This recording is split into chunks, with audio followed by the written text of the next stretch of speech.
Yes, Mr. Lankari. Thank you.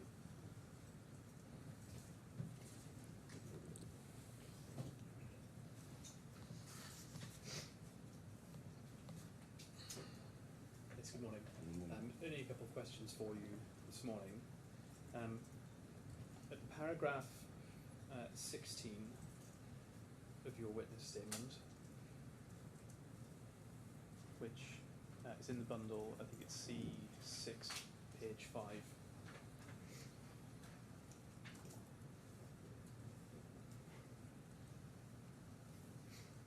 You talk about issues in 2021. You suggest that Mr. Shehata, at the end of 2021, asked you to resign, and when you said no, moved you from a work group, including WhatsApp work groups. Suggests that that conversation with Mr. Shehata didn't happen, did it? في 2021 لما طلب منك السيد شحاتة انك تقوم بتقديم استقالتك، بعد كده لما حضرتك رفضت، بعد كده هو حذفك من على الجروب، فبالتالي المحادثة اللي كانت بينك وبينه على الواتساب ما حصلتش اساسا. قبل اي شيء انا عايز اقول حاجة الاول. السيد المحامي طلب مني قال امبارح على الواتساب ان السورس كود ما طلبوش مني المهندس ناصر شهاده. ممكن ترجم تاني؟ The council asked me on the WhatsApp that Mr. Nasser didn't ask for the source code. وانا بعد كده رجعت كل المحادثات معايا ولقيت ان هو معايا محادثات طلب فيها سورس كود، بس ما قدرتش اتكلم مع حد عشان انا حالف قسم. Then I revised all the conversations and Mr. Nasser did ask me for the source code, but I couldn't talk to anyone because I was not allowed to talk to anyone. وبالنسبة للسؤال ده، in regard to المهندس ناصر كلمني شخصيا. Mr. Nasser talked to me personally. وطلب مني ان انا اقدم الاستقالة. And asked me to resign. مكالمة هاتف. This was via phone conversation. وبعد لما أنا قلت أنا هفضل في Health and Sites. Then after I said I will remain in Health and Sites. شالني من على جروب الواتساب. Then he removed me from the WhatsApp group. وعمل meeting مع الناس كلها وما دخلنيش فيه. And then he held a meeting with all the people, but I was not involved in the meeting. When do you say this happened? Is this at 2021? حصل امتى الكلام ده؟ في نهاية 2021. أعتقد في نهاية 2021. I think it was in the end of 2021. Yesterday we were looking at a document at E212, which I think you're referring to this morning.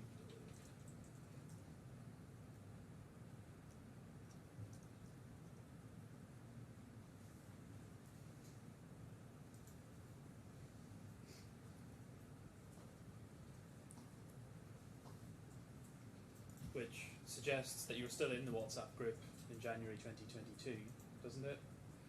حضرتك كنت ما زلت في مجموعة الواتساب حتى تاريخ 9 يناير 2022 صحيح؟ كان في أكتر من جروب، في جروب لهيلث اند سايتس وفي جروب لام سي سي ديفلوبمنت. There were more than one group. There was one group for Health and Sites and another group for MCC. وهو شالني من على جروب Health and Sites. And he removed me from Health and Sites group. الجروب ده كان اسمه MCC Development. This group was called MCC Development. كان في بعدها مفاوضات، لسه المهندس ناصر كان بيتكلم معايا ان انا هل افضل يعني استنى واروح معاه ولا اعمل ايه، ولا اروح مع المهندس مصطفى والمشاكل اللي حصلت. And then later there was negotiations with Mr. Nasser to stay to go with him or to stay with Mr. والتواريخ مقاربة، يعني ده 9 يناير يعني أول شهر في السنة من 2022.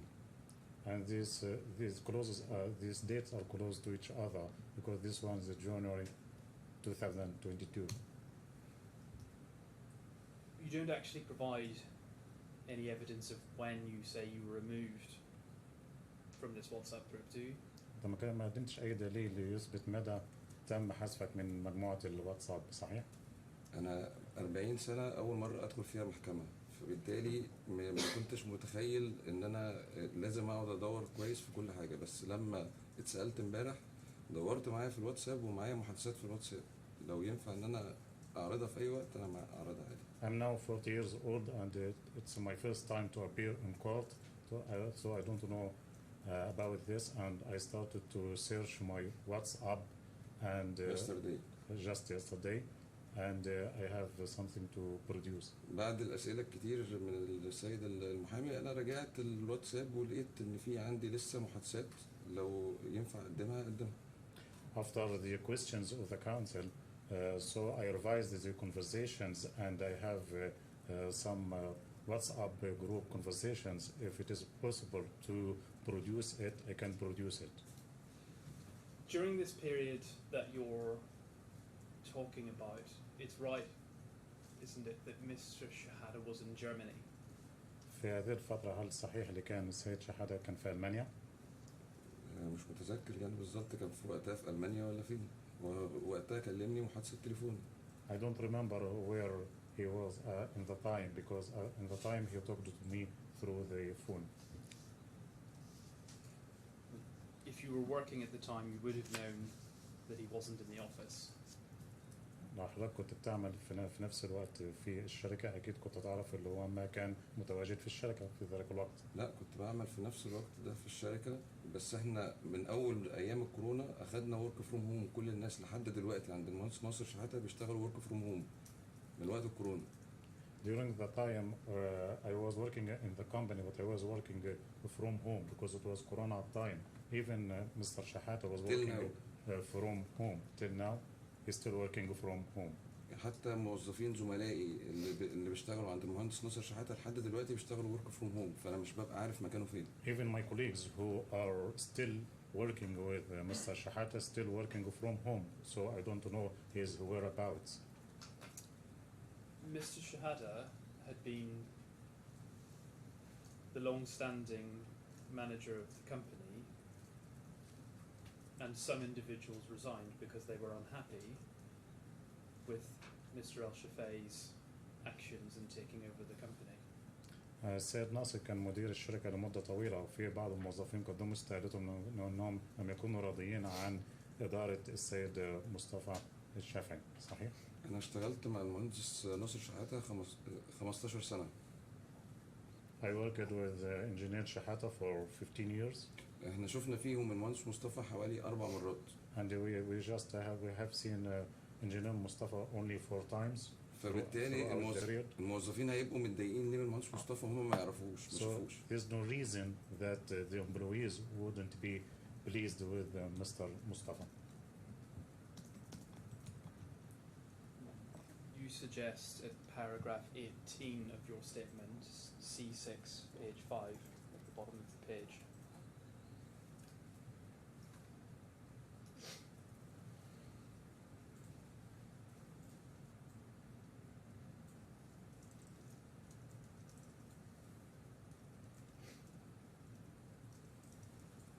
You say that Mustafa and Thamer came to the office and explained that Nasser would be leaving. You say, I respected the fact they refused to discuss the problems with him.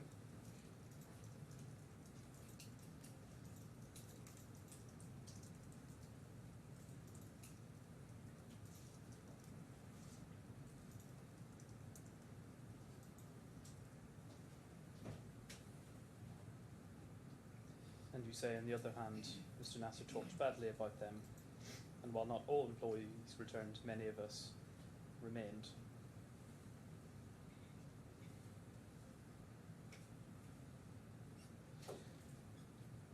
When you make those observations, you don't mention that Mr. Al-Shafei is your brother-in-law, do you?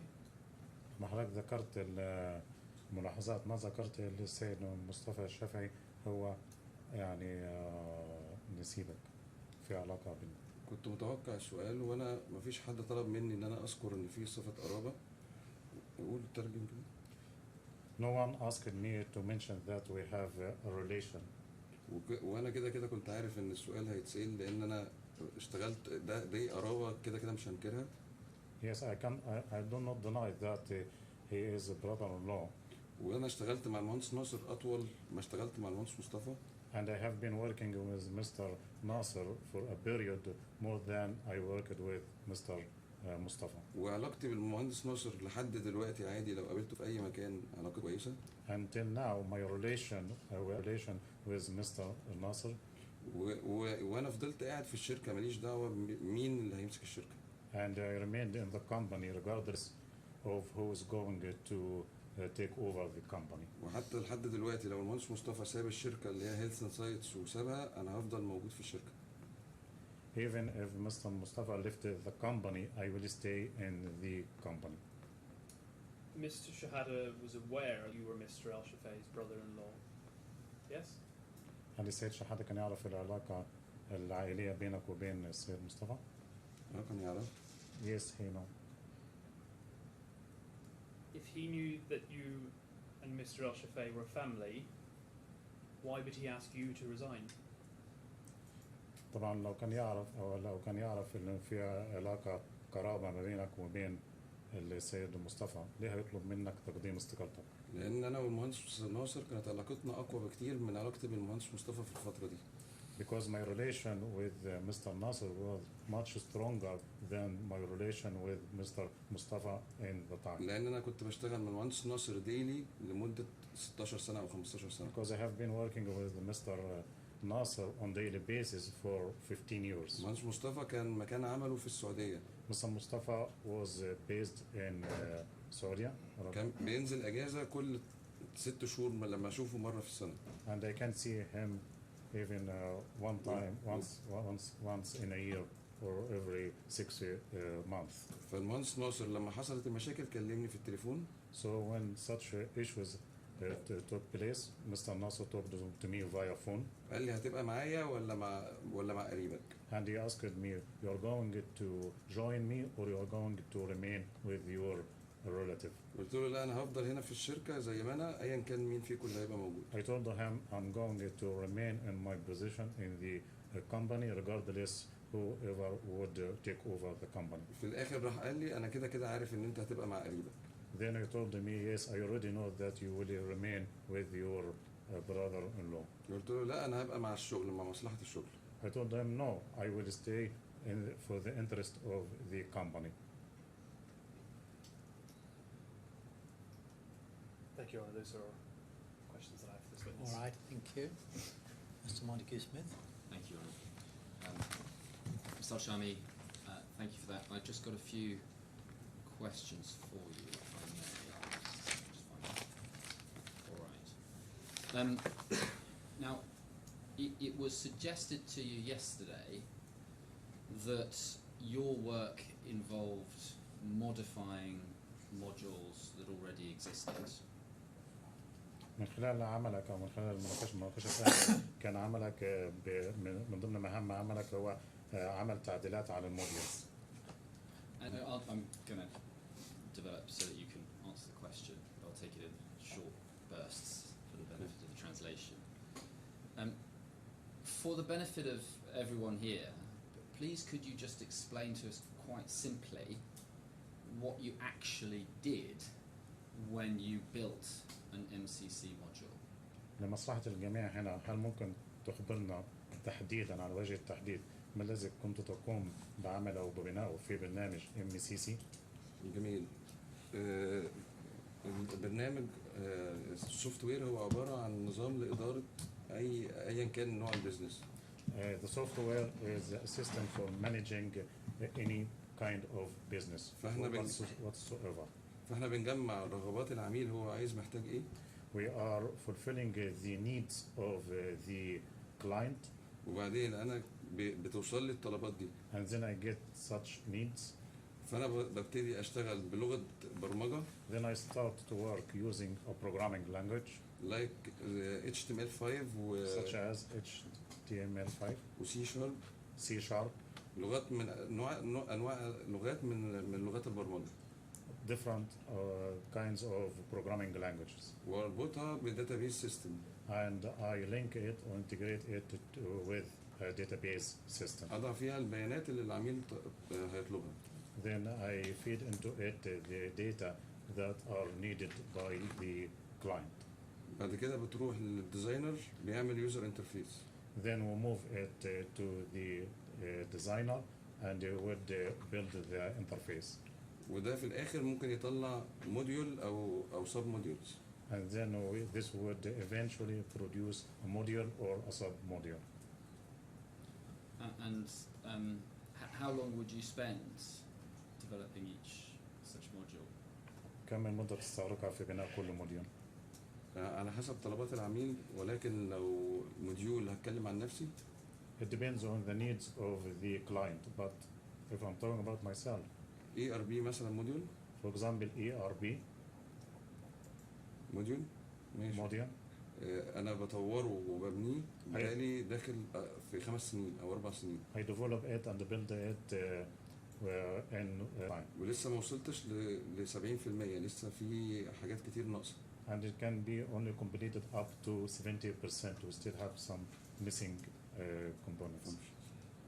I think it was suggested to you yesterday that when it comes to developing MCC modules, they all used something called Dynadocs.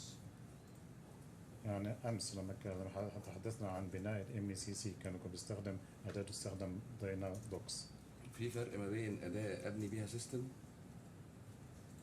There is a difference between a tool that is used to build a system وأداة مخصصة زي برنامج وورد مثلا. and a specialized tool such as Word program. فالداينادوكس يشبه لأداة الوورد. Dynadocs is the same as or similar to with the Word software. ولكن السيستم أو السوفت وير بيبنى بلغة برمجة. But the software itself is built using a programming language. فأقدر أطلع من لغة البرمجة أطلع منها موديولز وسيستم. So I can get from the programming language a module and a system. لكن داينادوك هي بتحقق وظيفة معينة، زي مثلا أنا بحط عليها شيت عايز أقراه. Dynadoc is doing a specific function. For example, I have a sheet and I need to read it. ممكن بعد كده لما أخلق الشيت ده When I build the sheet, ممكن أسميه مثلا اللي هو شيت التمريض. I can call it nursing sheet. وممكن الناس هناك في المستشفى تعتبر إن ده كده بالنسبة لها هو الشاشة اللي بيشتغلوا عليها. And the people working or the users in the hospital, they can consider it the screen they are working on. لكن في حقيقة الأمر هو ده كده مش السيستم، أنا حولت حاجة بسيطة بطول بسيطة جدا ورقة خليتها بقت الشاشة. But actually, this is not the system. I transformed the sheet into a screen. And you referred yesterday to, your words were the team of Dynadocs. Who was in the Dynadocs team, if you can remember? حضرتك أشرت إلى فريق الداينادوكس. مين كان في فريق الداينادوكس؟ من الأشخاص اللي كانوا هنا؟ هنلاقي ممكن الباشمهندس محمد شناوي يكون ليه تعامل معاها انتراكشن. Engineer محمد شناوي who was involved in it. وفي مهندس تاني معانا في الشركة اسمه عبد الله السقا. And another engineer in the company called Abdullah Saka. Abdullah Saka. Very good. Those are my questions, right? Do you have any further questions? I don't. I'm grateful. All right. Thank you, Mr. Al-Shami. That completes your evidence. Thank you for assistance. You're now free to go, or you may remain in court if you wish. Your Honour, our next witness is Mr. Mohammed Bashir. Thank you.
short delay. I'm told they're in the building, but just a second.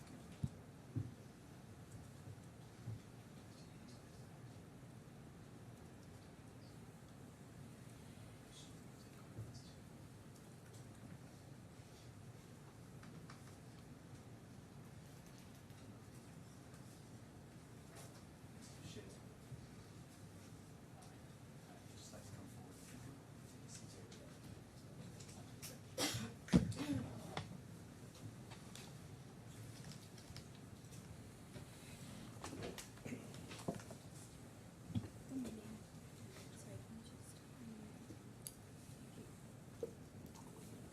Please can I confirm whether you would prefer to swear on oath or by affirming? So would you like, sorry? For the Quran? Okay, perfect. Can you just grab that? Now, Mr. Bashir, you'll notice that there is a microphone in front of you. What that is doing is recording what you say, but it is not amplifying it, it's not making it louder. So would you please speak up nice Okay. and loud so that we can all hear what you're saying? Sure, sir. Can you confirm your name and occupation? Muhammad Salah Eddin Mustafa Bashir Hanafi. Occupation, I'm Health Informatics Director in Health Insights. Please repeat after me. I swear I swear by the Almighty God, by the Almighty by the Almighty God, God that I will that I will say nothing say nothing but the truth. but the truth. Now, is Mr. Bashir going to give his evidence through the interpreter, or will he give it in English or a bit of a mixture of both? I think he will give it in English. All right. I'm not sure to the extent to which he may need to rely on it. All right, Mr. Bashir, you're probably aware the gentleman on your left, Mr. Mamdou, is an interpreter, translator. You will give your evidence in English, but if you should get in any difficulty about any particular words or phrases, you can ask for it to be interpreted into Arabic. Sure, sir. Thank you. Please, could we get bundle C tab 7 screen? Thank you. So, Mr. Bashir, you'll be shown some documents, I imagine, during the course of this morning. If you look at the screen in front of you, do you see there a copy of your witness statement? Yes. And if we scroll down a little bit, just so you can see what is involved. Have you read through that statement recently? Can you repeat again? Have you read through your statement recently? Yes. Thank you. And when you answer me, if you would just make sure you give a verbal answer in every case so that it's recorded on the transcript and try and keep your voice up. Okay. Can we turn to the final page of this witness statement, please? Is that your signature? Yes. Thank you. And can you confirm that the contents of that statement are true? Yes. Thank you. All right, so if you wait there, Mr. Doherty will have some questions. Morning, Mr. Bashir. Good morning.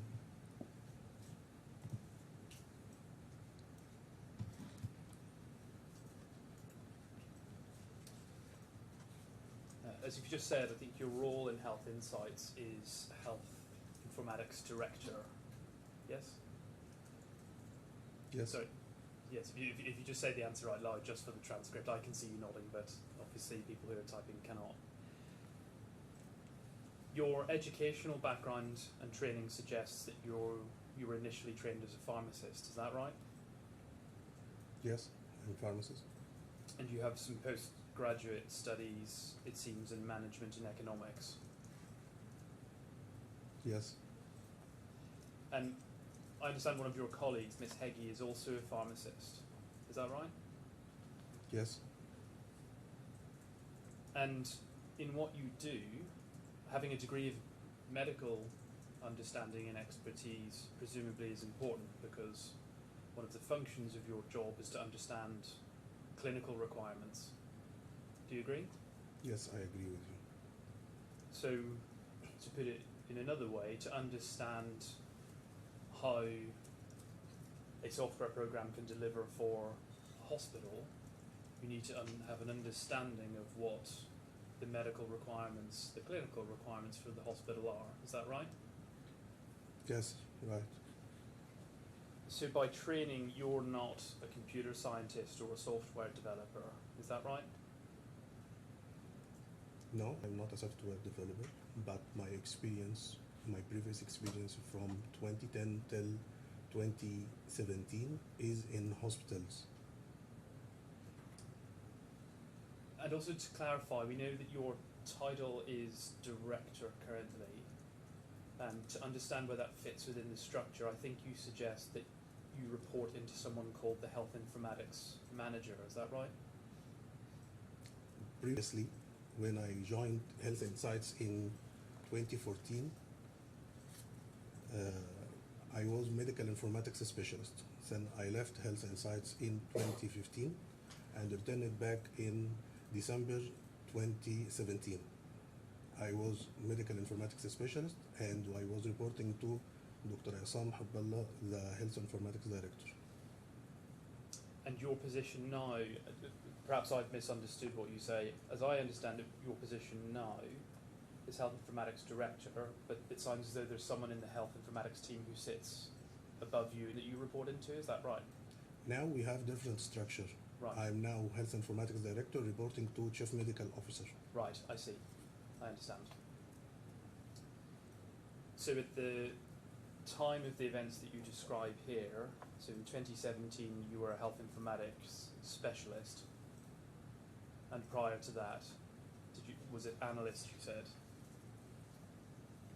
You can tell me, in 2014 what was your job title? Same, medical informatics specialist. Specialist, okay. Actually, medical informatics specialist was the base. There was, in that period, there was not very defined rules and responsibilities. We were a flat organization. As I understand the way you describe the function of health informatics, it sounds as though one of the central components of that job is, I'll use the term client-facing. And when I say client, I mean the end user or the hospital or the clinic. Is that correct? Some of my job is related to customer direct, yes. So some of the analytical work that you would do is interacting with individuals at the hospital to understand what they need, what they require, so that the system can deliver it for them. Is that fair to say?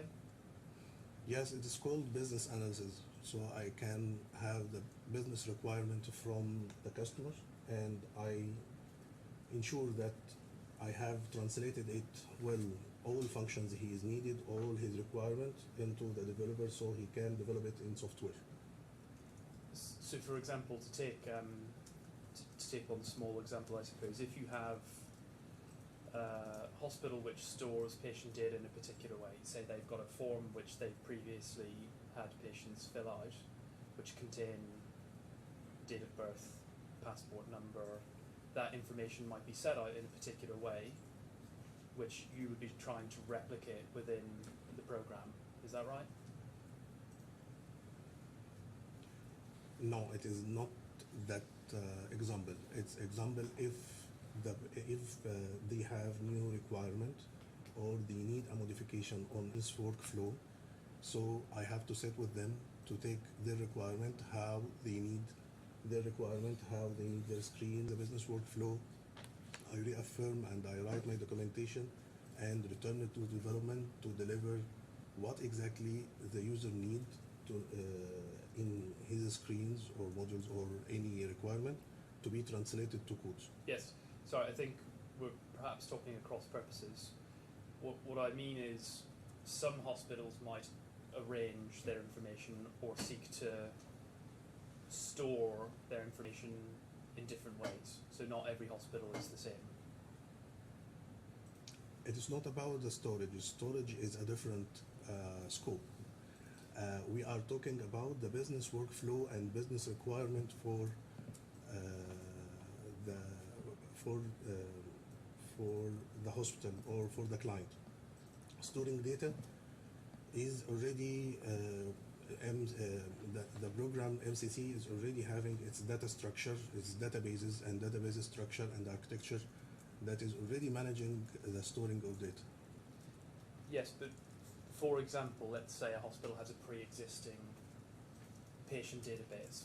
You would need to find out what that is and make it communicate with the software so that you can extract patient data and present it on the system.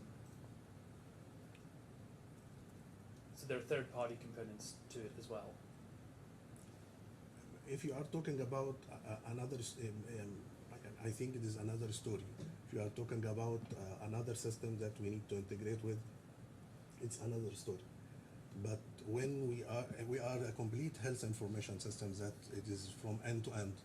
We manage all patient data, clinical patient data, billing patient data, everything about the patient. So we have our stored data. My main work is to confirm that every workflow in MCC is what is required for my client and for the hospital. In addition to that, if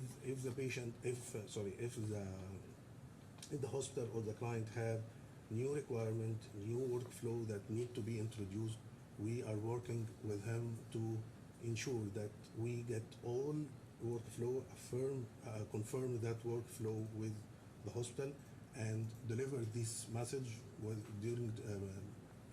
by documentation to the developer to start the development.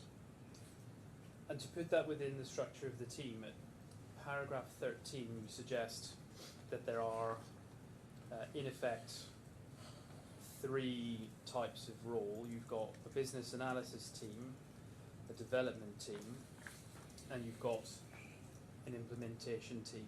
And from what I understand of your evidence, the place you would sit is effectively the business analysis team. You're interacting with the hospital, finding out how they want the system to be set up and feeding that back to other members of different teams. Is that correct? Yes, this is the main components for any software company and for Health Insights. These three divisions, business analysis team, and we receive requirements, transcript to workflow, and to the languages that developers already know. Development team they are coding the software, and implementation team who deliver the already developed product on site to the client and hold the training, follow up with the client, receive issues and so on. Could you just explain to me simply what you mean by workflow or transfer to workflow? What is that? Okay. When we sit with the client have an idea, or they have a job that is need to be delivered through software. So the programming language is like step-by-step decision-making tree. So my job is to transfer the whole idea from the customer and writing it in a workflow, or what we can call process. Okay. When we draw this process, where is the decision, where is the main functions, where is the add-on functions, where to store the data, and so on. It is multiple processes that need to be documented. But the main one is the business workflow. How it started, where is the decision, where is the terminal, how to start the process, when to end the process, what is the output, and so on. This is called workflow. Okay.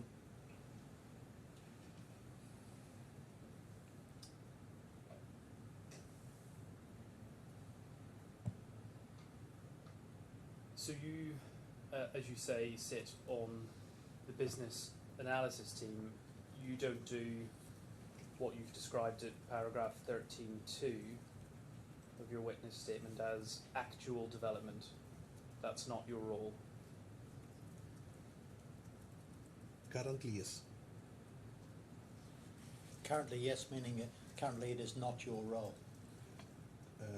As I said previous, sir,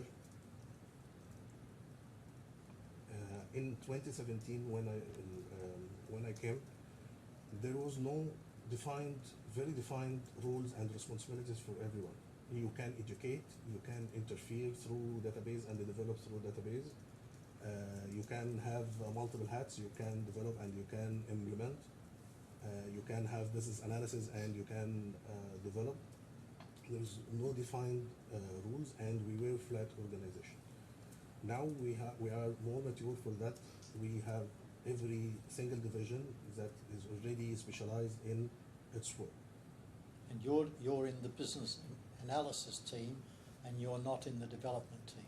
Now, yes. Thank you. When you describe workflows, it sounds as though the process is you are going to find an idea for the job that they need to be delivered. You need to work out what aspects of the system they're going to require, what add-ons to the system perhaps need to be developed if they've got particular specialist requirements, yes? Yes, grab all information from the customer and decide and enumerate required functions, required screens, required workflows. Medica Cloud Care is designed as a customizable software system, isn't it?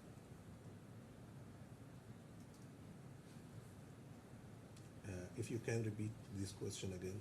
Okay, let me break it down. Every time you go to speak to a new hospital, you're not required to go build them a new piece of software from the ground up, are you? No, I don't need to build from scratch every time. When you go to the customer, you find out the requirements, which you then take and build within the framework of what is already the Medica Cloud Care software.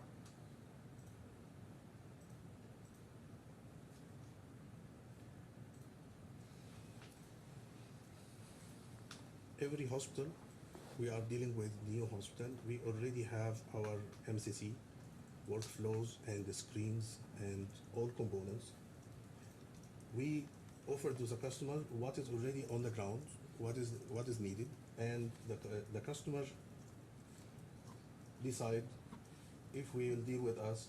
There is no software that covers 100% for all requirements in the market. This is fact.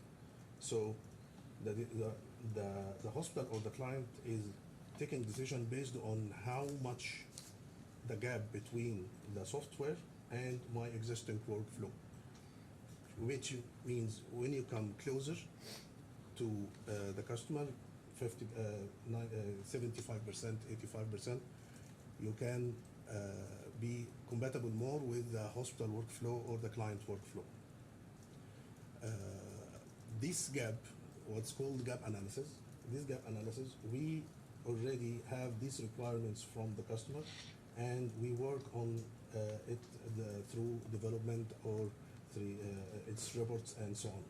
So there is room for customization for the workflows and configuration. It's not just room for customization. As you say, it would be impossible to cover every requirement for every medical facility in one piece of standalone software, wouldn't it?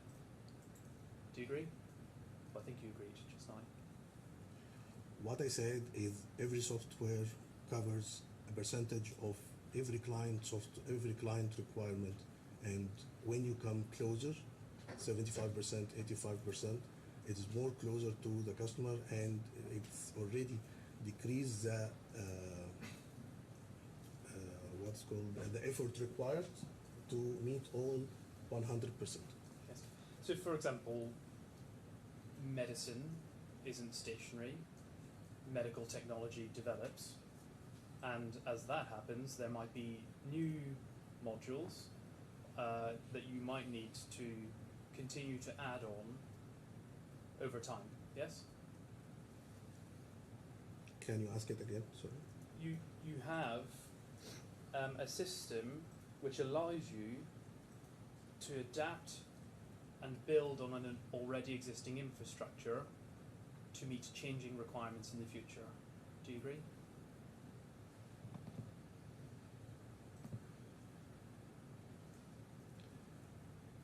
What I know is MCC is scalable. We can build new modules if it's already required. We have configuration for already existing workflow. That is no need to develop new module unless it is already it doesn't exist at all. Or if the already workflow is present in medical cloud care, and just it's matter of configuration, it's okay. One of the central selling points of the software itself is the very fact that it is customizable. Do you agree? May I ask if you are talking about MCC? Yes, well, let me put it in this way. When you go to a hospital, you can tell them this system can be adapted precisely to meet the needs of your hospital rather than just being a flat system that applies to every hospital regardless of its individual requirements. MCC is configurable, is highly configurable system. This configuration allow minimum changes that needed to adapt for each workflow needed for every hospital. So it is matter of configuration inside and already developed modules in medical cloud care. The system itself, the software, Medical Cloud Care, was specifically developed to be a customizable system. That's the point. It's built to be a configurable system that already fit all or most available business workflows for hospitals, governments, and so on.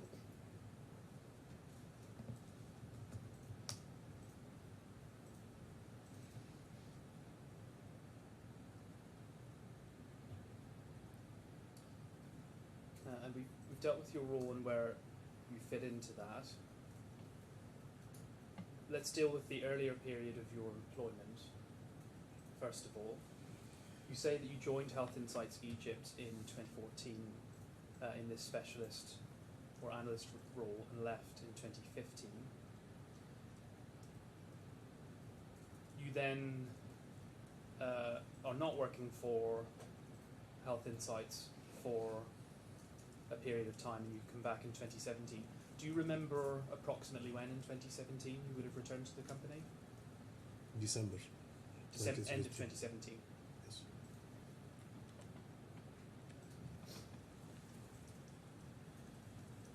And you say that with your prior period of employment, you were supporting customers with already released products or software modules.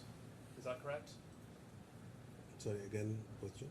So as I understand your prior period of employment, what you were saying is you are supporting customers with an already released product or software module.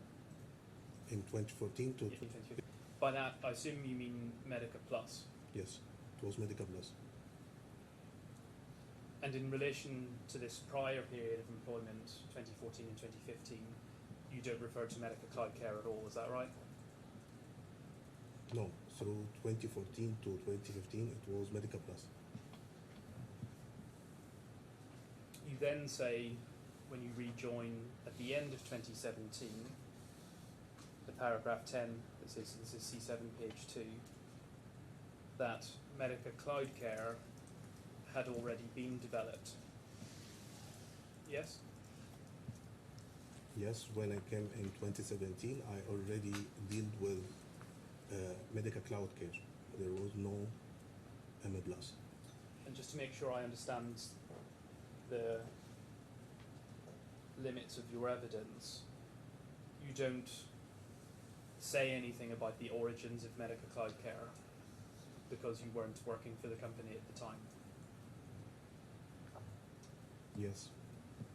I already found the system already developed, and in December 2017 when I came. As I understand Sorry it, to interrupt. Can I just ask the witness again to keep his voice up? Because I can't hear you. as I understand it, you became directly employed with an employment contract by Health Insights Egypt in 2022, is that right?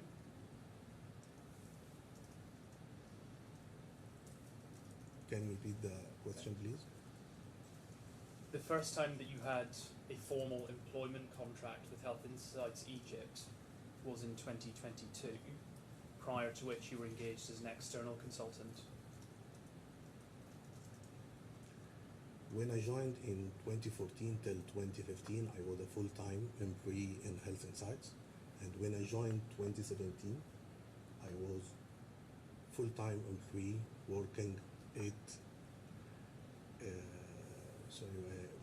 hours in the day, all the week. And I think it's more than 8 hours per day. I don't think that you exhibited to your witness statement a copy of your employment contract, is that right? Can you repeat it again? I don't think you've provided us with a copy of your employment contract, is that right? No, I don't have a copy. In Egypt, we don't get a copy from every contract we sign with the employee, even in my old job or in my new job. In paragraph 10 of your statement again, you say, as with any health information system, MC seeks continuous development to make sure that it aligns, confirms and reflects medical requirements and hospital needs. So, just to break down the distinction, when you say by 2017 when you arrived, MCC had already been developed, presumably you mean is there was already an existing functioning piece of software called Medica Cloud Care. Yes, in 2017, Medica Cloud Care was up, and it was a software, complete software. And when you refer to continuous development thereafter to make sure that it reflects different medical requirements and hospital needs, is that in effect similar to the role that you were doing in 2014 and 2015, where you're supporting customers with already released products and the software modules that they want for that product? Yes, same. Already we support our customers, so any needed workflow, as I mentioned before, any needed new workflow that is not already in Medica Cloud Care, we can develop it and include the software. And in terms of progressing and developing these workflows, let's take it in stages. At an implementation stage, so someone has, a hospital has decided that they want to implement MCC, you will speak to them at the beginning of the implementation phase to understand what the workflow ought to be. Is that correct? Can you repeat it again, sorry? So let's say you've got a brand new installation, a hospital has not yet implemented MCC. If they decide that they want to implement the system, the first workflow is that the informatics team will speak to the hospital, understand which modules they want, which configurations they need, and that will go into the workflow. Is that right?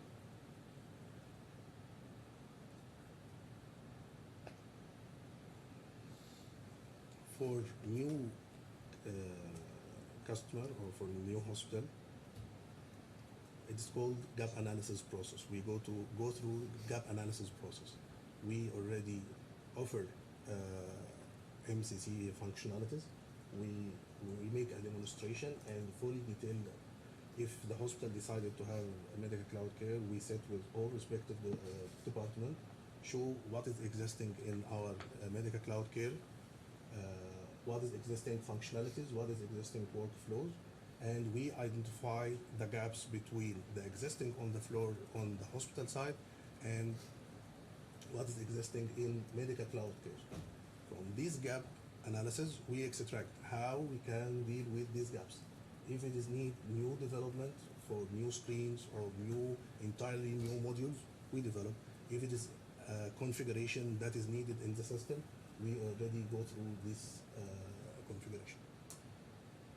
And then when it comes to, say, an existing customer, to understand their workflow requirements, is that a matter of people like you on the informatics team just making sure that you're speaking to the end user, to the hospital, and understanding if they've got any new needs, if they've got any changes that they need to make? Is that another form of workflow for existing contracts? For existing contracts, already the support team or the implementation team refer to any change requests or any new requirements that already needed from the customer. In health informatics team, we receive these requests, and if it's already need to have a meeting with the customer to clarify more or to clarify on the workflow, or it is already a functioning module in medical cloud care but it's not used properly. Sometimes we review the scientific based evidence for the workflow, what is needed, because we are dealing with patients, so we have to be clinically verified, and we have already quality standards that we follow. So we ensure that with the customer if it's needed, and make our analysis and business workflow and deliver the development team. And as I understand it as well, not every facility, but some facilities, if they choose to license it for an additional fee, can actually use medical cloud care to perform configurations themselves. So for example, if they've got an IT department, their department staff could undergo training, and they could use to learn tools which would let them modify their own modules or sub-modules. That's right, isn't it?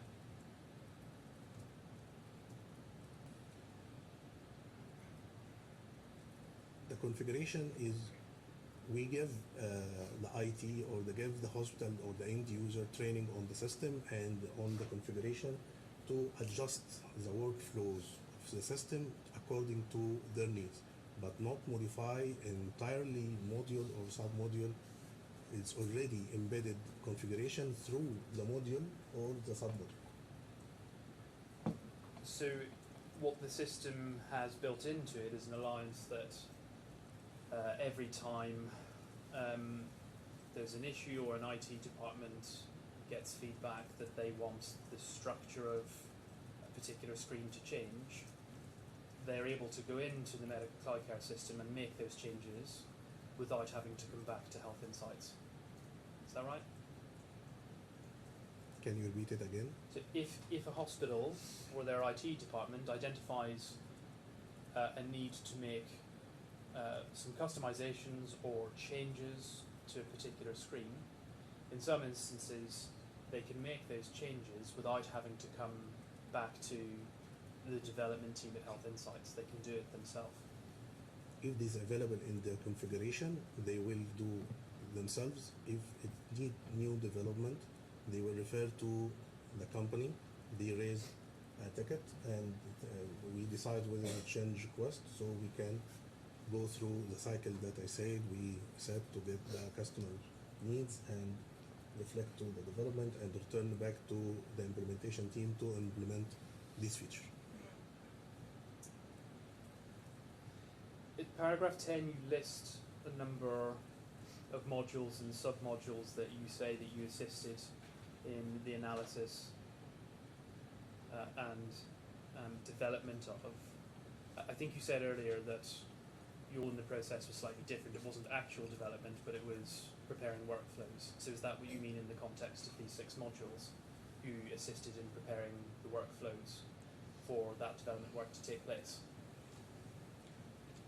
As I said, now we have this the core 3 functions develop well and separate well. Before, there was no definite rules for each one, and these were flat organization. So someone can be implementation and in development he can open the code and develop in database and so on. These modules I already shared business analysis and already shared in its development process.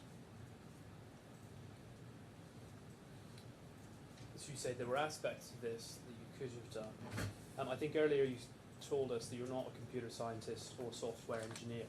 Presumably whatever it was you did with these modules does not require you to have the experience of a software engineer or a computer programmer.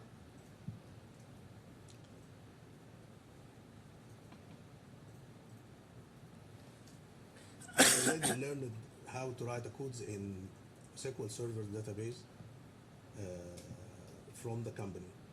And I think now the trends to have to be business the data analyst, the SQL is a declarative language that already it is easy to learn,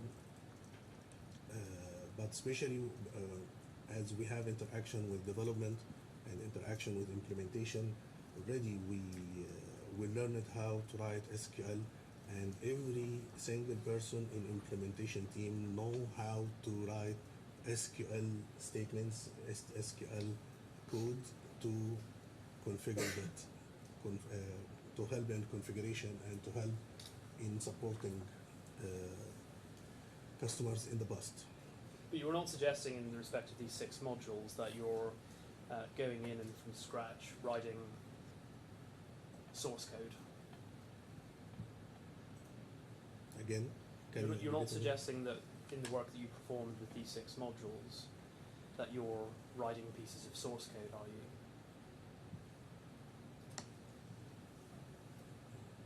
As I mentioned, as I developed this, the database structure, database business logics, and database codes,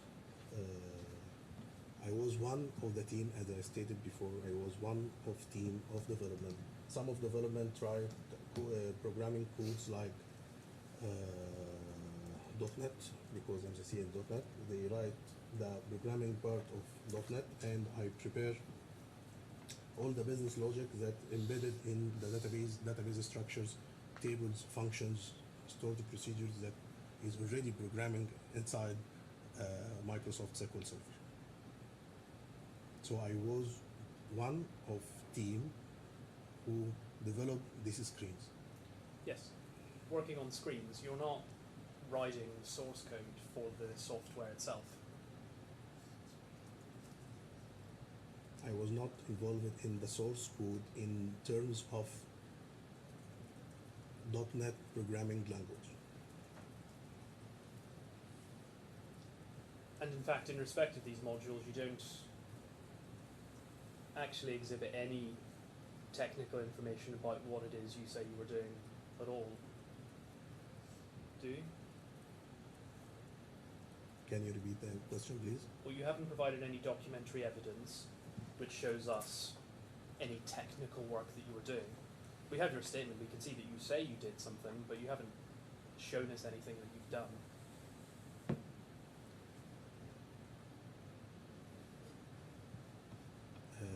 I'm not sure how to share the code with you in the code.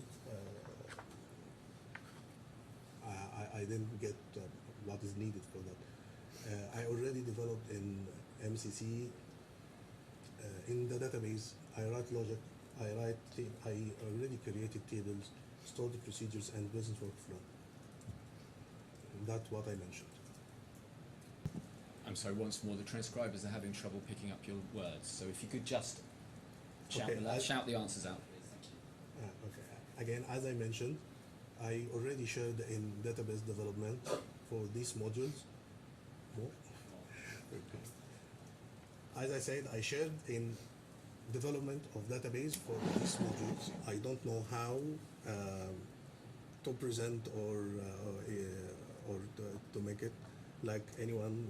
It's a code. It's already developed codes.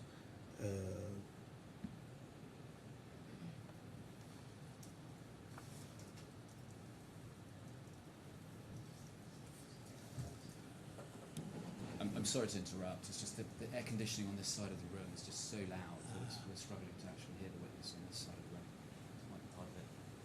I'll just ask someone if they can. There's like a middle side, so it seems like we could turn that one down as well. They need to. No, that's fine.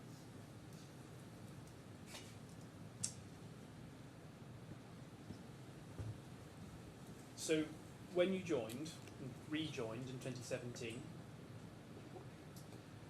the medical cloud care software already existed, and within that, there were specific development tools that existed as part of that software. For example, something in docs. Yes?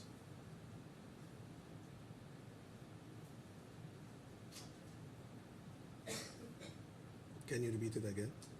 So, when you rejoined in 2017, Medical Cloud Care already existed as a piece of software.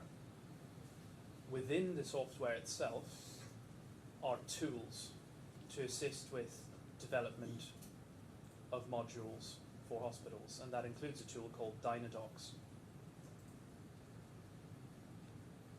Do you agree? When I joined in 2017, Dynadocs is not released yet.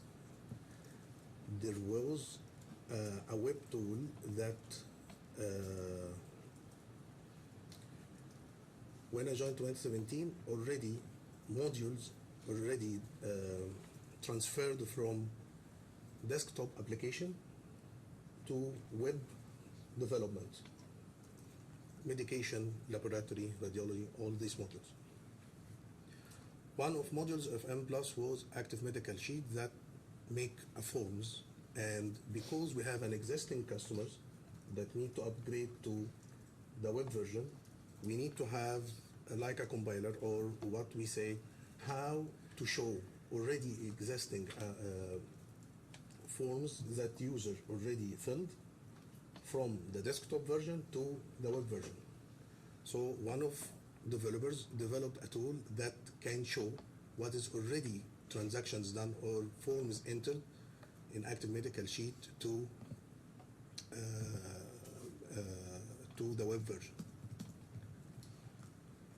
When you say one of the developers, in fact, what had been part of the Medical Cloud Care software is something which Mr. Shehata had built, which was this Docs feature, which allowed you to create and modify modules and submodules.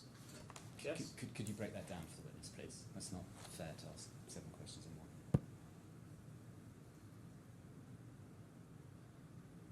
If you want to ask about the functionality, ask about that. If you want to ask about the timing, if you want to ask about the author, but break it down. You say one of the developers designed this tool. It was Mr. Shehata who designed it, correct? The tool that read active medical sheets in sites in the hospitals in the web version, it is one of the developers in the company. Well, I suggest to you it's Mr. Shehata. Do you agree or are you disagreeing with that? No, not engineer Nasser. And what I'm suggesting to you is that in 2017, there was already, as part of Medical Cloud Care, a tool called Dynadocs. Yes? Or do you, yes, no, or do you not recall? In 2017 particularly, there was no Dynadocs developed yet.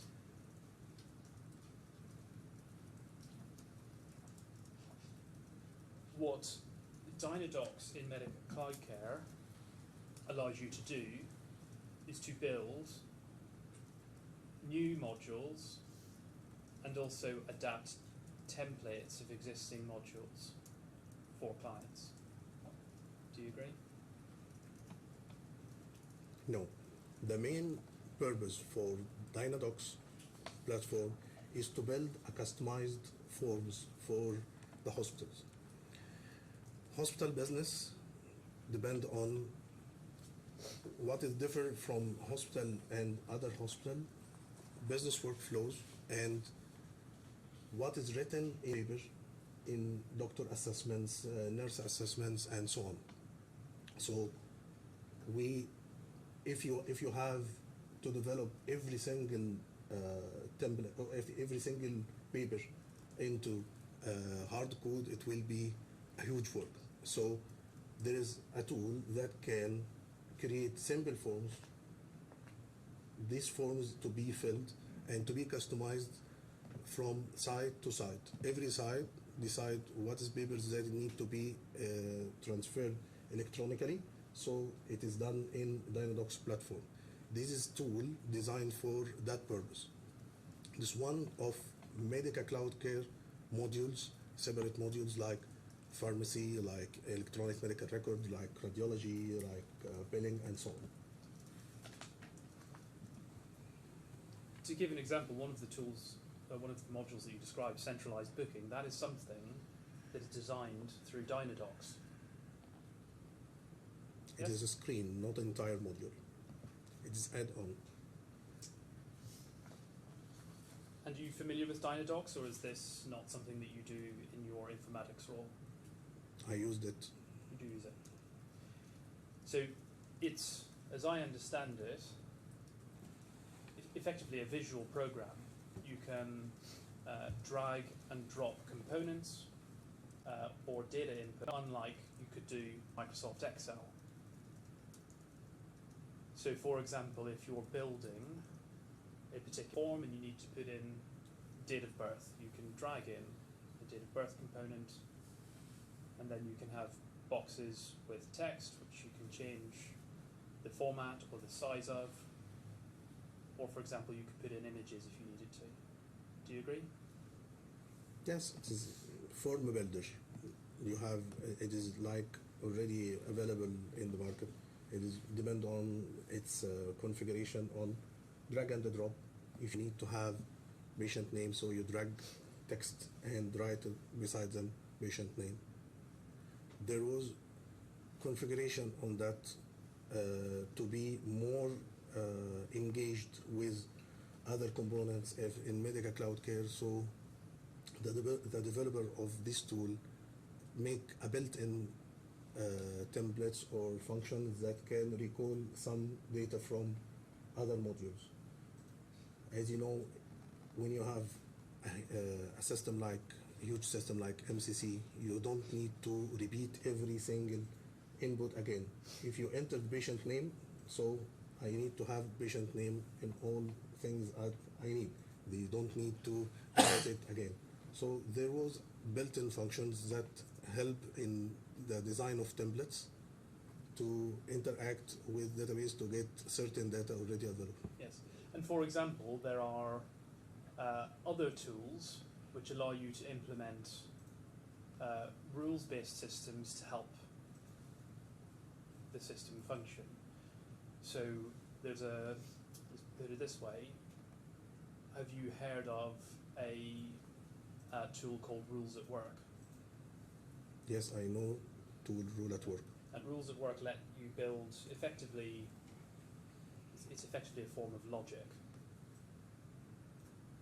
that you write, and you can then extract and put into a particular module within Dynadocs. Yes? Okay. Rule at Work.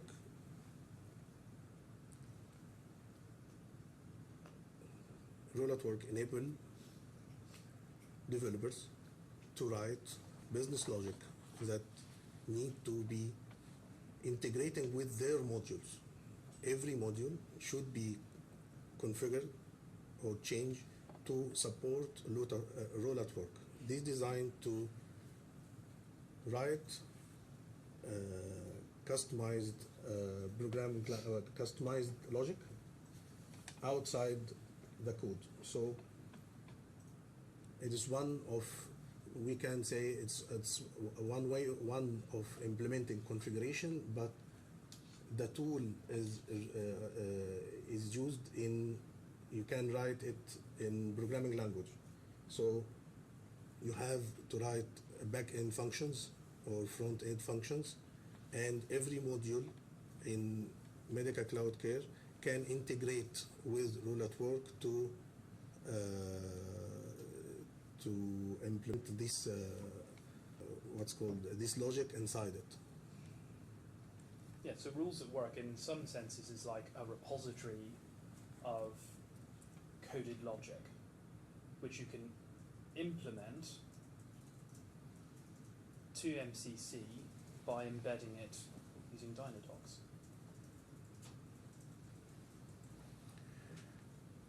It is not the repository for the entire logic. Every module have its own business logic inside the code or inside the database. But to make more customization, to make more configuration for another from hospital to hospital, as I said, sometimes we need to configure another workflow that is needed to be implemented in hospital that is not needed in hospital. Rule at work is one of this configuration, but this we write codes in rule at work in front end format or back end format, and you can call rule at work from Dynadocs platform or from medication code or radiology module. Anything can interact with a rule at work. It is not the cornerstone, but if you need to implement logic and not to include inside the business work, the business in the entire business to be customized from hospital to hospital without need to open the code and make another build and to make a release, you can use rule at work. Yeah. To put it in really layman's terms, these are effectively shortcuts. You can take the previously written piece of logic, and instead of having to re-engineer it every single time module, you embed that logic within the module you're creating. So they interact with one another, and then it applies across the whole system. Yes? Please, can you repeat it again? Well, when you're creating a module with Dynadocs, the reason you might embed the rule is to make sure that the module you're creating is coherent with the rest of the system that's being developed around it, yes?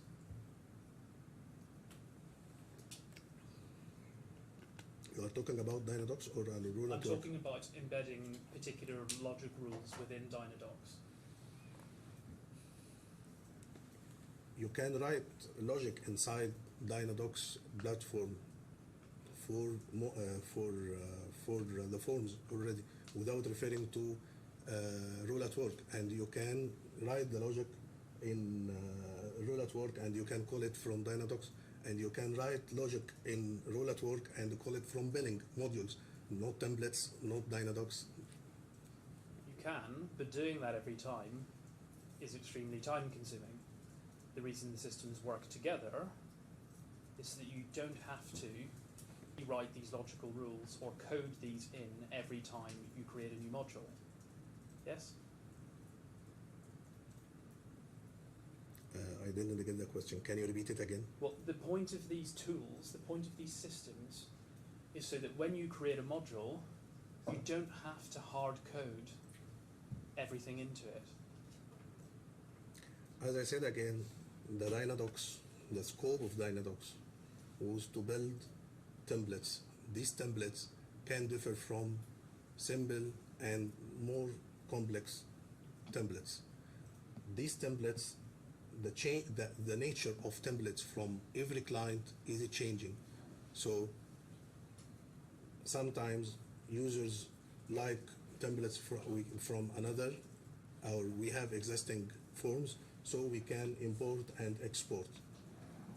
This is related to the Dynadocs. For rule at work, this should be defined, or can be defined from a hospital to another. If the hospital use same workflow like another hospital, we can copy the code from here to here. This is in medical cloud care software and modules and sub-modules. When we are talking about module, we are talking about medication modules. That medication have inpatient cycles, outpatient cycles, TBN cycles. We have a lot of sub functionalities inside module. But Dynadocs and Rule@Work is just a tool that enable to have templates. These templates differ from simplicity, complexity, and Rule@Work is enables users to have build the rules that need to be customized from client to a client without need to write this logic inside their entire code in modules, Yes. not only Dynadocs. It's to make the implementation of specific systems for specific healthcare providers easier than hard coding it every time. Yes, it enables configuration, more configurable. And for example, with Dynadocs, you've got, if you're a technical user of Dynadocs, you can see, in effect, call it a design mode, where you can click and drag into cells, or you can embed a particular rule, or you can put in different functions like a drop-down list or something like this. When you do that, as the designer, you are piecing it together visually, yes? You can see in front of you what's happening. Do you Yes. agree? What's happening in the background, which you can't see on the screen as you develop it, is the coding language changes. So if you move something from here to here, and you see it move from here to here, Dynadocs changes the underlying coding language to reflect that change, yes? Can you repeat it? Well, there are two ways that you can make a change to a particular file like this, say. One, you could hard code it, which would be time consuming and require a particular level of expertise. Or you can use a tool which has been specifically designed to make it easier to make those changes without hard coding.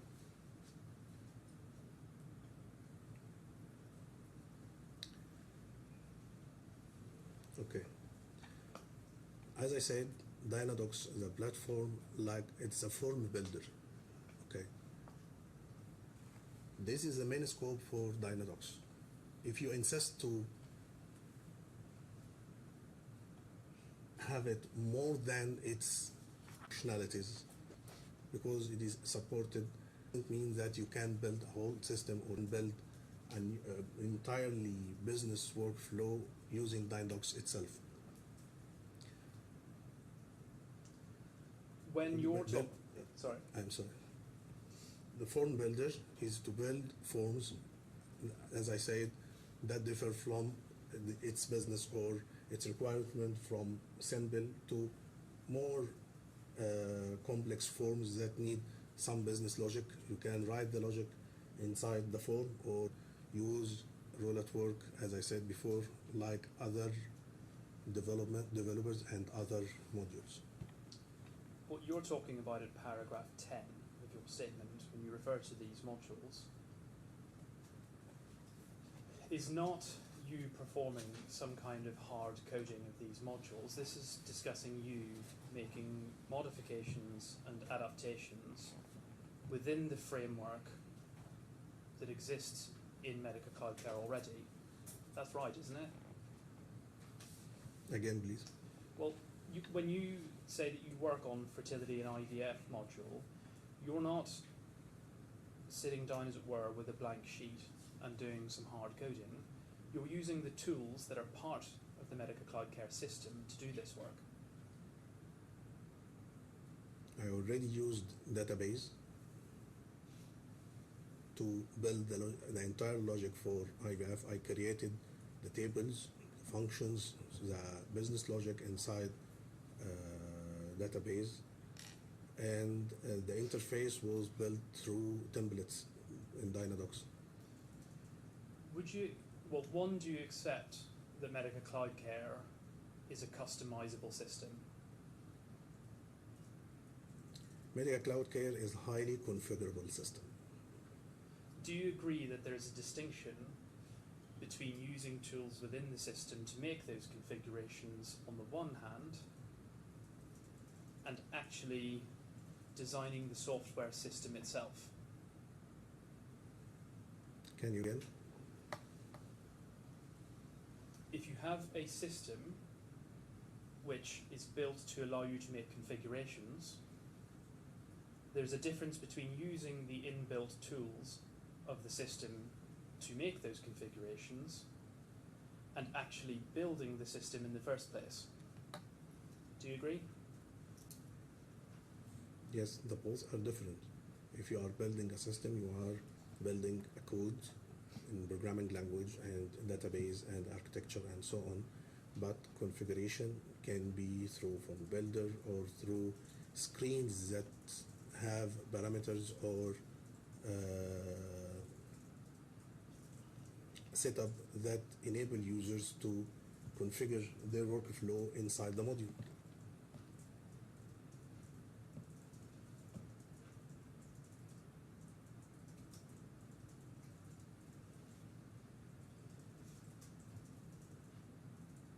One of the things that you say in your witness statement is that developing a piece of software like MCC is not, and it can't be, the work of a single developer. As I understand it, you accept that Medica Cloud Care had already been developed by the time you rejoined the company in December 2017, yes? Yes. So you weren't actually a part of that process leading to the development. Do you agree? Again, please. You weren't actually a part of the process that led to that development because you weren't working at the company. Do you agree? No, I was not involved. Have you ever engineered software from scratch? Software? Yeah, have you ever engineered a piece of software from nothing yourself? I shared in like patient summary. No, This so- patient summary was not developed and it was not entirely found in Medica Cloud Care. I already shared one of three. I was the third one developer. I write all database logic, all the data logic, database logic, and the other guys was for UX and UI designs and writing .NET codes. You're talking about modules. I'm asking you, have you ever engineered a piece of software? I said I shared in development of new screens like patient summary, and I was the responsible for development of database logic in this module beside two other developers, one for UX and UI and one for .NET. You say in your witness statement that there were around 40 developers at Health Insights Egypt. Just to put that in terms of timing, is that when you rejoined in December 2017? Yes. We heard from Mr. Al-Shami, and he formed the view that there were over 100 developers. We've heard evidence from Mr. Al-Shafei as well. Is that different from your recollection? What I mentioned is approximate number. I'm not have the files for all developers. I recalled the developers that I may entirely working with them and communicated with them. I don't know every single developer in the company. But in your recollection, about 40? To the best of your recollection, around 40? This is approximate number. Okay. We also heard some evidence about developers in different places. These 40 developers you're talking about, are they all based in Egypt or are any of them based in Saudi Arabia? Again, please. Well, we've heard evidence earlier in the week about some individuals who were involved in the development of Medica Cloud Care being based in Saudi Arabia. When you count the 40 individuals you're talking about, were they based just in Egypt, or were there also individuals who you're counting amongst that 40 who were based in Saudi Arabia? As I said, for counting is an approximate number, but when I decided in 2017,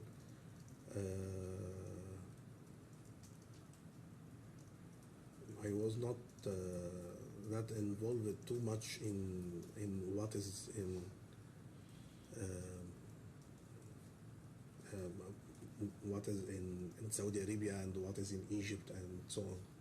Okay, so Where we have a communication with developer, how matter is in or out. I don't. It's not my. as I understand your answer, you're not sure. I don't know.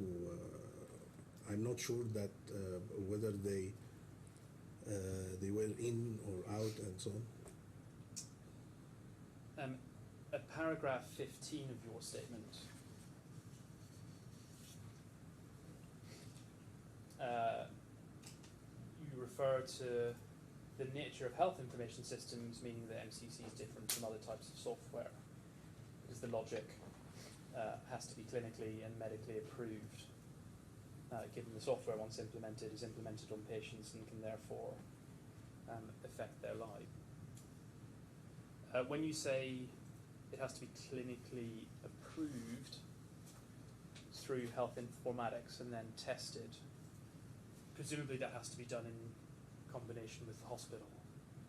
So the facility will tell you what the clinical requirements are, and then your job is to make sure they're implemented. Is that right? Please again. So you seem to be suggesting that there has to be clinical and medical approval for the software, presumably to deal with is it things like regulatory requirements or something like that? Some of them related to regulatory requirement, some of them related to quality requirement. Some of them already Hatix team is a group of expertise in their business and healthcare management business and the clinical business. So every logic we receive, we need to verify that it's already medical legal, medically approved, clinically safe for the patient, and that it is not error-borne that can affect patient life. That approval, presumably the approval ultimately comes from the customer, from the hospital. Firstly, come from inside the company that we are testing our system in matter of bugs and in matter of development, and testing the logic well, and verify with the customer that this workflow is already what is required. This is the right clinical pathway that we are needed, and we confirm just that we can go live for this feature or this one. Presumably that process in itself can be fairly resource heavy to make sure that you're complying with the clinical requirements of the facility. As I said before, you already existing huge health information system in the market. You already have most of workflows, like 75% or approximate 90%, and the already gap, the 10% or 15%, that is the gap for each new client, is the need to fulfill. I don't need to recall all the business workflow, all the development workflow for each hospital. Yes, but anything that is new or anything that falls within this gap, presumably it takes a fair amount of time from the analysis, development and implementation team to make sure that it complies with the hospital's requirements. Do you agree? Some of gaps need to go through all development cycle, and some of gaps, they have shortcuts or workaround or need to have more configuration that it doesn't need all this cycle. And it is already software development cycle.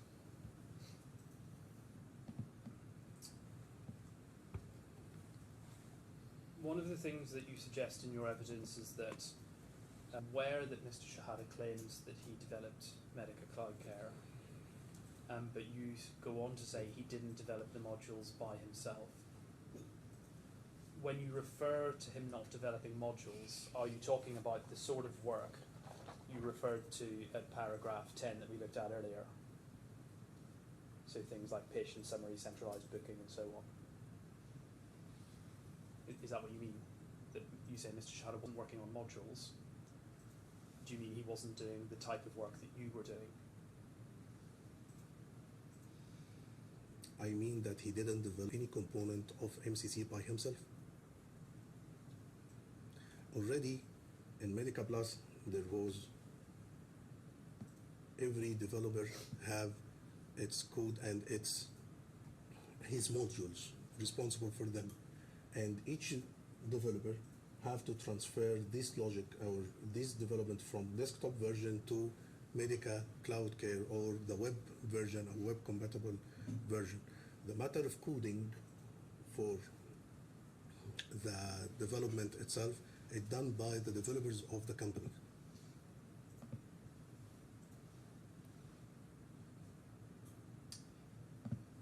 And this is not can be done by single person. We have a lot of modules. We are a huge system. We have more than, what can I say, approximate 70 modules. Every module have enumerated functions, enumerated logics, business logic and development logic. It's a teamwork. There is no system available in market can compete is depending on one developer. That can be done. We have huge system, huge logic, huge development, millions of development rows and codes and development codes in terms of flows that can be done by single person. It is done by the team. Every developer have module or more than one module transferred to the new version, Medica Cloud Care in the web version. You left the company in 2015, yes? Yes, You weren't involved with developing Medica Cloud Care prior to that point, you confirmed earlier, yes? I didn't. I wasn't involved in. You came back at the end of 2017, yes? Yes, And you said that Medica Cloud Care was already developed when you came back in 2017, yes? yes, So the explanations you've just given about developers moving from the desktop version to Medica Cloud Care or the web version, compatible version, the matter of coding for the development, none of that is anything you have any first-hand experience of because you weren't working at the company at the time. That's right, isn't it? when I came to the company in 2017, already MCC was developed, but it is not fully released to the customer. There was a testing, there was continuous development by the already developers that I already used to communicate in Medica Plus. So I have the developers for medication module, light medication module. I deal with some developers in medication modules in Medica Plus, and they already was developing and continuing developing of the web version of Medica Cloud Care, and we were involved in testing this and refer to them to fix bugs and so on. Do you agree that the process you've just described isn't something that occurred whilst you were at Health Insights? Again, please. This, what you have described as the transfer, the development from desktop version to Medica Cloud Care or the web version, web compatible version, none of that happened while you were employed by Health Insights, correct? What I stated is that when I came to 2017, MCC Plus was up, but not released to customer yet, and as I know, and I was involved in testing some modules and referred to certain developers to fix their bugs and continue the transfer for their modules to web version. When you describe the fact that Mr. Shehata wasn't involved in developing modules, it suggests to you that that's not particularly surprising, given that his role is not the development of modules, he was designing the software program in the first place. Do you agree? Again, please. The reason you say that Mr. Shehata was not involved in the development of modules is because that wasn't his role. He had already, by that time, developed Medica Cloud Care as a piece of software. MCC the software. MCC is the software. Okay. Nasser Shehata, engineer Nasser Shehata, was not involved in development or writing codes in Medica Cloud Care by any means. We didn't refer to him in any bugs or any business that need to be configured in screens to fix it or to change it or to make a new module. When you talk about bugs, when you talk about configuration, what you're describing is customization and testing and implementation, aren't you? When I'm talking about bugs means errors that can be get from the code due to it had many reasons. It may be a technical issue or logic issue. The bug or the error in the system can be born from any origin. That is what I refer to bug. And bugs mainly come from continuous testing of the application. We've gone a bit over time. Would this be an appropriate time to take a break? All right, well, we'll resume at 11:20. All rise.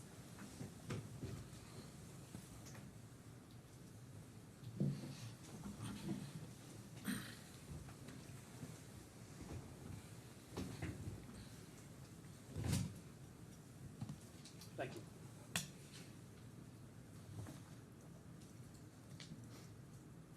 At the end of your witness statement, paragraph 18, you refer to a number of WhatsApp messages you exchanged with Mr. Shehata, and you've provided as the evidence with your witness statement 5 screenshots of some WhatsApp messages, and it's in a period of, I think, just over about 3 years. We've got these 5 screenshots. We'll look at them in a moment.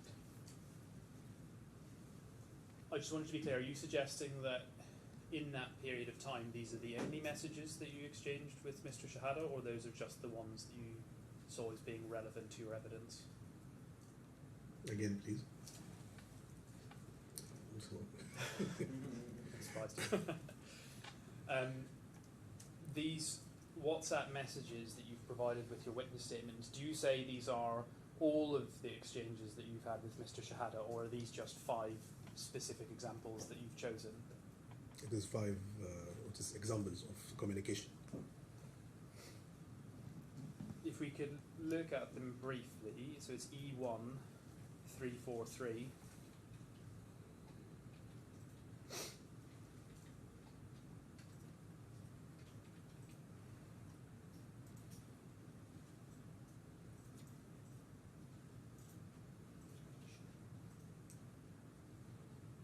No, E343 1. Sorry.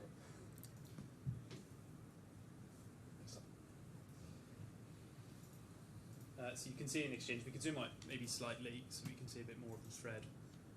With Mr. Shehata's saying in the chiropractic docs, you need to organise the different body parts in a particular way. They also asked if they can compare X-ray to contact the PAC's vendor, that is, to ask and coordinate with them to give us online access to their buffet during the POC for IMU Thursday next week.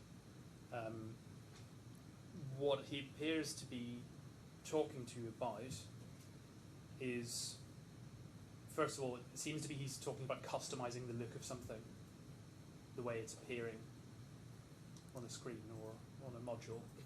Chiropractic template. Yes, We were but talking about chiropractic docs. chiropractic template. And so when he says we need to organise the different bodies and trans rather than one longitudinal record, it's about the way that Viewing the information. the information is viewed, so to the end user. Yes? Yes.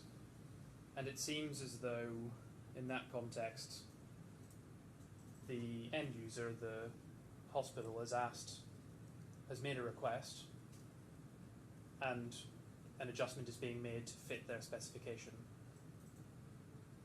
Actually, for this context, it was for demonstration. It is not for existing customer. This was a demonstration for what we can call a new hospital or new client that is interested into the system. So we make we can call it pre-sale demonstration. They need to have to see the system, the functionalities of the system, the modules of the system, and so on. This customer was in the scenario that shared with us to see the capabilities of the system was a chiropractor. So we make a template for a chiropractic examination and assessment. That was the context. So in a sense this is an opportunity to demonstrate the ability to configure these modules. You've shown them a demonstration and they've said, well, can you show us something else? And you're responding to that. These templates, yes, we worked on these templates to be organized and customized for this demonstration to be shown in the demo.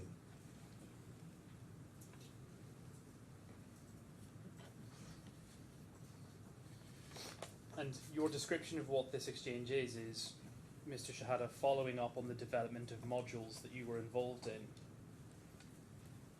So it doesn't appear, at least, that this exchange is you contributing to writing some change of the source code into the software itself. You're just configuring something for a client, or a potential client.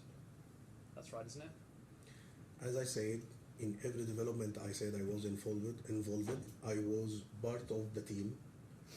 Sometimes I have analysis only and follow up with development. Sometimes I develop in database by myself. As I said, I'm not writing source code like .NET.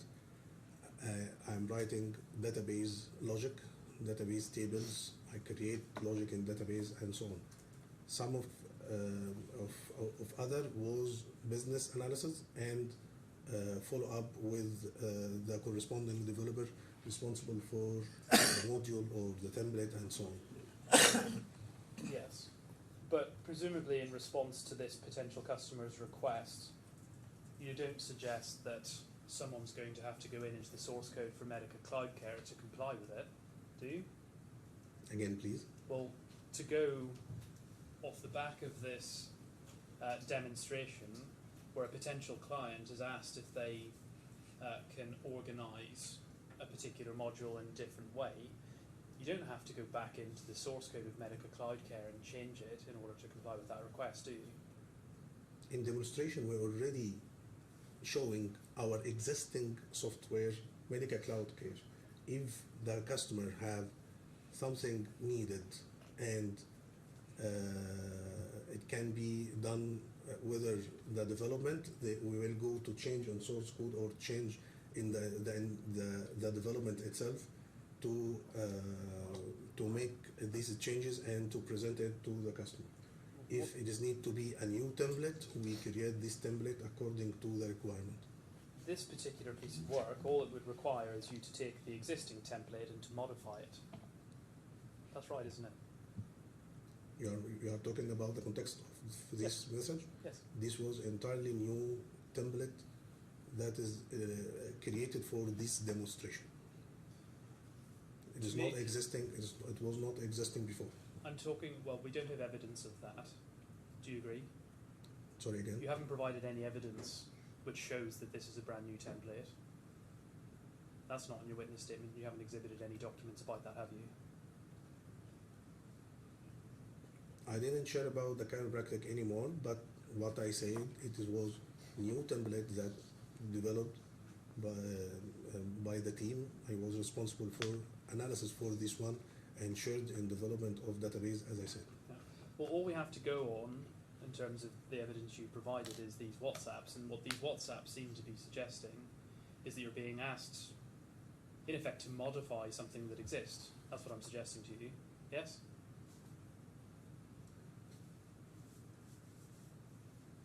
I'm not sure you can show me what you are talking about.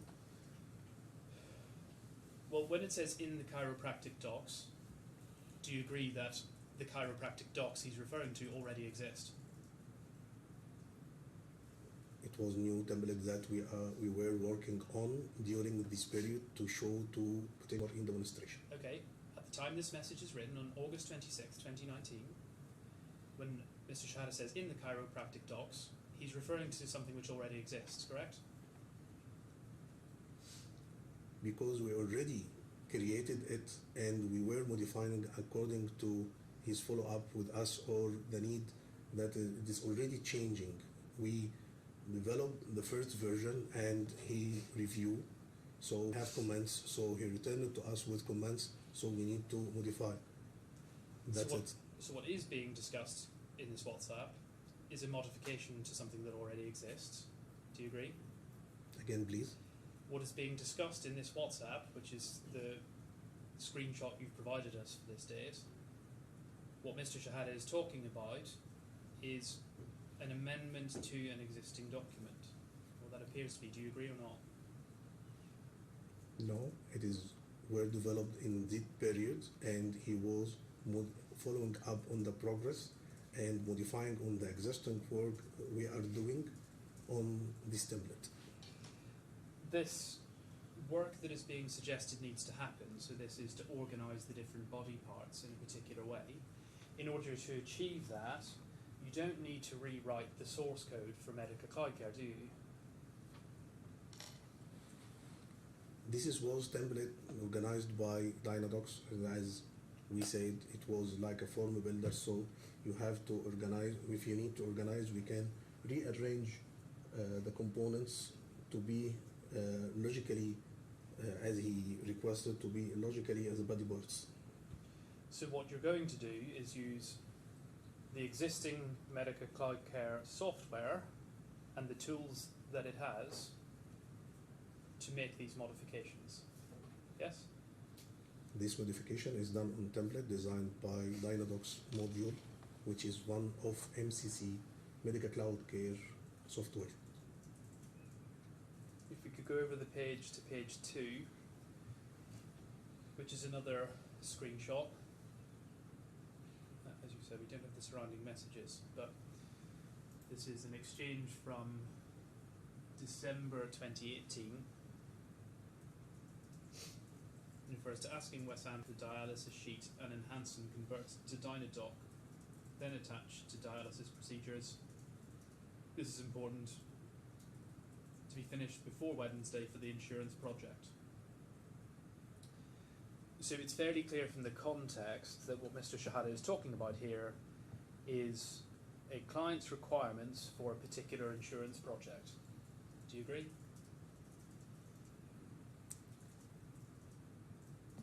This is another demonstration that is needed, and they asked for hemodialysis sheet.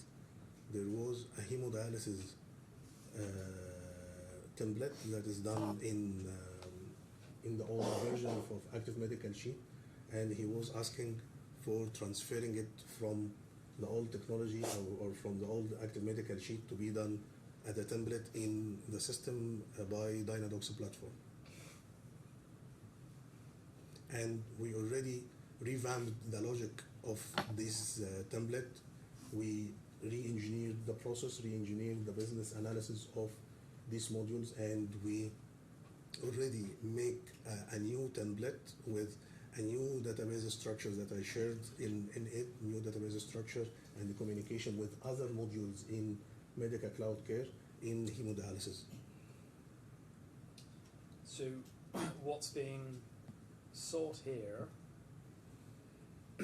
is to add add on an element of functionality to Medica Cloud Care to meet the needs of a potential customer for this insurance project. Do you agree? It was add-on template that is needed for this project. It's not a request to go in and amend the hard coding of the Medica Cloud Care software itself, is it? It is done, as I said, it is done through template form builder Dynadocs platform, and the database structure was reflected in our database. And when you've referred to this as an example of following up in the development of modules that you were involved in, it seems as though the extent of your involvement here isn't that you're being asked to make the change yourself, you're in effect being asked to ask someone else to do it. Sorry, again, I didn't get the question. The request that's being made of you in your role in informatics isn't make this change, it's can you see to it that someone else makes this change? When engineer Nasser is following up, he needs this task to be done. If I'm responsible for that, I will do it myself. If another one responsible for that, I will ask him to do engineer Nasser instruction to be done. Look at page 3, please.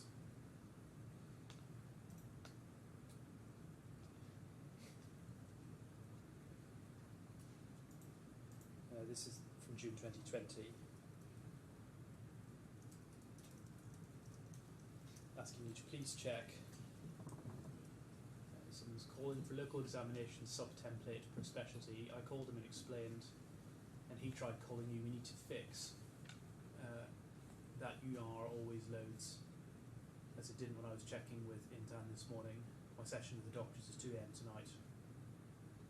You apologise. You say you're going to call, and then at the bottom he says he noticed the sub-template keeps changing. With the lifted in user, it should follow the speciality of the original user that added it there the first time, not keep changing by the logged in user. What appears to be happening here is that in respect of a particular module, Mr. Shehata has looked at it and is feeding back to you how it should look. Do you agree? This was a template called initial assessment, and he was following up on testing it. He was testing it himself, and he was following up on issues or rearrangement or anything. This was a requirement from our client in Malaysia. So what's happening is effectively a level of review of the work, flagging problems, and then getting you or your team to action those issues that have been identified. Do you agree? If the customer called him for an issue, or he discovered an issue, he was talking in this context. He was talking to me to fix it, even in the Dynadocs platform itself, or the corresponding engineer, or the developer of the template itself, so I can communicate with him, or the logic that I write in database, as I said, so I can fix him. I fix it in myself. So where is the task? I am forwarding this task from engineer Nasser to the corresponding responsible team member. And again, it's suggesting that this task isn't really anything about modifying the software itself. It's just about adapting the customizations that the software provides. Again, please. So it's not about amending the software itself. It's not about recoding the software. This is just about making amendments to particular modules or customizations for an end user. As I said before, if the issue is related to existing module, the bug is already an existing module, it will reflect in the code, the modification.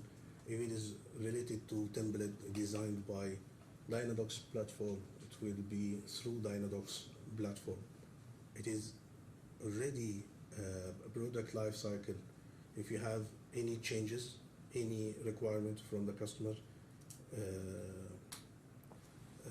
another workflow, it is continuous cycle for software. And at page 4, you provide a message where Mr. Shehata is saying, how does it work to make a schedule? And you provide a response which describes that process. So booking request, when you click on it, there's a pop-up with the URL. Imaging, when you click on it, there's imaging with the scheduling screen. So what you're describing, in effect, is what the customer will see when they're using this module. Yes? In this context, I was describing the business already built on this template and what is the data and how it will be reflected in the template. Yeah. So it's nothing to do with coding or creating or amending a software system itself, is it?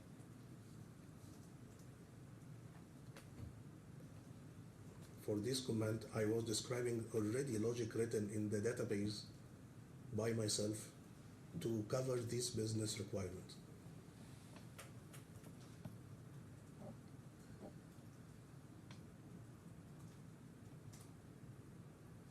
Data or information which is stored in the system is different from coding, isn't it? I'm not talking about data. I say logic embedded in database. I already developed stored procedures, which is ready programming, but inside the database engine to cover this business logic. And in this context, I was describing what is the logic that I built behind this interface, what is logic built behind, and how it interact with medical cloud care modules. So it is some sort of development, but in database. I'm not talking about data. Other than saying it for the first time just now, you haven't provided the court with any explanation in your evidence or any documents which show what that means from a technical standpoint, have you? Again, please. You haven't provided any documents which show us what work you say you were actually doing.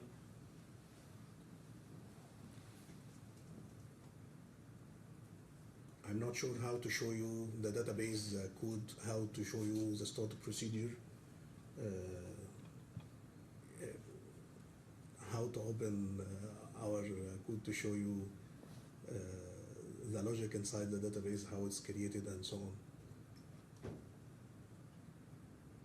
And then finally, page 5.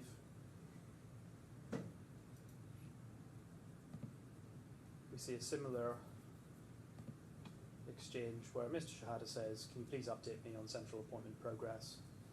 You provide your response of what you're up to. He asks, when can you show me? So as we've seen before, he's following up on the progress of a piece of work in relation to one of these modules, isn't he? Again, please. He's just following up on progress with work that's being undertaken on one of these modules. Do you agree? He was talking about the progress for this specific template, the central appointment. Yes. And this is in 2022, so around 5 years after you rejoined the company. Yes. And so 5 years after you say medical cloud care was already developed. Yes? Yes, because it was new requirement for a newly customer.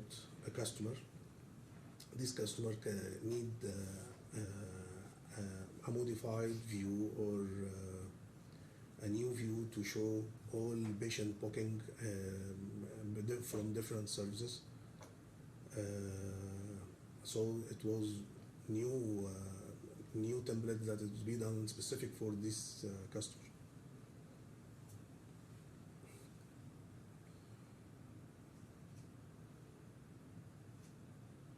Thank you. Thank you. Mr. Montague-Smith. Thank you, Mr. Bashir. I'm just going to ask you a few follow-up questions, if I may. Now, firstly, I just wanted to ask you a little bit about what you said about your role in the medical informatics role that you played. You described doing a gap analysis for customers and identifying the differences, as I understand it, tell me if I'm wrong, between what MCC already had to offer and what the customer, the hospital, needed. And what you said in the course of that was your role was to translate the customer requirements well for the developers. So we're talking about this role in particular. Can you tell me and tell the court what was the work product that you would produce at the end or in that process for the developers? How would you communicate those needs? Between me and customer or between me and developer? Between you and the developer. So you've done the gap analysis, you've prepared what you've described as the workflows, or was it now? How would you present those to the developer? Okay, gap analysis is one of these duties for health informatics. For the gap analysis, after we collect this information and we set with the customer to get what exactly is needed, what I said before, we translate it into the language that the developers can understand and follow up on it and start their work. One of them is to develop a business requirement document. This business requirement document including all aspects that's needed for this requirement, the business workflow, what is needed functionalities, the rules, the user who will use this function, how he will use it, what is the connection between this module or function, and how it is related to what is the communication between this function and other functions and modules in medical cloud care. This is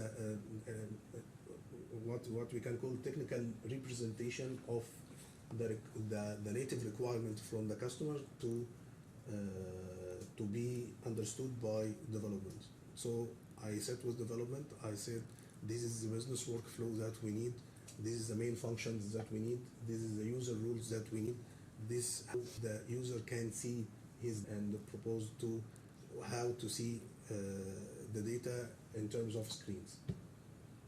And in terms of what the developer then did with that, would that always require coding? Could there be configuration? Was it always necessary to produce a module? Was a module ever produced? What's the product of that process in general terms? Can you explain it again? So you've identified a gap, you've created your workflows. Would that lead to the creation of a new module, or would it simply lead to the configuration of existing modules? According to the requirement, if it is an add-on or another function for a already existing module, or this need to be covered for a new module that is need to be developed according to the gap and according to the business need. Okay. And if the result of the work product was a new module, would that be a new module which was only ever applied into that particular client, or would it be incorporated into the MCC software as a whole? No, we are developing it to be,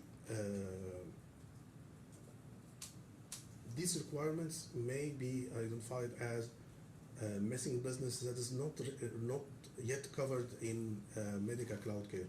So we create the business, the medical informatics team prepare that business document to be done for this customer and to be reusable and configurable. We can say it is scalable, so the larger scale, so it will comply with this existing customer and coming customers and cover all expected workflows that we can meet. Thank you. Now you were asked about Dynadocs, and I just wanted to clear one thing up because it wasn't. I think there was the transcriber didn't pick up your words. But it was suggested to you that Dynadocs, you can use it to, I think, drag and drop fields within what was described as something like an Excel spreadsheet. Now, you said it was like something that was already on the market, a product that was already on the market, and you referred to a product which you named as Form something. Form builders. Form builders. Thank you very Builders. much. All right. Now, I think, yes, so you said, your evidence, I understood it, was that the purpose of Dynadocs is to make forms, or templates for forms. And just so we can understand what you mean by that, can you give us a concrete example of the kind of forms and the way in which they would be used in the MCC system and by the customer? Okay.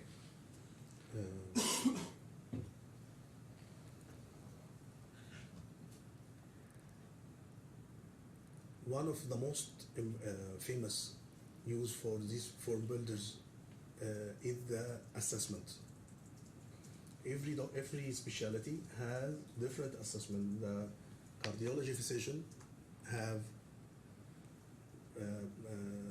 perspective for assessment of the patient, different from GP, different from chemotherapy or oncology doctor, and so on.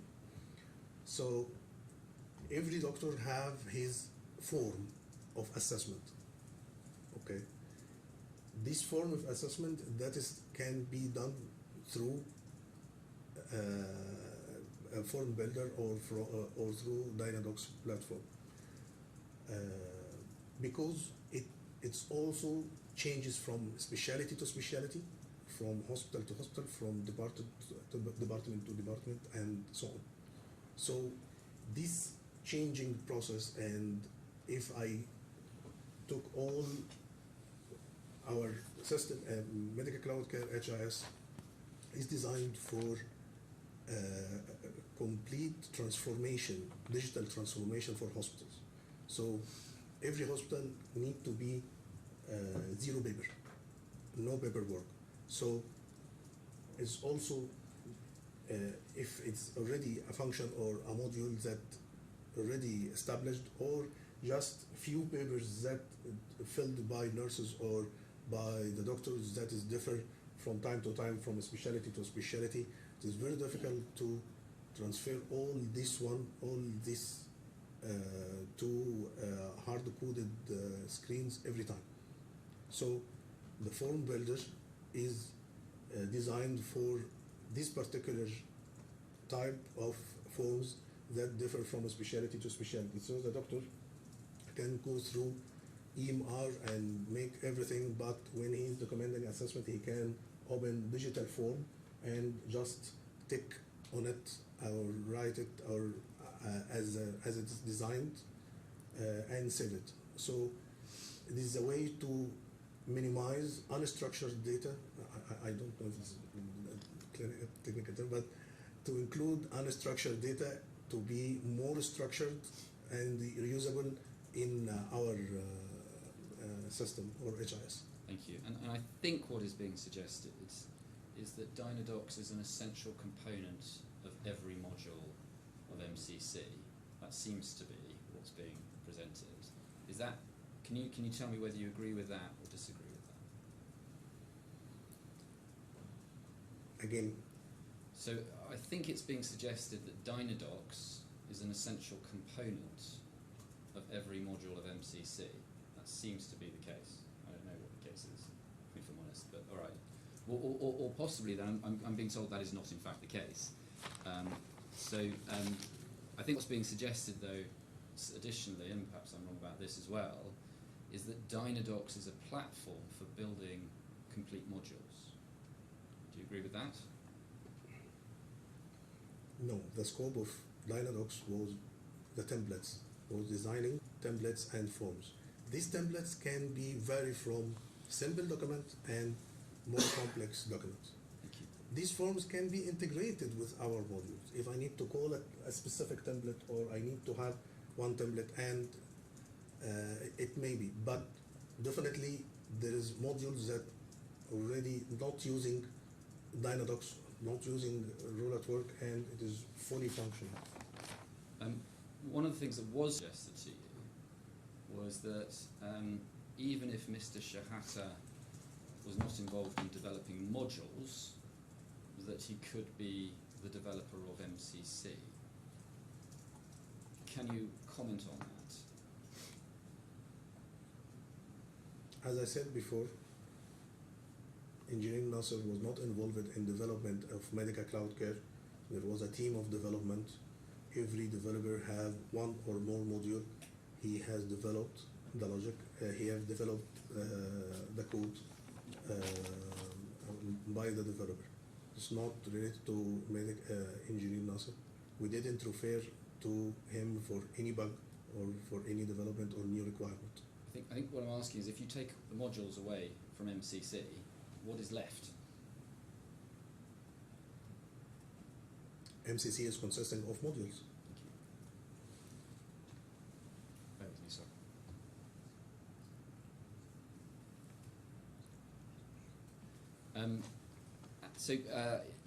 You mentioned earlier that Dynadocs is not essential for all modules. Can you give some examples, or forms are not essential for all modules? Can you give some examples of modules, or an example of module which doesn't use Dynadocs? A lot of medication module. All pharmacy module is not depending on Dynadocs. All radiology for imaging, X-rays and CT and everything is not using the Dynadocs. What about Laboratory? I have patient management. All the core for patient management, patient registration, admission, transfer, everything is not depending on Dynadocs. Thank you. Could we please bring up the document E343? This is a document you were just being shown just a short while ago. Thank you very much. If you could just scroll down here. You asked some questions about the chiropractic. Oh, sorry. Yes, there we go. If you asked some questions about the text on the left-hand side in the second bubble on the screen, and in particular about the chiropractic docs, and it was suggested to you that the chiropractic document that is referring to, or the template that was referring to, had been created before. If we scroll up, we'll see the date of this exchange, August 26, 2019. Doing the best you can, when do you think that chiropractic docs template was first created? Doing the best you can. As I mentioned, few days, maybe a week before. And if we could scroll down to the third page of this, please. This is my last question. You were asked about this page, and if we could just, is that all the text? I think it is. I'm not 100% sure which bit you were referring to, but you just, I think in response to questions about this page, you said this is about the initial assessment template. Yes. Do you remember that? And you said Engineer Nasser had been following up, and then you said this was a requirement for our client in Malaysia. You remember saying that? Yes. Can you just explain who that client was? It was Sime Darby, RSDH. Can you just say that a little bit slower for me? RSDH, Ramsey Sime Darby Group of Hospital. Sime Darby, thank you. And can you tell me what, as you understood, their requirements were? Okay. They have GCI requirement, GCI Joint Commission International. This is for standards applied in healthcare. This was a requirement for assessment, and they need to reflect these requirements in a form that the doctor can fill this assessment every certain period of time. Some of this was already we designed. It was a Dynadocs form designed by template form. Some of logic need database logic that I was involved in this database logic, and some of them called some templates from already existing MCC model. Thank you. Just wait 1 second, please.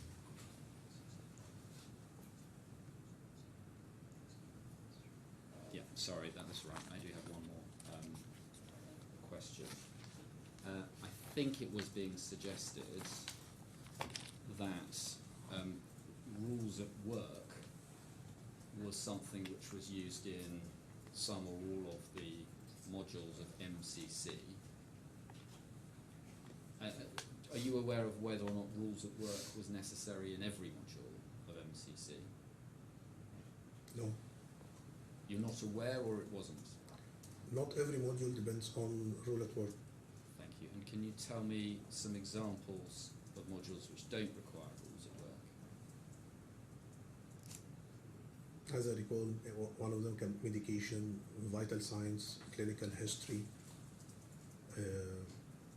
operations, surgical operations. That doesn't depend on rule at work.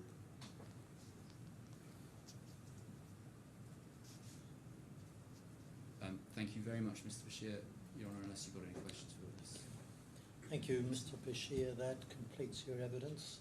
Court thanks you for your assistance. Thank you. It's now up to you. You may stay or you may go as you wish. Okay, I'm released now. Yes? Thank you.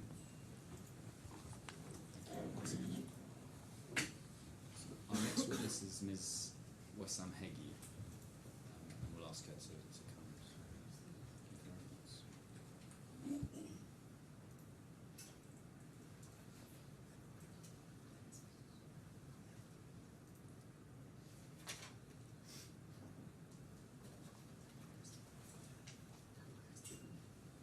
Come on through, Ms. Heggie. If you'd like to just go and stand over there, this is the registrar, she'll help you.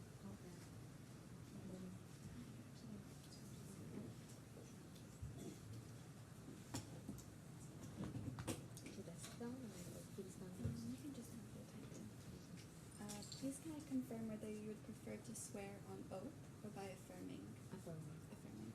Can you please confirm your name and occupation? My name is Wissam Rajab Usaid Muhammad Haggi, and I am currently the Chief Medical Officer of Hassan Saad. Please repeat after me. I affirm I affirm that I will that I will say nothing say nothing but the truth. but the truth. Thank you. Ms. Heggie, you'll see there's a microphone in front of you. Yeah. That's recording what you say, but it's not amplifying it. It's not making it any louder. So I'd ask you please to speak as loud as you can so that everybody in the courtroom can hear you. Okay. Thank you. Thank you very much, Your Honour. Ms. Heggie, the other thing I'd say, and I think you already know this, is if at any stage there's a word you don't understand in English or you can't articulate in English, you're free to ask the translator, but we'll try and work in English if that's all right. Can I ask the operator please to bring up bundle C tab 8? Now you should see some documents on the screen in front of you. Yes. Can you see there your first witness statement? My first witness statement, yes. Thank you. And if the operator goes to the last page of that, please. Is that your signature at the end? Yes. Have you read that statement recently? Yes. And can you confirm that its contents are true? Yes. Thank you. There'll be some questions. Okay. Good afternoon. Good afternoon.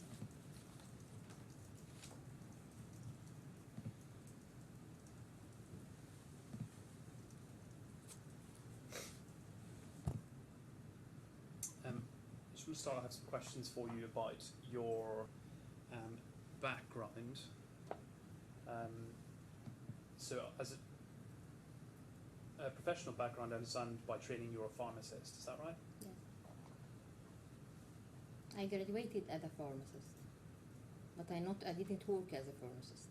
So you weren't clinically practicing as a pharmacist. You did a degree in pharmacy. Only for 6 months I practiced in a secondary pharmacist. Yes. And I think you've got a number of other postgraduate Yeah. qualifications, which seem to be, is it sort of management analytics, that sort of thing?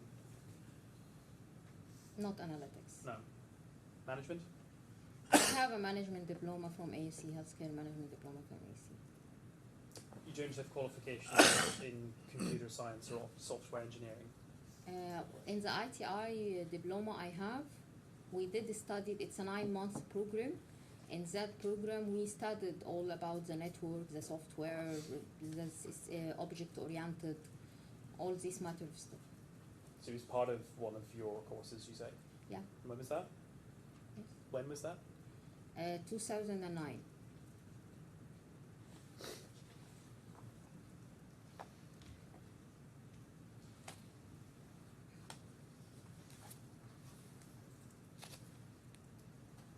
And you say you've been working for Health Insights Egypt since October 2009, is that right? Yes. And as I understand it, at that point in time, you were working as a consultant who's external to the company, is that right? No.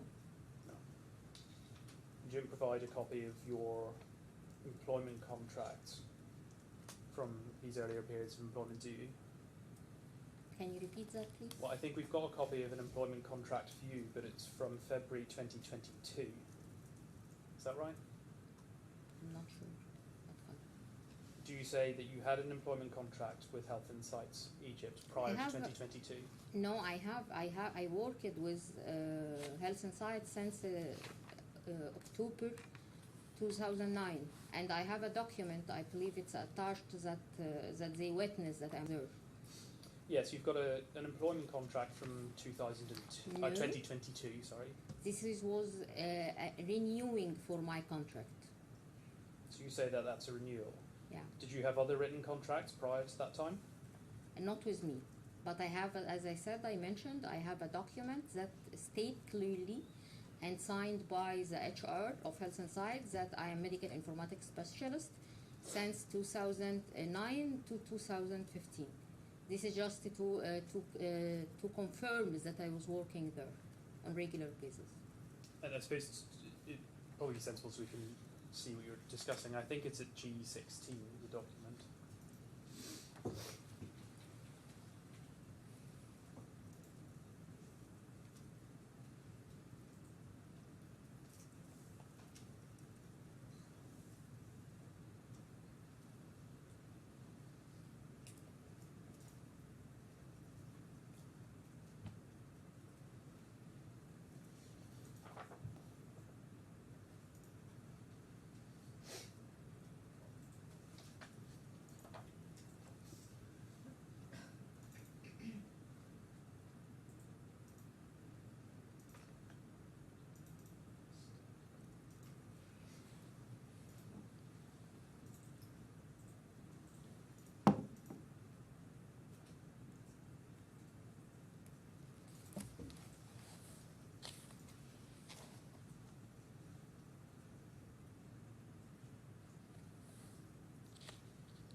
Ron, I don't know if it's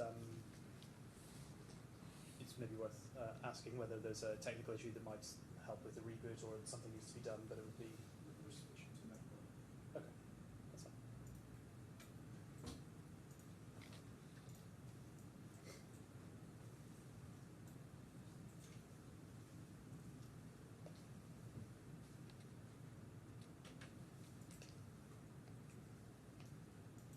In addition to that document, there is a correspondence email, a continuous correspondence email between me and Angel Nasser and Dr. Assam and staff in Malaysia. All that ensure that I was working in the company since 2009.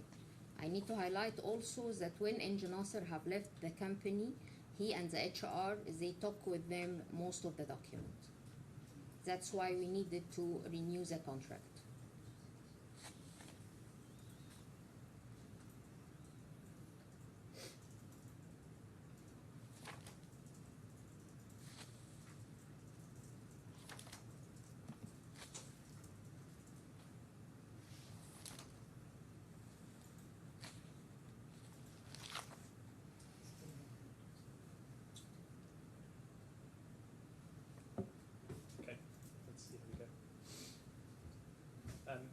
see now on the page in front of you documents an employment contract from the 1st of March. We might need to zoom back in because it seems to be quite difficult to read whenever it zooms out for some reason.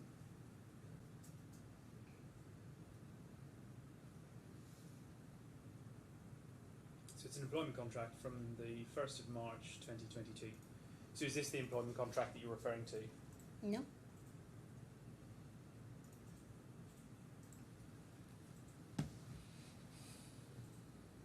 Sorry, I didn't quite hear you. Did you say no, or did you say? No, I said no. This is not the contract I'm referring to. We This were- is the renewal contract I did after Eng Nasser had left the company, because as I just mentioned, he and the HR have taken all the formal documentation for the employee with them. It suggests that actually prior to this point in time, you didn't have a formal employment contract with Health Insights Egypt. You were didn't. employed as a I did. consultant. Do you agree? No, I don't agree.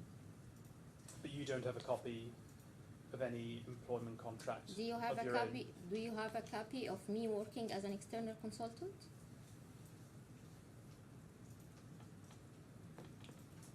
Ms. Heggie, I can just explain to you Okay. the way this process works is that Mr. Doherty asks you questions Okay. and you answer them. If you want to ask him, does he have a copy of a document, Okay. you may ask that, and he may or may not want to answer it. Okay. And you say in paragraph 1 of your witness statement that you're currently the Chief Medical Officer of Health Insights. Have you been the Chief Medical Officer since you entered into this contract in March 2002? No. When did you obtain that role as Chief Medical Officer? I believe 1 year or 1.5 years ago. And prior to that, I you was a were medical informatics manager. Since when? When I started in the new company, I was a medical informatics manager. Sorry, when you say the new company, what do you mean?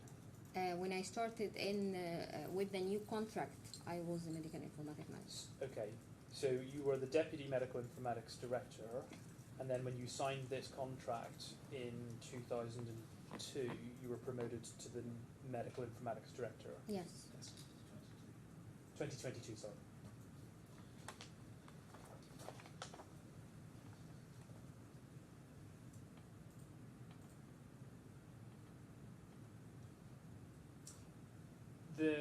Looking at the background to your role, it seems as though your team, if I can put it that way, was what we've heard was the informatics team.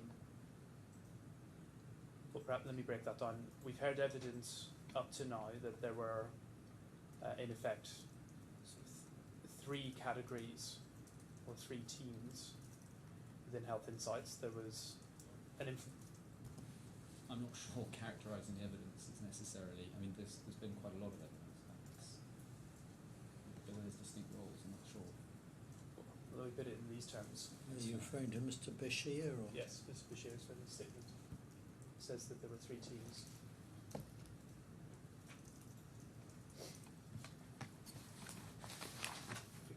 Bring up, please, C7, page 3, at the bottom of the page.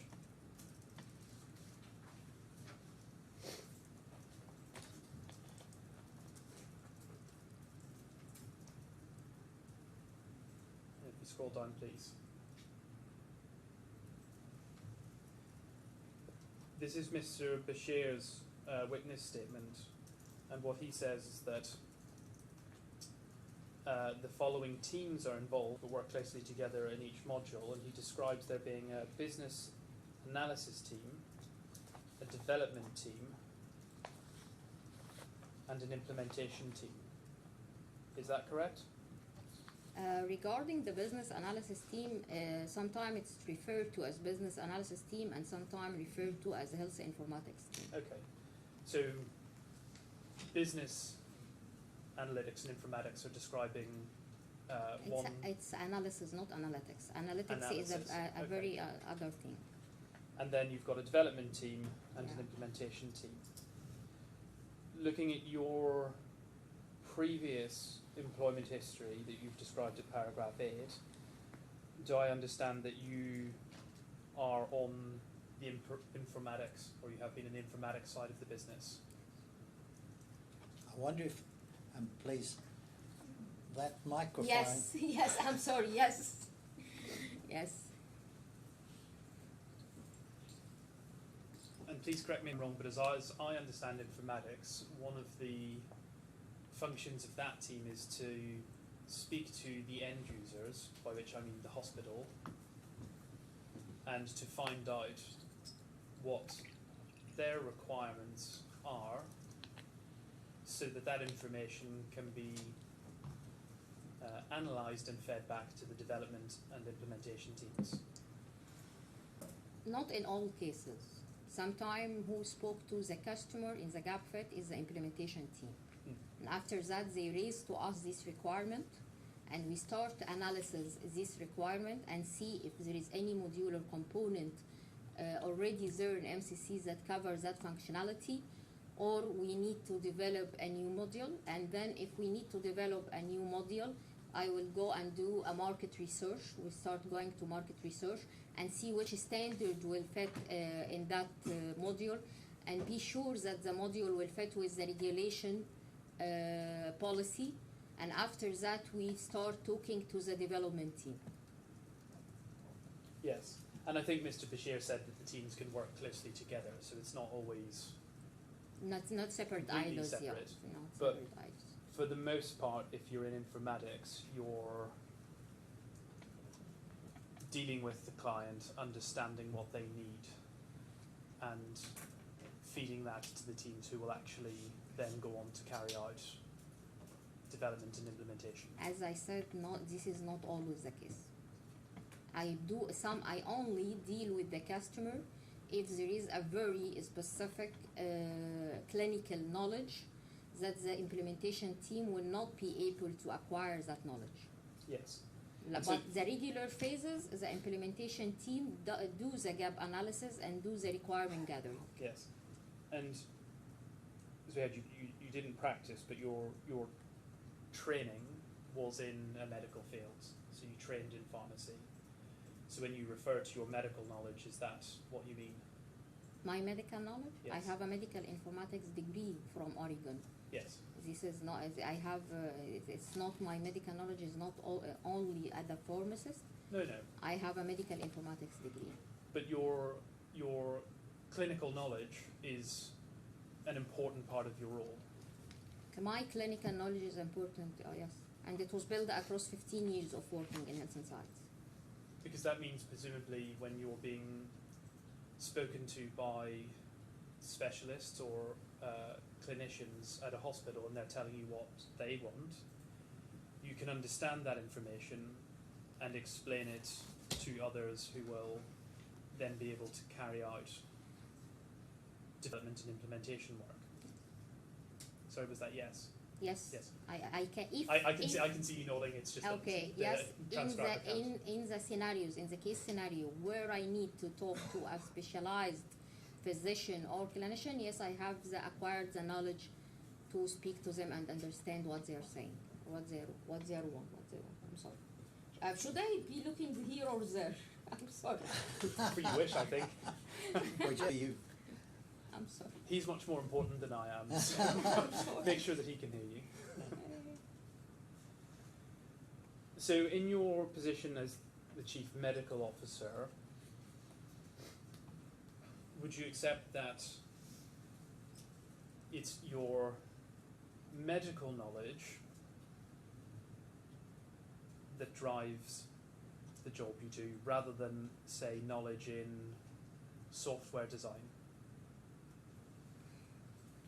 It's a mix of not solely my medical knowledge and actually not solely my medical knowledge, not solely my awareness of the software cycle. I'm not a developer, by the way, but I am aware. I have a general knowledge on the software cycle. As I said, I studied in the ITI, and I believe this is a combination. What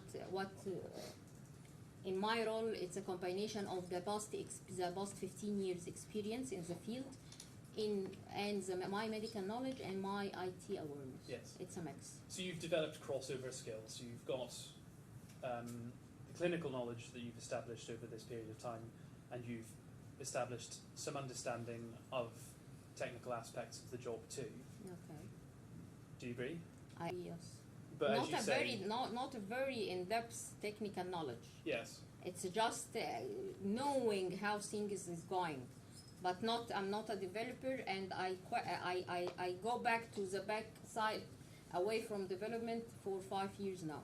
Yes. So you're not a software developer, and you're not suggesting to anyone that you No, are. I am not a software developer.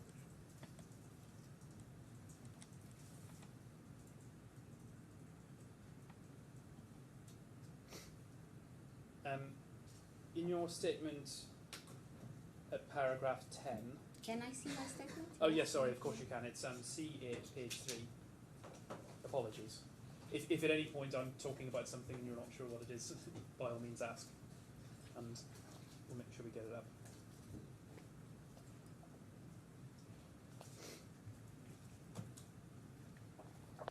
So paragraph 10 makes reference to when you've joined Health Insights Egypt, and you refer to the system being used as Medica Plus. I'm back to that. But in the middle of this paragraph, you say that at the time you had around 30 developers in Health Insights Egypt alone, and each developer was responsible for different modules. Just to check, you're describing, I think here, the company in 2009. Is that right? In terms of numbers of people. It's almost. Yeah, I didn't count actually how many. So actually, it's almost around that number. Yeah. And I'm not asking you to try and remember every single colleague you've ever worked with. I would not be. Just approximate numbers. In 2009 would have been around 30. In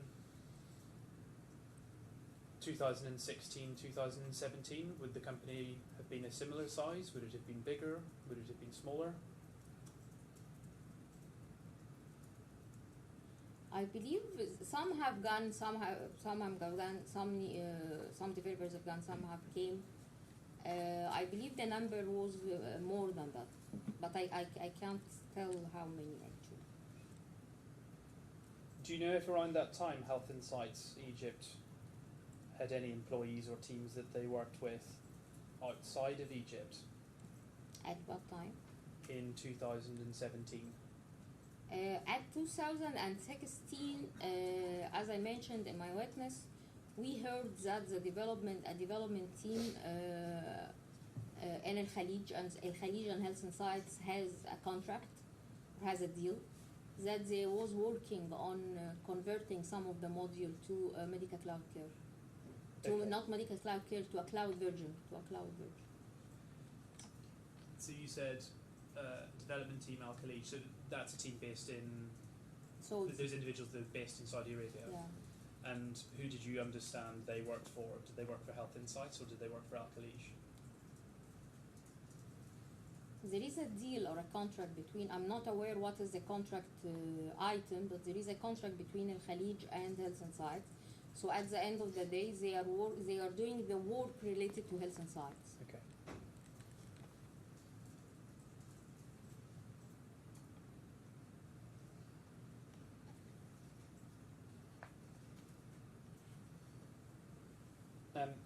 When you are talking in paragraph 10 about these 30 developers, and you say that each developer was responsible for different modules of Medica Plus, or even sub-functions within the individual modules, are you talking there about just your colleagues, or do you count yourself among these people who were? Not my colleagues. But do you consider that that was work that you were doing as well, or is what you were doing different? I'm not a programmer.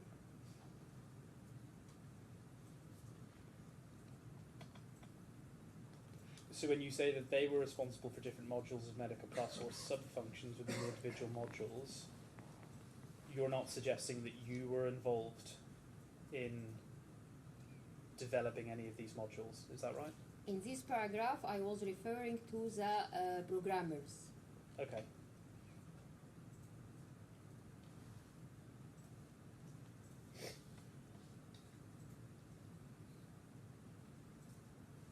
And again, in paragraph 11, when you come on to describe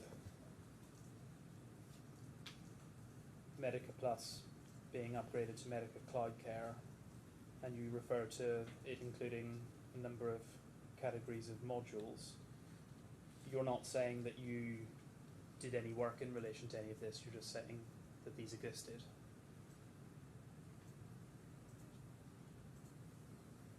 Okay, back then in M plus, in M plus, not in MCC, I did some of the clinical modules, but not using a programming language.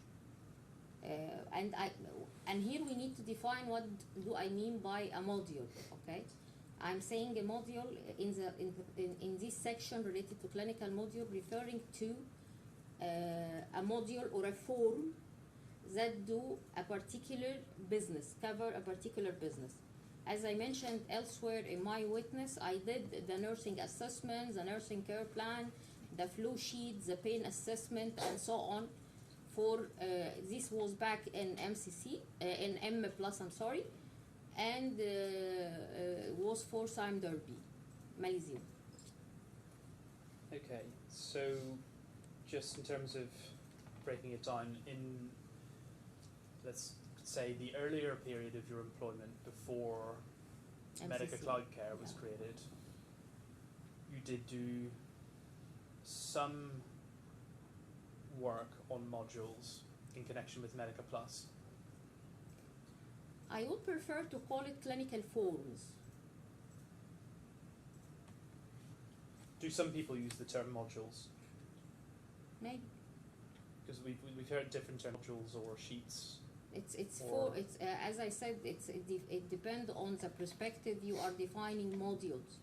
If you are defining module as it's a programming language and a software that use a non-programming language, then what I did was not a module. If you are talking about that I'm making, for example, a business, a form that cover a particular business, then this can be a module. So that's why I'm to get out of this this argument, I prefer using forms.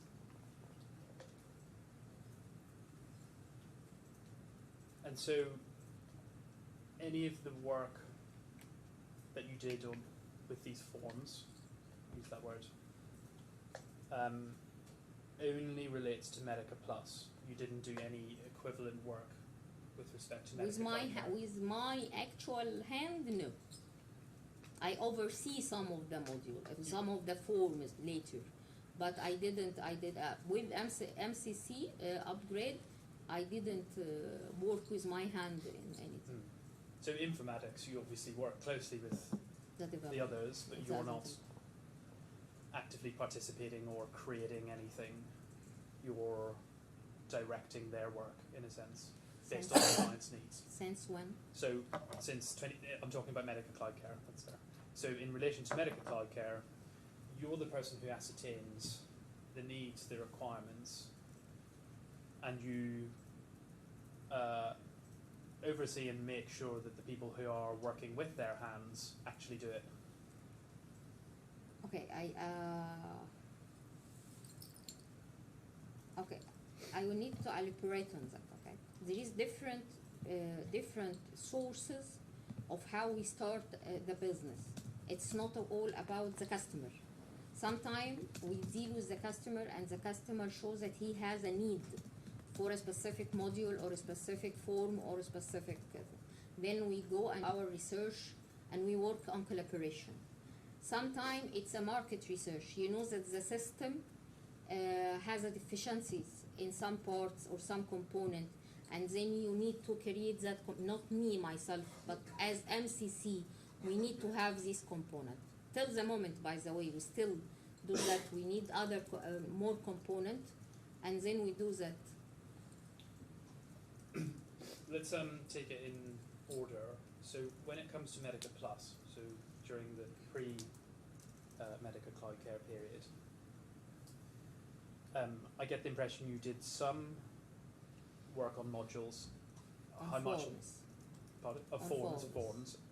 You did some work on forms. How much of your time was taken up on forms? A lot.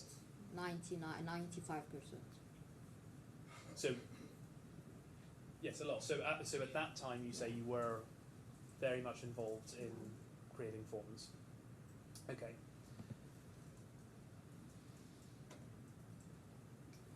And you refer at paragraph 9 of your statement, it's at the top of this page, if we can scroll up, so you're able to see it.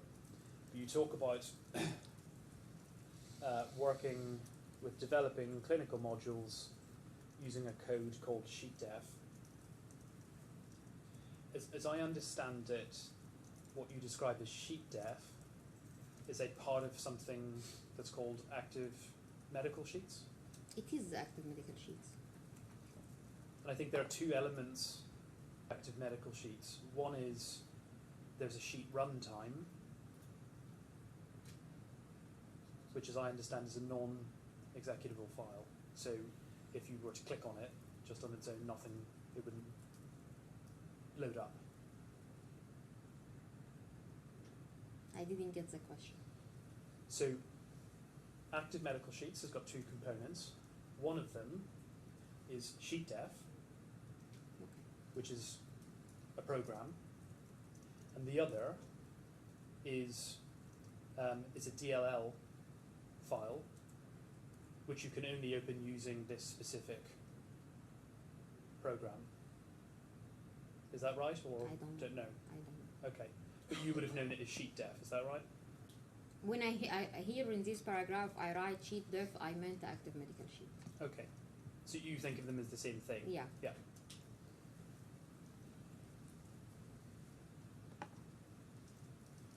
The SheetDef is effectively a tool, isn't it, that you can use to design and modify a sheet without coding it.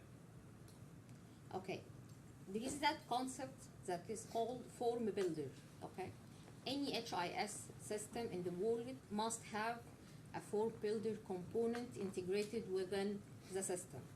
That's why in simple statement, each hospital, okay, have the same workflow, have the same modules, mostly have the same modules, MCC, but they differ in the forms. So if I am working with a hospital in Saudi, it will have its form. When I'm working with in Egypt, it will have its. When I'm working with England, it has its form. So all the system, not only MCC, have this component that called form builder. The idea, the main idea behind that was allowing the users, the end users themselves, to drag and drop using that form builder and create the forms they need.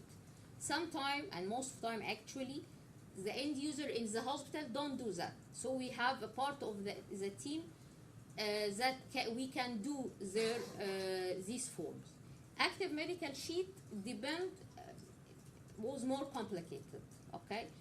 But it depends on calling other module, programming module from MCC. So active medical sheet call other component from Medical Cloud, Medical Plus back then to do some function. This is part of doing the function. The other part is integrating with the database.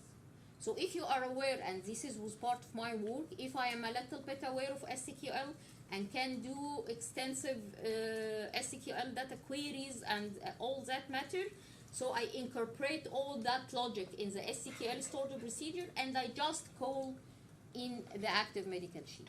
So 80% of the active medical sheet is simple form. It's just dragging and drop the fields and designing how the form is looking like. It's like digitalizing the paper form.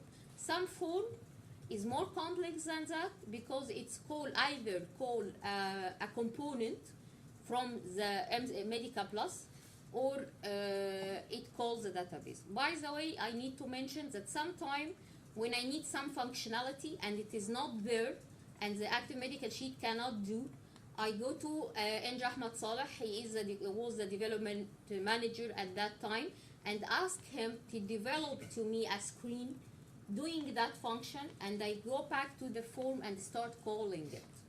Okay? Yes. This is in summary. Yes. So when you load up a template on SheetDef, Okay. am I right in thinking, it's maybe putting it in too simplistic terms, but you can draw windows or insert bits of text or like a drop-down menu or a radio menu? You can Yes. drag and drop Yes. different drag inputs and drop into the different form. type of fields. Yeah. And so just to clarify, in your statement, you use this expression that you say that Mr. Shehata was one of the developers working at M+. He was responsible for updating and maintaining SheetDef code. To clarify, SheetDef in itself is not, it's not a code, is it? It's not a programming language. It is active medical. Again, SheetDef to me is same as active medical sheet. Active medical sheet is a Visual Basic program. Visual Basic based program. Yes.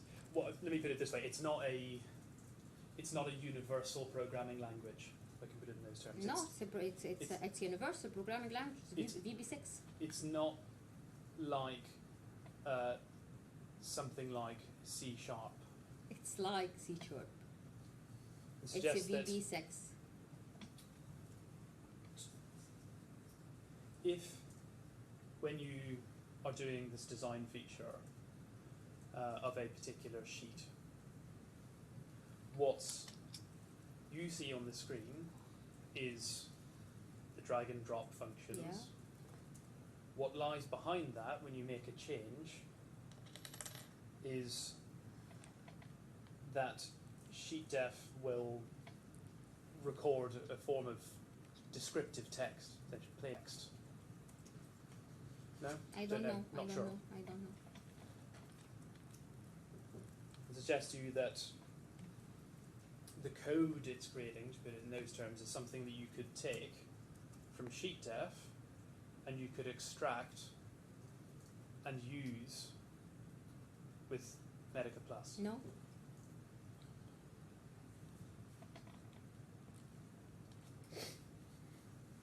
I can import and export the form, the paper form I created, but I cannot copy and paste the code and put it in another area.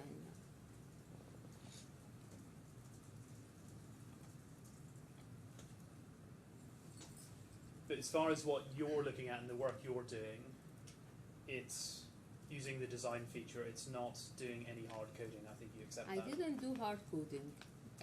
There is that concept of flow code, okay?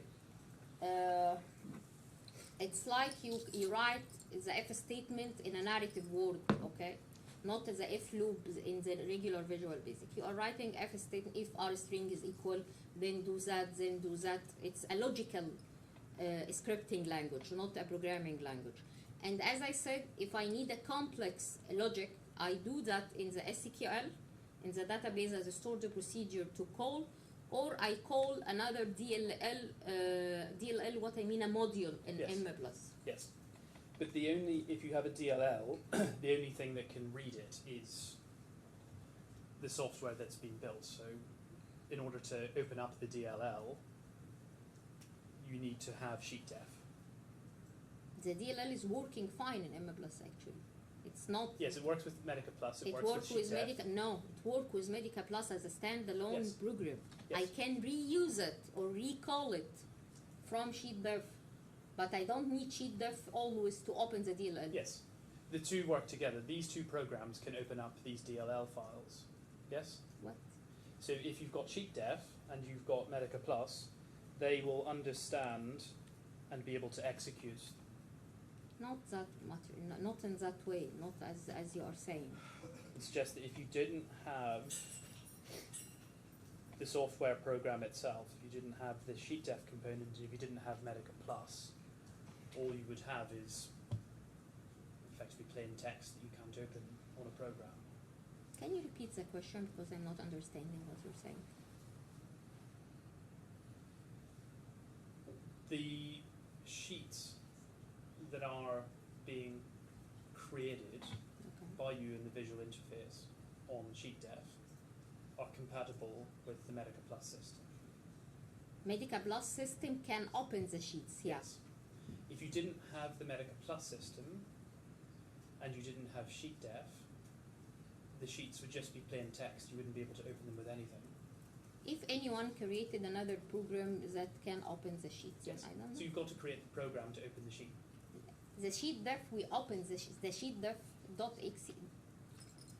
I can open the designer module from the sheet def. But in order that this be to be an actual form and assigned for the patient or the nurse or the physician, I need to open from Medica Plus. Yes, so you need the program to open it. Let's put it in perhaps simple terms and see where we get to.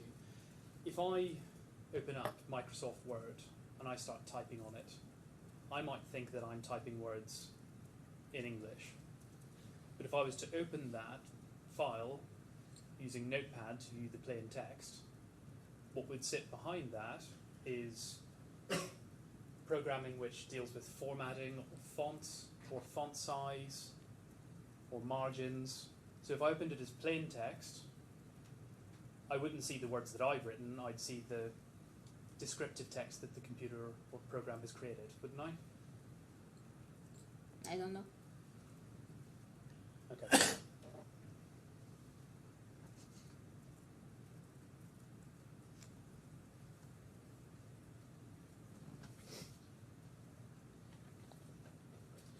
When you describe your role in this context, you say... Paragraph?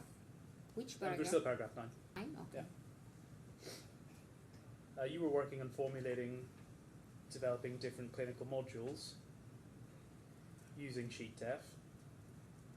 You say at that time, Nasser was one of the developers working on Medica Plus, and he was responsible for updating and maintaining the SheetDef code. Those are two different things, aren't they? No? You're using SheetDef to create a module. Yes.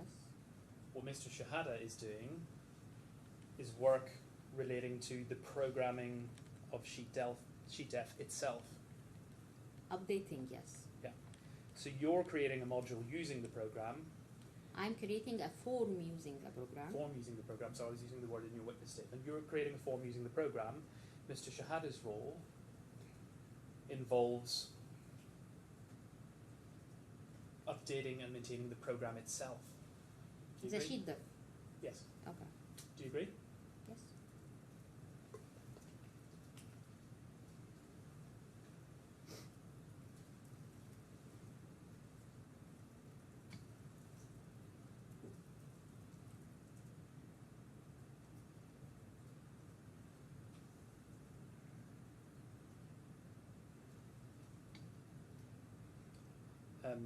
Your Honour, I'm in your hands. I'm about to move on to a slightly different topic. I think you had originally scheduled to stop it. Well, we can go to 12:50 a little more. We can take another 10 minutes. Yeah, that's fine.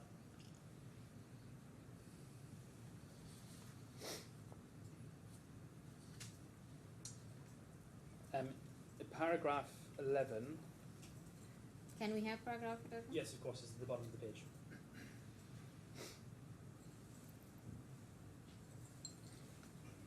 You say that Medica Plus was later upgraded to Medica Cloud Care. Now, as I understand, you weren't involved in this process. Is that right? As writing, form is. So when you use the word upgrading, when it comes to the technical aspects of what is involved in creating Medica Cloud Care, that's not really something that you know. Please repeat the question. So you said you describe it as an upgrade,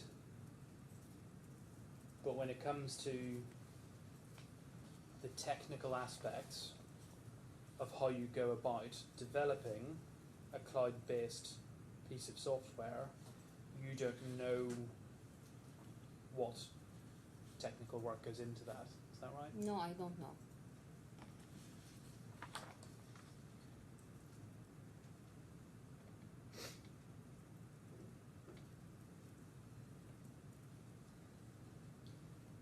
And again, paragraphs 11, but also at the bottom of this page and over the page.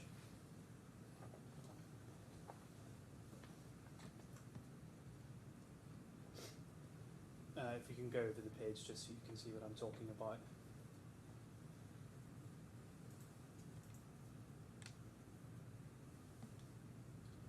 And scroll down, please. Can you just see the list? But you're setting out effectively a set of modules, but you didn't work on these modules, correct? Okay, technically, again, I will refer to the word used in the past question. Technically, I was not involved in the development in MCC or the upgrading. Business-wise, I was involved. As I mentioned in my witness, for the nursing part, for example, we moved from nursing assessment and nursing care plan as just form and start to create a setup and transaction screen for it, because other hospital, because we wanted these modules to work in other hospital other than Malaysia. So I am involved on some of these modules on the business level. On the business level. I'm not involved in technical level. Yes. So from a technical perspective, you can't really explain what went into the development of these modules. Yes. Is that fair? Yes.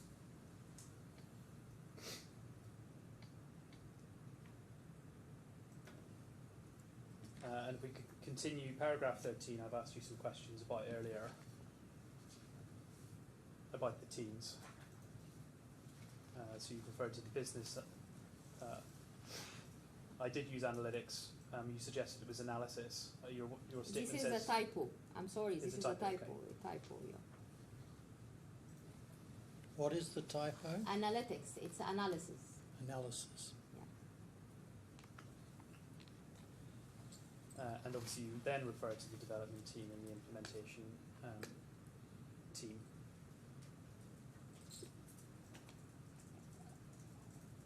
So following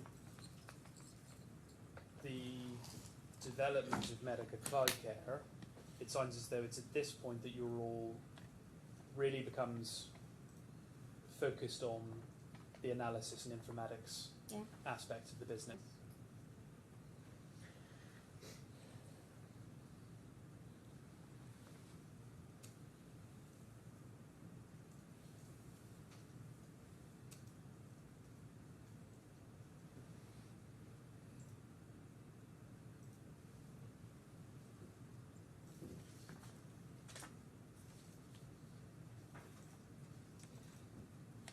At paragraph 14, you say that the reason I explain the above is to show the different layers to the inception, development, and implementation of a health program, of a health information system like Medica Plus and Medica Cloud Care. It requires a huge amount of team effort. The specific efforts, insofar as it relates to Medica Cloud Care, that you can give us your first-hand evidence on is presumably the interfacing with the customer. So it's the talking to the customer, finding out what they want and feeding it back. Can you repeat the question? Well, when you're talking about the layers to the inception, development, and implementation, where your role is in health informatics, I would assume that the majority of the effort that you put in involved speaking to customers, finding out what they need. I didn't need that at that stage because I'm already having the nursing assessment and nursing care plan. We already have the business. Okay. You need to talk to the customer again if the implementation didn't do that part. Only with there is new business that is required. Yes. But as I said, I am upgrading Medica Plus to MCC. Yes. So I actually have the business for the modules. Yes. But when you say that there are different layers to the inception, development, and implementation, the implementation layer that you have any experience of? I didn't talk about the implementation. I'm not implementation. Well, sorry, when implementation I mean delivering a I project. don't deliver the project to the customer. you interact with the customer. I interact with the customer, not delivering the product to the Okay. customer. But you don't have any experience of the inception of Medica Cloud Care from a technical perspective, correct? What do you mean by inception? What you say in your statement, you say there are different layers to the inception, development and implementation of a system like Medica Cloud Care. The evidence you've provided is that at this point in time, your involvement was focused on understanding clients' needs and what was needed to be delivered from a clinical standpoint. So when it comes to the inception of a health information system like Medica Cloud Care, you don't really have evidence you can provide us on that, do you? Can you translate inception to get you? Sorry, I'm sorry. Can I ask him for translating inception? Yes. Okay. بداية بداية. بداية البرنامج Okay. من البدء. Sorry. Can you repeat the question? Yes. By the time Medica Cloud Care is created, you've told us that you didn't have any technical role. Agree with me so far? I don't have a technical role yet. And when you describe at paragraph 14 of your statement that there are layers to the inception, development and implementation of a system like Medica Cloud Care,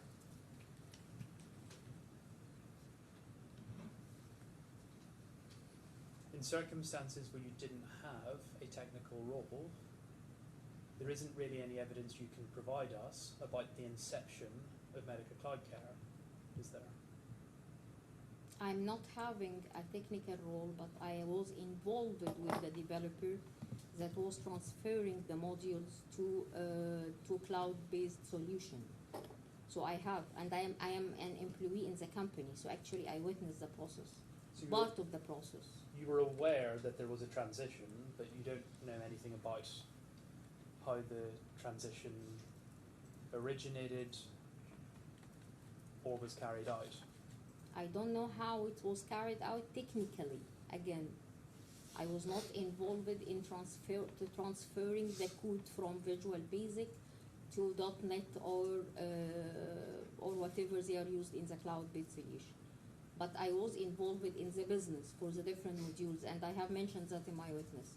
And I was there when the process started in 2016.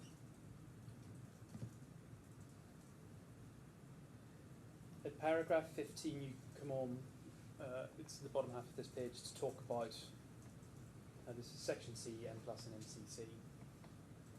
You say that it's always been your understanding that Medica Plus and Medica Cloud Care are owned by Health Insights.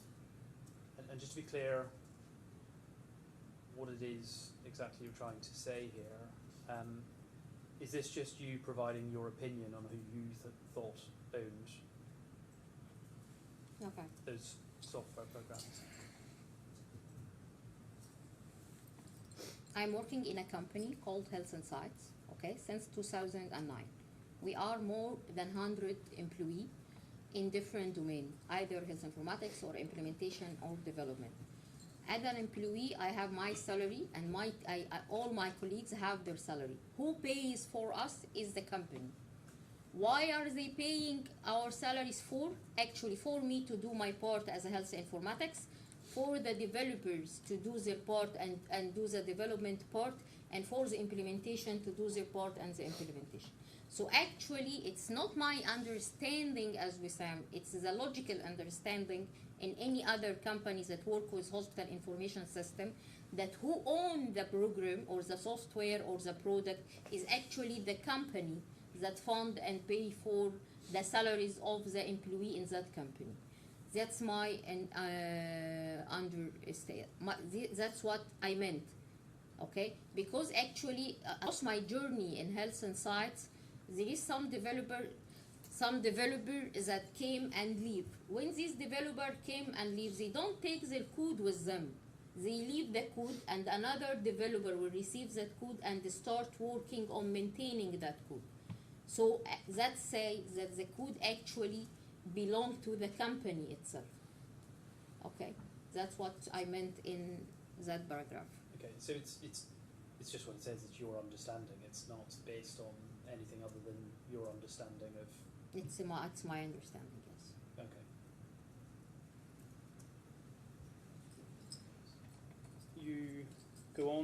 next sentence to say that it makes sense to you because it's the entity that continuously funds and sustains the entire development cycle of MCC.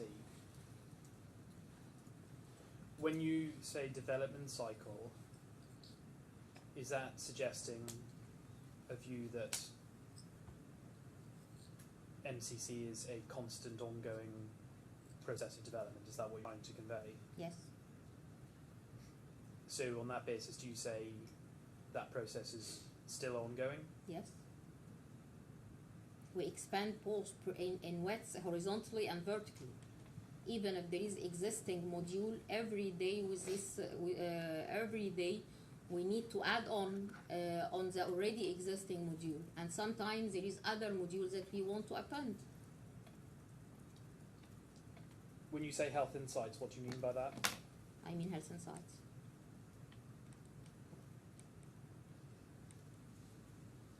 Your explanation in the next sentence talks about health insights being the entity that funds and sustains development, including the salaries for all the teams involved.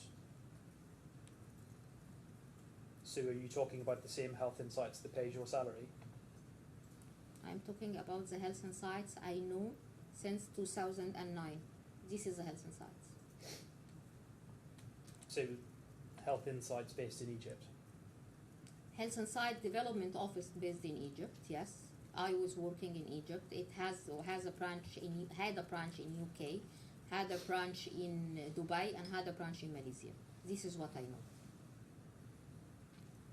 If we go back to G16,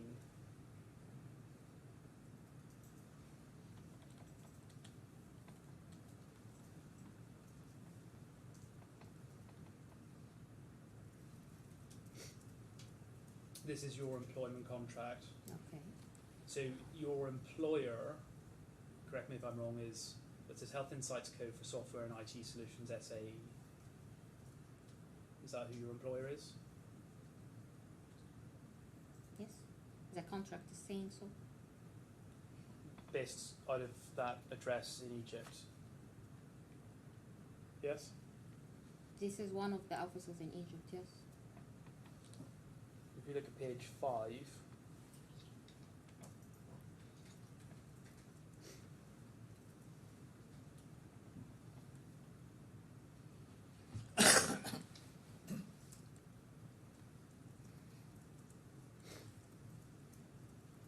now you say that you've always been an employee of this company? Is that yes, right? Yes. So even pre-existing this contract? Yes, I am pre-existing that contract. And if we see at the top of this page, your employment contract seems to suggest, let's see, that there are terms about ownership of work product. It says intellectual property rights, including copyrights, Okay. resulting from the employee's work related to the company's business, so the exclusive property of the first party, so that's your employer, and considered work made for hire. So when you say that Health Insights is the entity that continuously funds and sustains the entire development cycle, including the salaries for all of the teams, the entity named in this contract, that's who pays your salary and your colleagues' salaries, is that right? I can't get the question actually. Well, the entity who's named at the top of this contract, is it your evidence that that is the company that pays your salary? Yes. Yes, it's company pays my salary, yes. And you've described an ongoing development cycle, meaning that even now MCC is continuing to be developed, is that right? Yes. Not developed, it's like upgrading, but it's continuous development process, yes. So in your understanding, or in your view, whichever it is, your employer is the one who owns the rights created by your work, is that right? My employer here is the company. Yes. My company, yes, owns the work, yes. Okay. Would that be an appropriate time? All right. How are we going? How long would you estimate for Ms. Heggie.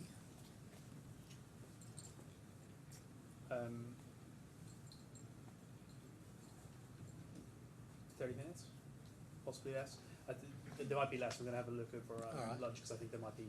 And Mr. Al-Shanawi.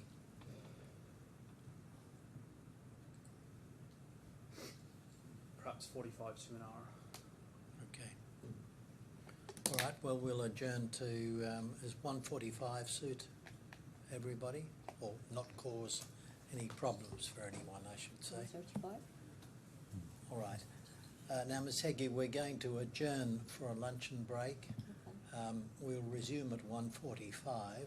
During this break, please don't discuss your evidence or the case with anybody. Okay. Thank you. Thank you. All right, we'll now adjourn. All rise.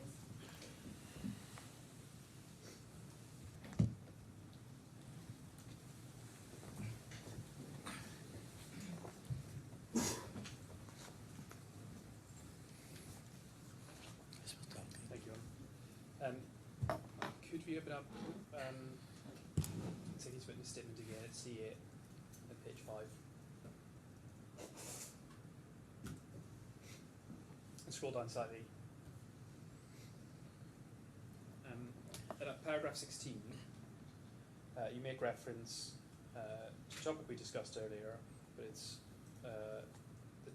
the documentation tool, active medical sheets. And I'm not going to ask you any more questions about the technicalities of it, but what you do refer to there is a suggestion that Mr. Shehata acquired the source code from that from a third party. You haven't provided any support at all for that No. statement, have you? This is what was said back then from the older staff when I joined the company. I firstly believed that he had coded the sheet def, but what was said by the older staff was that no, he didn't. Neither the sheet def nor the roulette work. They said that he acquired from another party, actually did that, and he continued on updating it. No, I don't have an evidence on that. Well, it suggests that your original understanding was actually correct. It was a tool developed by Mr. Shehata. Do you agree? What? I'm going to suggest to you that it was a tool that Mr. I Shehata knew developed. what I knew that he was the one. I go back for him to update the code and fix the bug. So I know that he had the source code. Does he originally created the source code, or he obtained from other party? I said what I heard. I heard that he has Okay, obtained. that's what you heard. So you don't know when this happened? If you No, applied the no, source no, I code? don't know. And you don't know what, if any, third party made or created this source code? You don't Can know, you you don't know repeat? who Can you you- repeat the last sentence? You don't know who he got it from. No, I don't know. As I said, it was like a saying in all the company from the older staff that he didn't originally created the code, acquired the source code and start updating and maintaining it. In any event, by the time we get to the development of Medica Cloud Care, Active Medical Sheets isn't a part of that system, is it? Active medical sheet is obsolete by MCC. At paragraph 17, you say, we learned that our development team based in Saudi Arabia had started to migrate the administrative and configuration modules to a cloud-based solution. When you say, and I've asked you already about the development team in Saudi Arabia, so I have your evidence on that, but it's when you say we learned that our development team based in Saudi Arabia, was it your understanding that it was the team in Saudi Arabia who did the initial work, and then the team in Egypt became involved subsequently? Okay, it's around 2016 there was two parallel line actually. The first one, it's not written here. I'm telling you.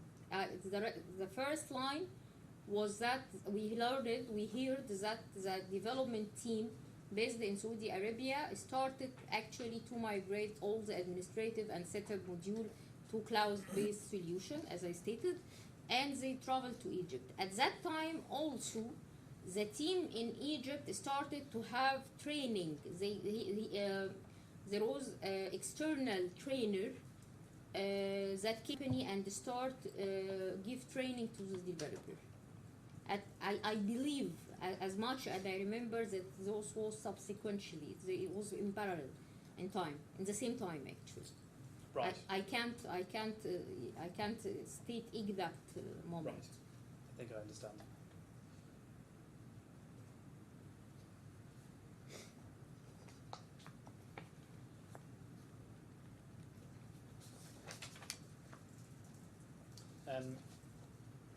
You say that at this time you recall that Mr. Shehata was in Germany to obtain German nationality. Okay, actually regarding this point, maybe there is two times when Engin Nasser was totally disappeared from Egypt. He was not in Egypt for a long time. Those two times, one time was because he was sacked and he has operation in Germany, and he has, I believe, whatever. And he need to have treatment in Germany. I believe this one was at 2016.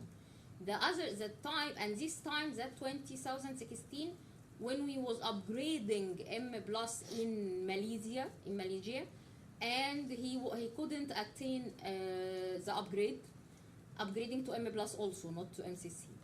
The other time, I believe it may be by the end of 2017 or 18, when he was spending time to obtain the German nationality. So actually, there are two periods of time.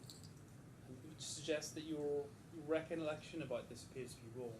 I mean, Mr. Shehata, well, you can tell me if you know, but it's correct, isn't it? Mr. Shehata is not a German national. He doesn't have nationality.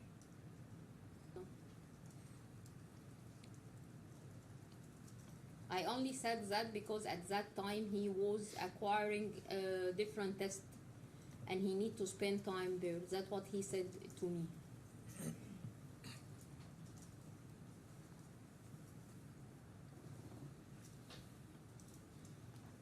Paragraph 18. Can we have paragraph 18? Yes, of course, sorry. It's it's in front of me now. You make reference to this upgrade that you've described, and you said active medical sheets based on a system called Visual Basic had become obsolete. So what you described earlier is that you weren't involved in the technical development of medical cloud care, correct? Mm-hmm. But you were aware that there was a difference in that some of the old programming tools such as Visual Basic were now no longer of any application to medical cloud care. Is that right? What I know is that the active medical sheet with the upgrade of MCC was obsolete. It wasn't compatible with the new software. It was obsolete. And another developer started developing the Dynadox platform. And when you say one of the developers developed that tool, in fact, that was one of the core tools that Mr. Shehata had created as part of medical cloud care, isn't it? No. So this isn't just some add-on that a developer has come up with. It's part of the system that Mr. Shehata designed, isn't it? Mr. Shehata didn't design the system. We weren't involved in When creating the system. When you say Mr. Shehata designed the system, what do you mean? Well, Mr. Shehata, If you can repeat the question in another way. during this period you're discussing, 2016 and 2017, Okay. the software, the framework of medical cloud care had already been created by Mr. Shehata, hadn't it? No, He'd been working on it no, for years. no.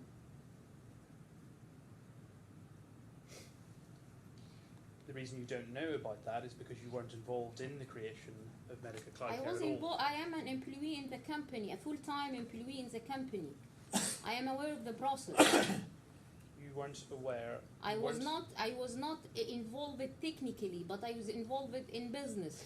I worked with different developers on creating nursing assessment, on creating nursing care plan, creating order set or creating different module. And Nasser Shehata was not actually in Egypt that time. If you weren't involved technically, you just don't know how medical cloud care was created, do you? No, I know how it was created. I don't know technically how it was created.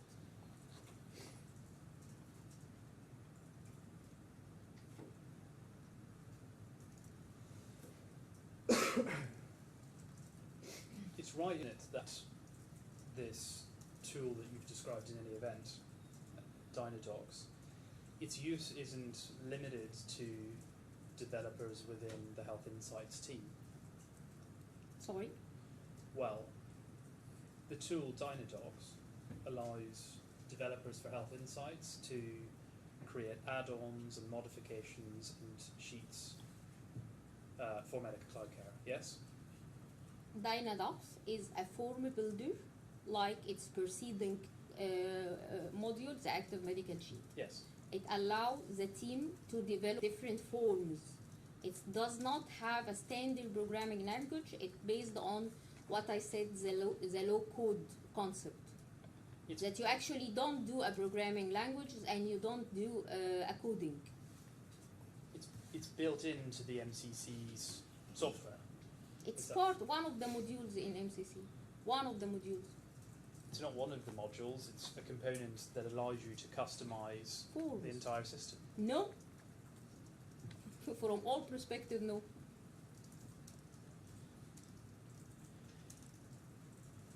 Actually, I will clarify that to you.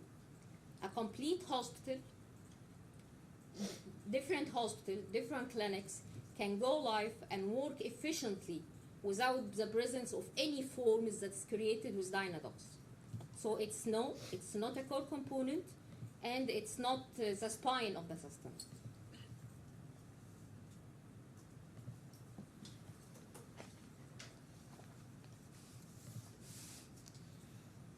And this tool would also allow end users or their IT departments to also create or modify some of their modules, No. provided they paid a license No. to access it in The that way. forms, again, they can edit the forms. Only if they want to edit the look and feel of how the forms look, because it depends on dragging and dropping already existing fields. Yes, so they can pay a little bit more money and get a more limited access to Dynadocs, I which will don't know allow them. about the contract. I don't know about the contract. Well, aside from the contract, it's possible, and you obviously interact with clients, but it's possible for individual members who work at the hospital, not just the Health Insights team, to access Dynadocs, albeit on a more limited basis, but they can make modifications to modules or submodules. I have never seen that. This incident has never been there. So you're not aware of that functionality? This incident have never been there. Actually, always there is somebody in Health Insights who do the modification. They send a ticket and then somebody do the modification.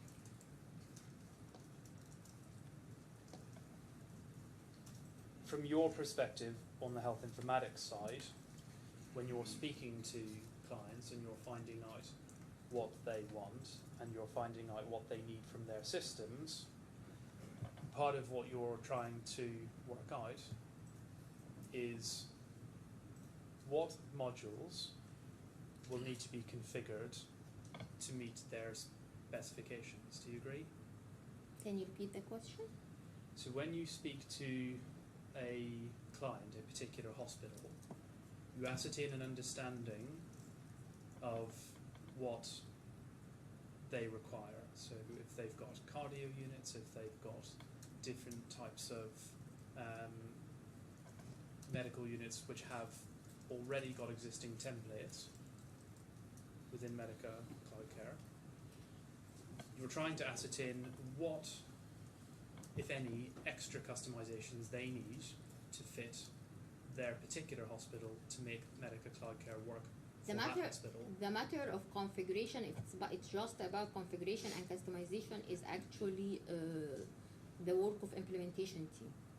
They doesn't need to go back to the informatics.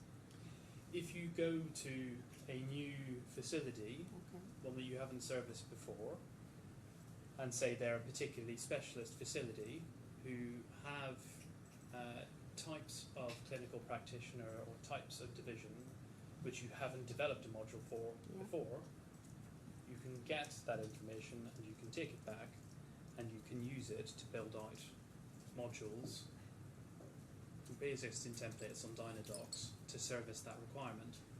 Okay, when we have, let's say, an RFP for a new hospital, I will talk an actual example. When we have an RFP for Sunway, for example, they wanted the IVF, okay? The IVF consists of different parts. Some of the part is medical cloud care and the regular patient journey, starting from registering the patient, booking an appointment, the outpatient clinic, and all the flow. And then they needed some specialized forms.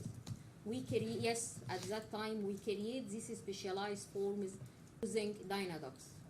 It makes a match. You are creating a whole workflow.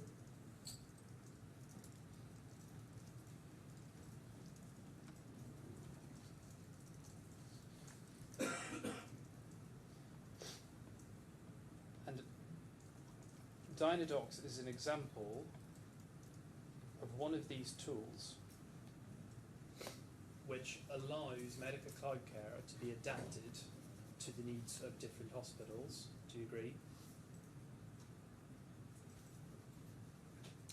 Can you repeat the question?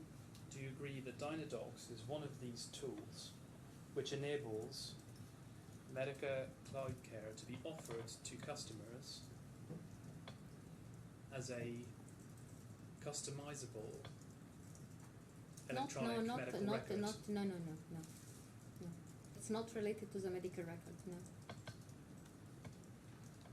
There are other tools which have been developed as part of medical cloud care's core components, which also allow the system to function, like rules at work.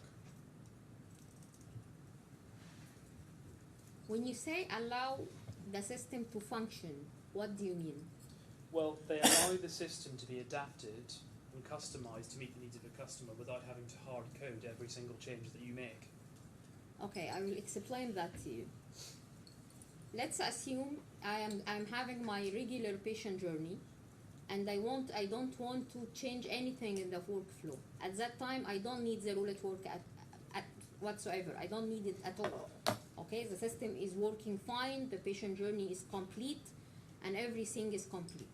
Let's assume that I want the physician, when he is going to start the visit, to open a specific document, for example. The implementation team actually can use the roulette work, which is now another thing, use the roulette work and write a rule that say when starting the visit, please open that document. So is it a genuine part in? No, it is not. But do we use it, or is it a must for the system to be adapted to have either Dynadocs or roulette work? No, it does not. But do we use it to build the Dynadocs for building the form and roulette work sometime in the workflow re-engineering? Yes, we do that. Yes. So you don't. Sorry, just to interrupt. On the transcript, it says, but do we use it or is it a mask for the system? I thought I heard you say, is it a must for the system? It's not a must for this. Thank you.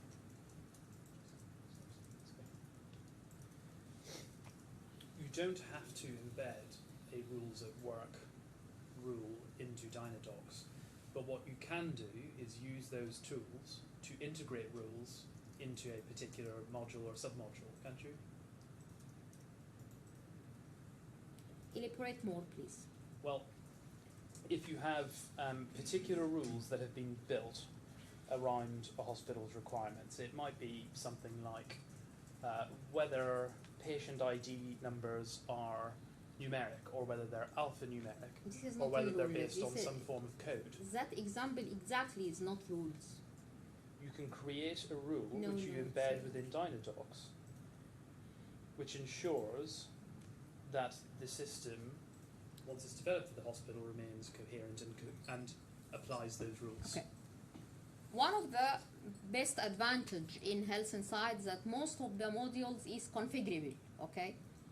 This kind of configuration you are just saying that some hospital want a specific algorithm for the patient ID, another needed to be a numeric. This is done by the developer of the module. He create another screen for configuration, and all that options that you have mentioned is within that configuration screen. The roulette work does not used here. As I mentioned, the example I mentioned, sometimes we use the roulette work as a workflow re-engineering, redirecting the workflow in a specific direction. Of course, it can be turned off and nothing will be changed. When you describe what you say about Mr. Shehata's claim to have authored and developed MCC, at paragraph 20 of your statement, you say it's not true, because when we upgraded, he did not have any software development role. I suggest to you that the reason for that is that the work that you're describing is not software development. What? No, please The work that repeat you're the describing of creating these modules after 2017, the reason Mr. Shehata wasn't involved in that is because he had already developed the software. No, And the work you're describing is not software development. no. Engineer Nasser Shehata didn't develop the software. And he was not involved in the process of development of MCC, which started in 2016, not after 2017. And you exhibit at paragraph 21 of your statement 3 screenshots of messages between 2019 and 2021, which you say are suggestive of the fact that he did not author or develop Medica Cloud Care. Now, to be clear, so that I know what it is that we're looking at with the exhibit you provide in your statement, I don't think that you're suggesting you've disclosed all of your work to Shehata. It's just 3 examples, is that right? No, of course I didn't disclose it. It just was an example that he is asking me for following up with the developer, or if we can customize a specific workflow for a new hospital. So these are the examples you say support your opinion that Mr. Shehata did not develop MCC? Yes? No, not that, no. Well, let's look at the content of what they are. So E128 is one. I need them. Yeah, it will come up, don't worry.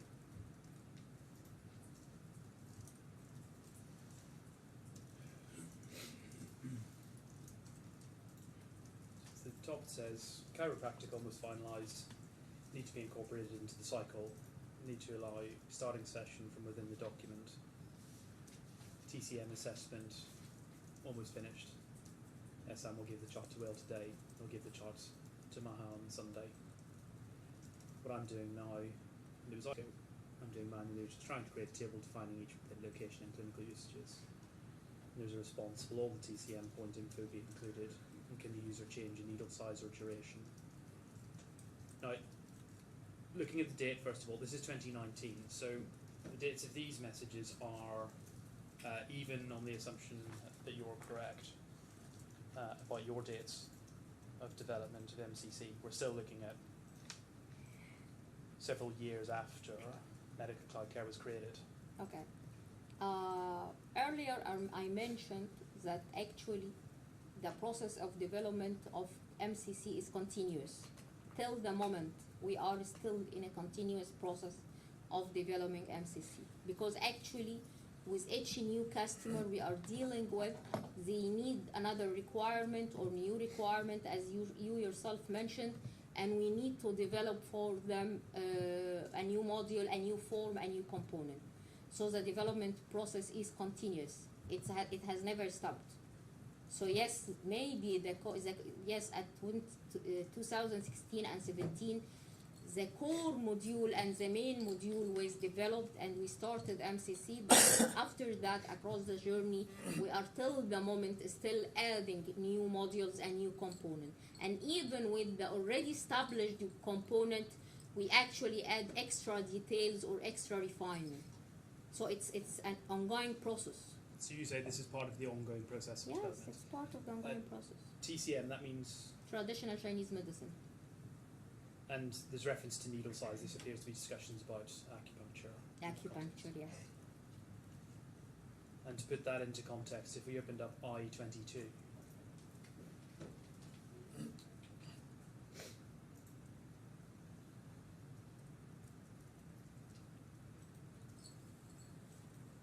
this is the sort of thing we're talking about. This is a Dynadox 4 that call a module. This is the image, the diagram, that image is a module actually. So you can interactively put the needles on the actual position. The other part is the database. Actually, this module have a very extensive database structure. What this is and what you're discussing is one of these customizations and add-ons that you produce for a particular facility who has that requirement, isn't it? This was done for one of our customer in Malaysia, yes. By adding this sort of a module to Medica Cloud Care, It's not a module, it's a form. It's a form. you're not changing the structure of the software itself. It's just an additional. Yes.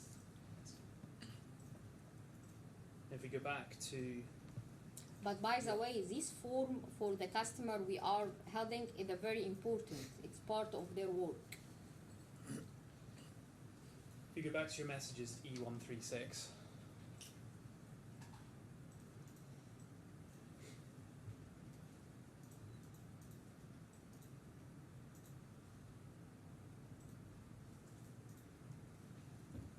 this is another screenshot with exchange. Says, good morning, Sam.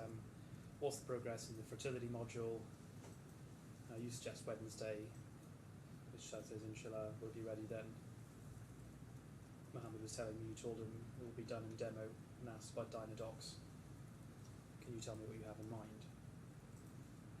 So, first question, this is 2020, so again, this is after the development of all those core parts of the MCC software, yes? Yes.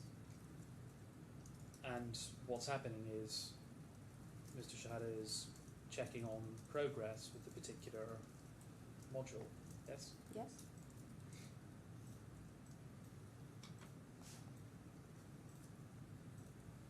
And goes to E157.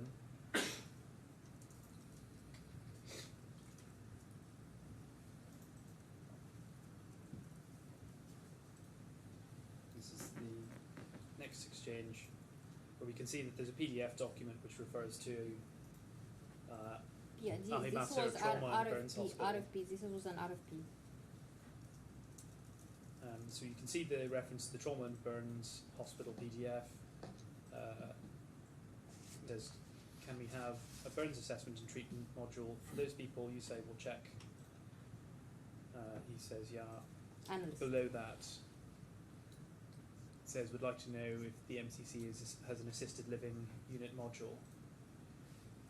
And then you say, I think this is stroke can be part of the home care, but let me check. So both of the messages on this chain appear to be queries about specific customer requirements. Do you agree? Customer not requirement. Posts are the first one, but the IVF was an RFP for Sunway, and they requested, and it was a necessity for them to have IVB bank. Okay. The other one is Ahl Masr Trauma and Burn Hospital, which is a specialized hospital again in burns and trauma, and we was trying to fit with their need, and so I was going to check the how to configure and create the forms needed, and if it's needed a development, it would be created to formulate the burn assessment for them. Yes. In the IVF, again, we also created the workflow for them. So actually, 3 examples: the TCM, the Ahl Masr Trauma, and the IVF was actually for by that time was potential customer that need a specialized template that we don't have, specialized forms that we don't have. Yes. So, just to take them in order, the first one is a specific add-on module for a specialist burns hospital, yes? This one, The first one, the one at the top of this page. this one, the Ahl Masr trauma, yes, this Yeah. was a form for them. Yeah. A specialized form for Ahl Masr. And the second one is asking whether there's already an assisted living module, yes? Yes, he was asking if we have assisted living. And then there's a suggestion But actually, we don't have. in response to this, I think this is or can be Be part of home care, yeah. So what that suggests is there may well be some existing template that can be deployed to create this.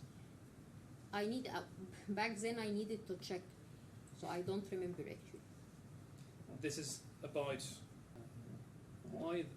either one of two things. It's either a piece of scoping out for a potential customer, a potential hospital that you might provide MCC for, or it's a customization for When you an said, existing project.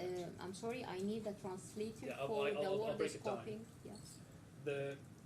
What you're being asked is whether it's possible for these particular add-ons to be provided for these hospitals. Yes. And part of your role in informatics is to look into that. Part of my role of the informatics actually with answering the RFP for the specialized module. And yes, for analyzing and seeing the market and do the research of how we can offer that solution.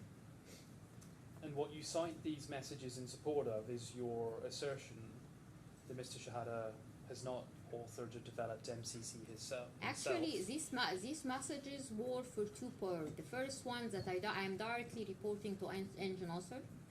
The second part is yes, he is following up with me for the add-on module. I have other screenshots for when he asked me to follow up with developer for other modules. You cite these messages in support of an assertion that Mr. Shehata did not author or develop Medical Cloud Care himself, but none of these messages are about the development of Medical Cloud Care software. They're just about add-ons. Like add-on, yeah.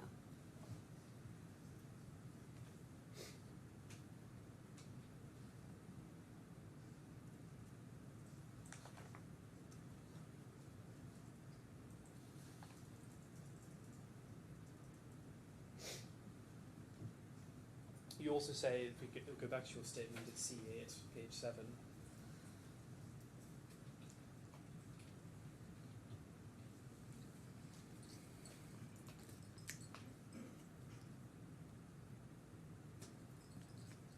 paragraph 22, you note your understanding from Mr. Shehata himself is that MCC is owned by Health Insights Dubai, and he confirmed this to you in a WhatsApp message.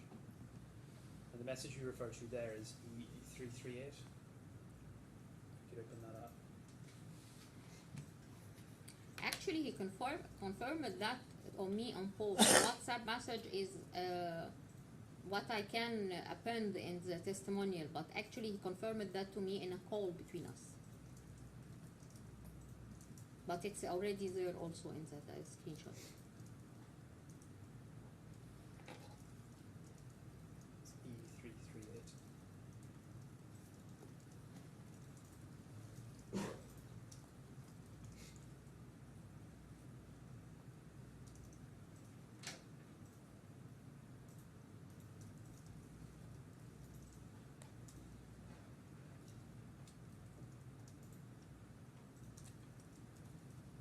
So this is the message in Arab. I think the reference, let me check the translation, it might be something like E338T. I'll have to get it from the index. Yes. You can see the message here. We don't have a date for it. I don't think it doesn't say it on the screenshot.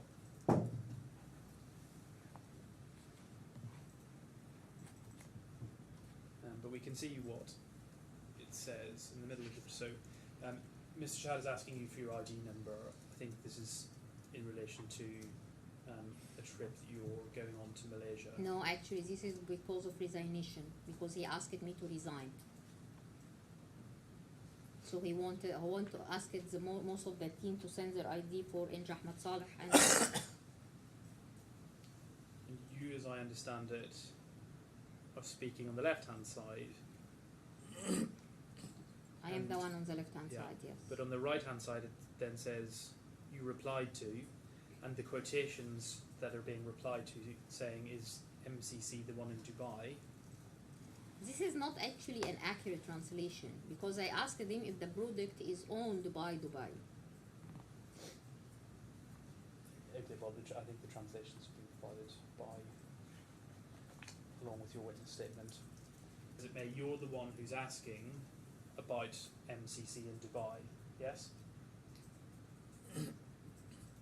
You're the one who's asking the question about I'm MCC asking in the Dubai. question, yes, if that Dubai is Dubai owns the product, yes.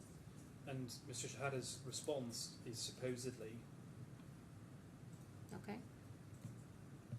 Your assertion was that he confirmed this to me himself, and suggests to you that when he says supposedly, he's not saying yes or I think this. He's suggesting that someone else is saying this. I didn't get it that Well, way. if he says supposedly, he's not saying this is what I think. Okay, again, what I believe from supposedly that he was confirming that yes, my question is yes. The second part, as I said, we all have a call after these messages, and I asked him again the question, and he said yes. So that's what you took him to mean.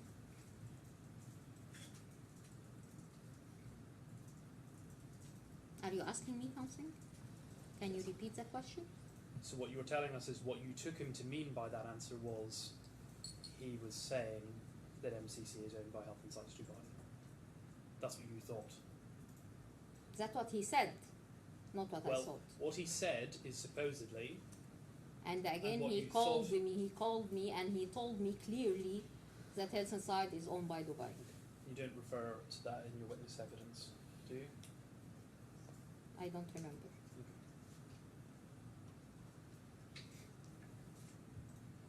I believe I do.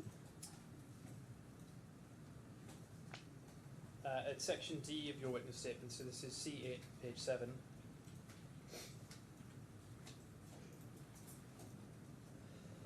You scroll down to the bottom half of the page. You say that I had always understood that Health and Sites Malaysia was another branch of the Health and Sites business. To me, there's no different to any of the other subsidiaries like HI UK. This is paragraph number what? This is paragraph number 23. Okay. Now, to be clear, at no point in this period of time, so let's say this is in the period around 2021, 2022. No, actually 2014. When the Sime Derby project was launched. Okay, well, when you say you'd always understood, I take you to mean what you say by that, since your discovery of it. But in all of that time, it's right, isn't it? You were never actually part of the management of either Health and Sites Dubai or Health and Sites No, Egypt. I'm not part of the management. No. So there's no reason you would have known how those companies were structured. Do you agree? I'm not sure. When you say, I have always understood this to be the case, is that just your assumptions? Because all the process related to Sime Derby, starting from people traveling to get to do the gap fit, to do the implementation, to do the analysis, to do the development for health sites was done for Sime Derby project. All that was done by the staff in Egypt. And because actually for HI UK, it was a branch of Egypt, branch of Health and Sites. So I believe it is the same case. So you don't know this. I'm suggesting to you these are just assumptions of yours. Yeah, yes.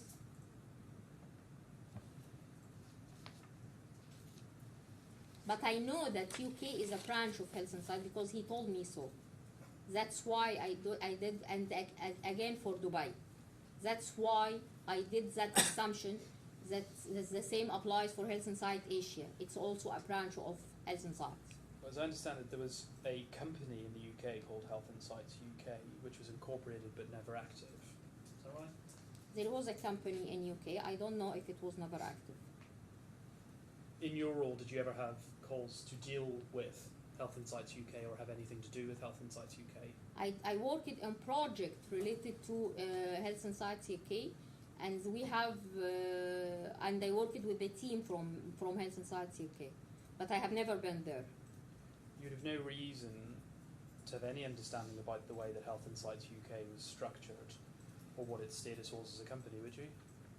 Can you repeat the question? Well, there would be no reason for you to have known the way in which Health Insights UK was structured as a business. I know it was a branch of Health Insights. That So was said by Engineer Nasser, Let's be but clear. I don't know how it was structured. When you say you know, is it old? I have, or I've been told, yeah.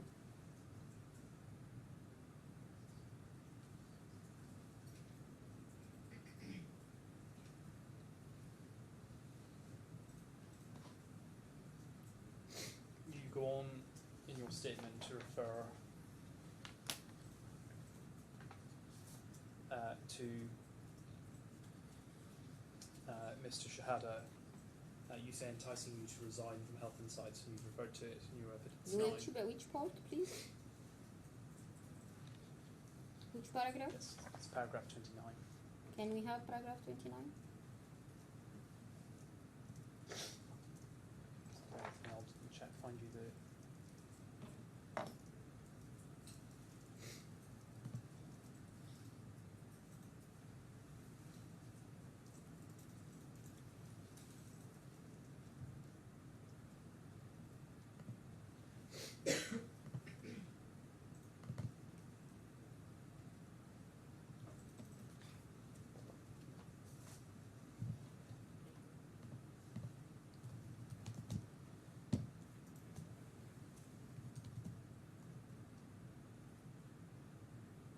Paragraph 28, if we go scroll up very slightly, you start to say, to provide your evidence on this.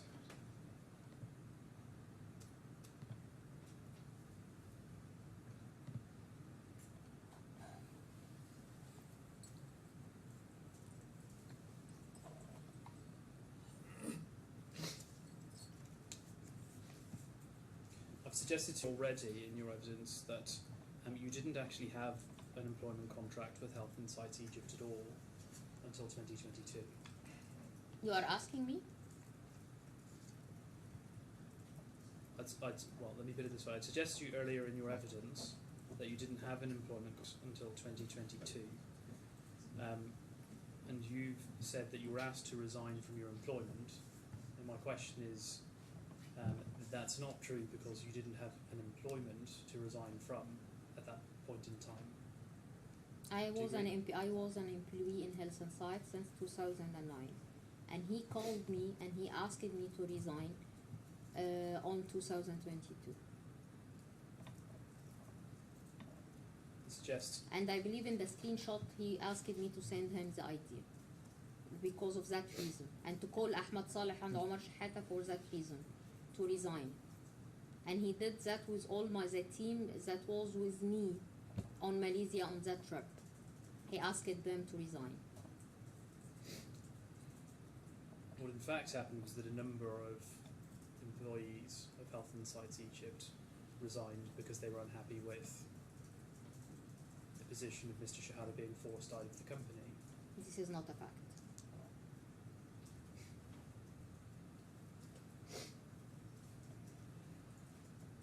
And the paragraph 29 is a call that you referred to, and I think in fairness, this might be the call that you were referring to earlier. You say that Nasser told me that MCC was owned by Health Insights Dubai, assured me not to worry.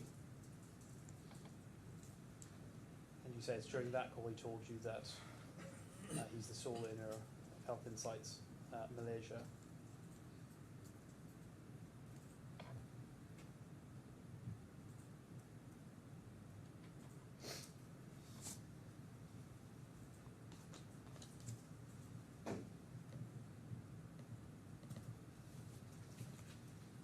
of what you also say, this is at the top of page 9, is that according to him, as a matter of common practice, when Health Insights created a new branch in a new country, it would usually register the branch under his own name to shorten the registration process.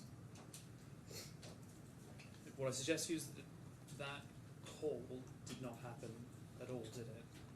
It happened.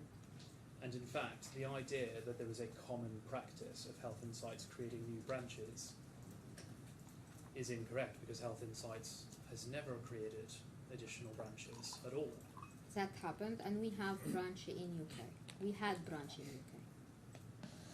There's no reason why Mr. Shehata would have shared this information with you, is there?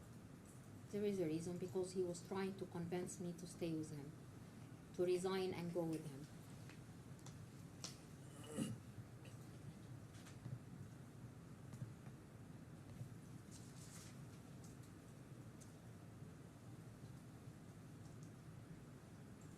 Thank you, Your Honour. All right, Mr. Montague-Smith. Thank you. Thank you for that, Nasser. I've just got a few further questions for you, if I may. First of all, you were taken to page C, tab 8, under C, tab 8, page 3, and shown paragraph 11 of your witness statement. And you were shown this particular passage which says M+ was later upgraded to Medica Cloud Care, and it was suggested to you that you were not involved in the coding. I'm not involved in coding. And you accepted that, and it was suggested to you that you did not know what was involved in that upgrade technically, and I think you accepted that. So I just want to ask you about what you do know about that process, if I may. So when you wrote that it was upgraded, what were you meaning? What were you trying to convey with that? Okay. I'm sorry, do you want to complete or? No, I'm done. Okay, start. Okay. As I said, I'm working as an employee in Health Insights. I'm a health informatician. I'm involved in the business layer. It doesn't mean that I am not involved in doing the code or doing the development or doing the programming language for upgrading M+ to MCC, that I don't know what's happening, because I sat with the developer in different modules while they was upgrading it to get sure its function in a better way. And because the modules, the add-ons modules that I did, like the nursing assessment or nursing care plan, the order sets, it's not an add-on, and the care pathway, I was involved with the developers. It was Muhammad Fuad, by name it was Muhammad Fuad, and was Ashraf, and I was involved with them in the upgrade to get sure that you are upgrading a software. You need to get sure that this upgrade actually works. Not testing. I'm not a tester. It's not about testing. You need to know that it keep the workflow and it's met the standards. Right. Just to be sure we know what you mean by sitting with the developer, can I just ask you what you saw with your own eyes of the upgrade process? Okay.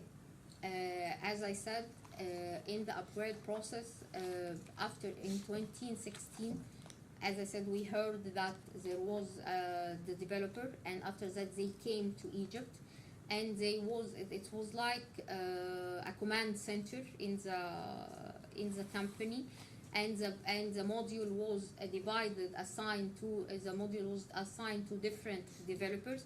Some was the people come from Saudi, and other from who are already employed in Egypt, and they will all converting the business and the code to the new version. And what did you see with your own eyes of this? What do you mean by what I did? So how do you know they were converting? Because I was there. Because actually this was a desktop application. It has a different way of using, and this is a cloud-based solution. It has a completely different way of dealing. In this, you need to be confined to a PC and open an exe and launch the application. This is all a desktop application. This all is migrated to a cloud-based, to a URL, and you access using the web. It's entirely different environment.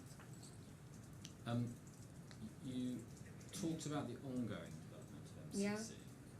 And in that context, you said that MCC has been expanded, and you used the phrase horizontally and vertically. I just wanted to make sure we understood what you meant by horizontal expansion and vertical Okay. expansion. Okay, I will give you an example. Let's say, when I say horizontal, let's assume that I don't have a transplantation module, for example, okay? Currently speaking, there is a need for the transplantation module to be existing. So we are developing a transplantation module. So we are expanding horizontally, we are adding a complete new modules to MCC. This is one part. Another part, the vertical part, let's say that I am having some component in the CBS system, the cardiovascular information system. I have some component, but I need it to be more specialized. There is detail needed by the customer or by the market that need to be included within that module. So this is what I meant by vertical. Thank you. Could you please turn to page C86, so C tab 8, page 6. So this is again your witness statement. And you asked some questions about paragraph 18, and you asked about the passage where you say, and it's in the third line, one of the developers of HI Egypt developed a new tool called Dynadocs. It was suggested to you that Mr. Shehata had developed that, and you said no. No. Do you know who developed it? Yes, Wael Sultan.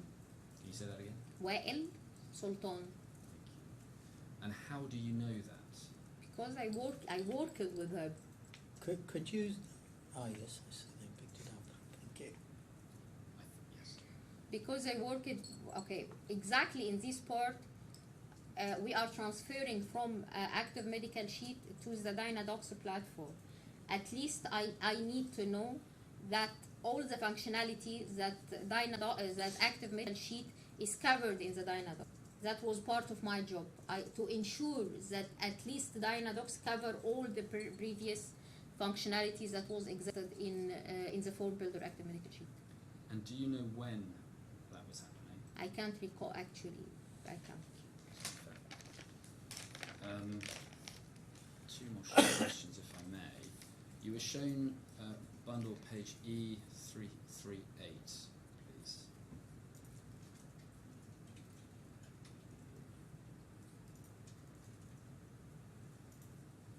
Thank you. So this is the WhatsApp message that we were just looking at. Yes. And I think you said that you had a problem with the translation in relation to some of this. So what I'm going to ask you to do, please, is to read the relevant parts, and then we'll ask the translator to translate it for us. So it was the bit where it says on the right-hand side, 7:45 a.m. Can you read what that says? 44. 7:45 a.m. About half in the about a third of the way down. The one sent by Angel Nasser or by me? I think you're on the right of this, aren't you? I'm the right, I'm the green one. Yeah. So the green one on the right, and the one that you send at 7:45 a.m. Okay, I was asking him if MCC is Yes. owned by Health and Science Dubai. Can you read that in Arabic, please? هي MCC بتاعة دبي صح؟ And we'll ask the translator to Yeah, translate. does MCC belongs to Dubai? Correct. I'm sorry.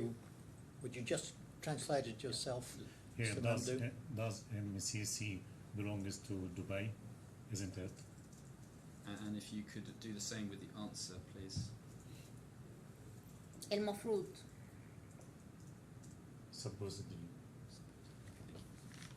Very good. I think this was cleared up in cross-examination subsequently, but just to be clear, at one stage you were being asked questions about this, and you said that you had had a telephone call Yes. with Mr. Shehata Yes. in which he had told you clearly that MCC was owned by Health. Actually, I have another. If I scroll, okay, I'm sorry. If I scroll down that, he was asking me to call him, I see. so I called him after contact Ahmed Saleh. I can provide if you. Can I just ask you this short Oh, question? okay. Don't worry about that. What you said actually, and it'll be on the transcript, is you called me and told me clearly, and your words were, Health Insights was owned by Dubai. Is that what you meant? No, I meant that MCC is owned by Dubai. Right. And then this is the bit that I think was cleared up across examination, but it was suggested to you that you had not said that before. And if we can please go to Bundle C, tab 8, page 8. Your response was you couldn't remember. If we go down to paragraph 29. Thank you. And if you read that first sentence. On our last phone call, Nasser told me that MCC was owned by Health Insights Dubai. So just dealing with the question that you were asked, which was whether you'd ever said that before in your witness statement, you said you didn't know, looking at that. Was that right or wrong? Can you repeat the question? I'm sorry. Well, I don't think I need to confirm that, but there we go. Okay. All right. Anything else? Thank you very much, Ms. Heggie. Your Honour, unless you've got any further questions. Ms. Heggie, Yes, sir. do you know whether there was a demonstration of a web-based hospital information system in 2013 or 2014? No, I'm not aware of that. Anything arising out of that? Not for me, Your Honour. Right. No. All right. Well, thank you, Ms. Heggie. That completes your evidence. Thank you for your assistance, and you're free to go. Thank you.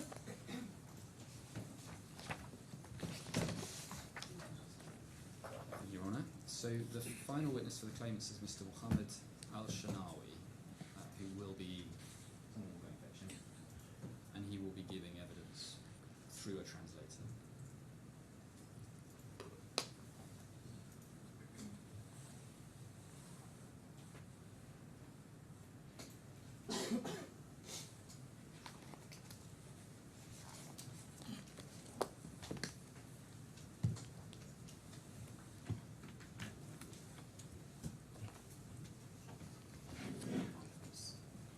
Hi, Daphne.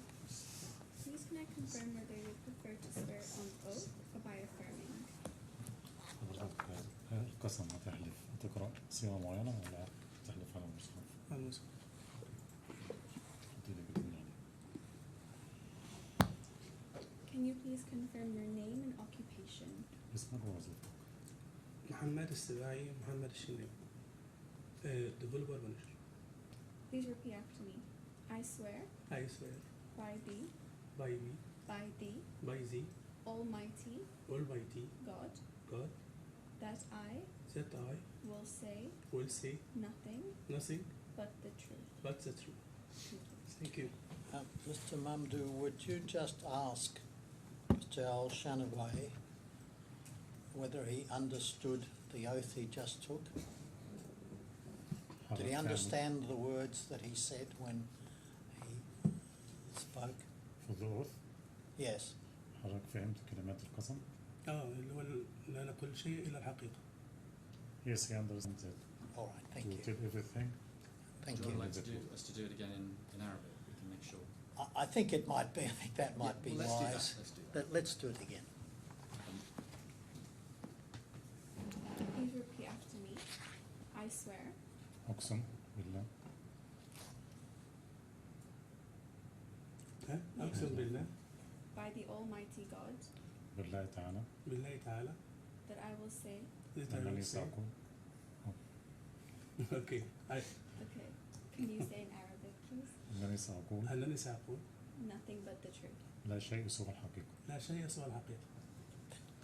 Thank you. Mr. Al-Shanawi, there's going to be some questions for you today. هيكون في مجموعة أسئلة اليوم. Okay. And when you respond, we will have to communicate through the interpreter. عند الرد على السؤال طبعا هيكون التواصل من خلال المترجم. Okay. So it's best to break down your answers into short Okay. statements. وترى حضرتك لما تجيب على السؤال أجيب يعني واحدة واحدة. Okay. Could you please, you should look in front of you and see on your screen a copy of your witness statement. Yes. But in English, I need it in Arabic. Yes. Don't worry. we'll do it in stages. Could we turn to page 5, please?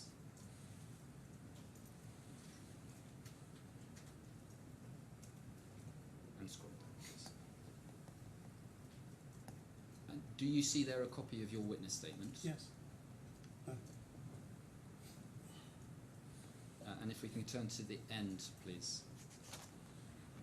Is that your signature? نعم. Yes. Thank you. And can you confirm that the contents of this statement are true? هل حضرتك بتأكد إن محتوى الشهادة صحيح؟ نعم أكد كل الكلام الموجود فيها Yes, صحيح. I confirm the content of this evidence. There'll be some further questions. في أسئلة تانية أطرحها عليك محمد بس. Good afternoon, Mr. Al-Shanawi.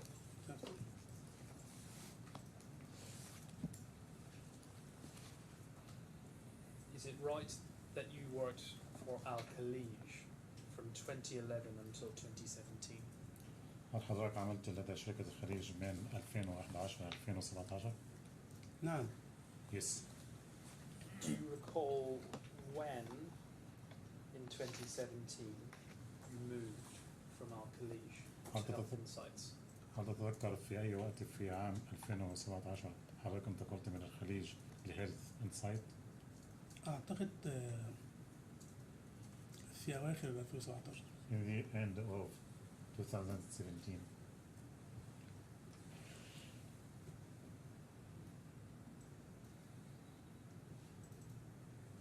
In your statement, section A, paragraph B,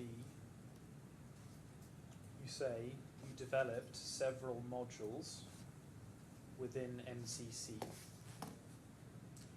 في الفقرة باء من المقدمة حضرتك ذكرت أن حضرتك قمت بتطوير موديلات عديد من الموديلز في نظام MCC صحيح؟ صحيح. Yes. When did you start that work on MCC? متى بدأت هذا العمل في برنامج MCC؟ تمام. أنا بدأت المديولات وقت ما كنت موجود في الخليج. I started to work on the modules when I was in الخليج. مديولات زي روبرت انجن such as Robert Engine, كيو سيستم Q System, بيشنت بورتال فيرست فيرجن. Patient Portal First Version. عملتها على الفيرجن القديم ميديكا بلس. I did it on the old version, Medica Plus. And when started to web version and MCC لما بدأنا version web اللي هو MCC And when we حولتها started to work on the web version, so I converted to the web version.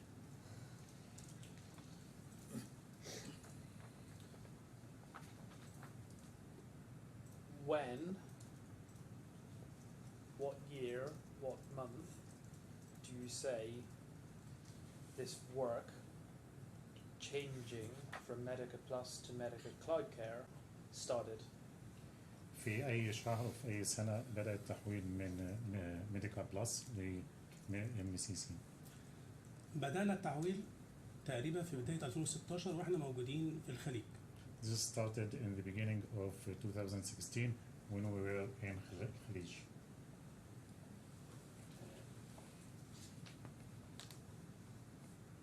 And the work at the beginning of 2016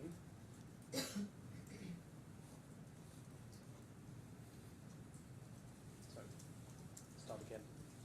You made reference to a web version.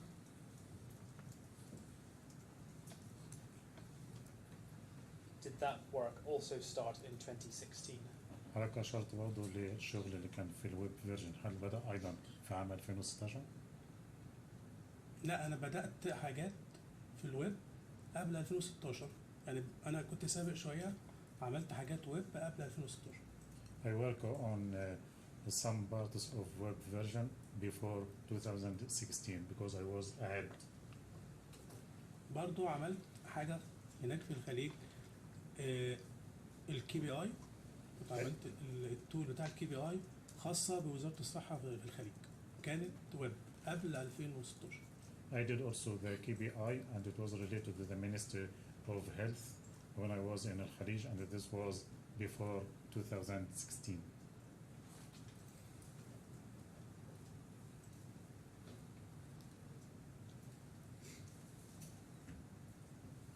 In your answer, you said, I work on some parts of the web version before 2016 because I was at, and then I'm afraid I couldn't hear Ahead. ahead. That's what I heard.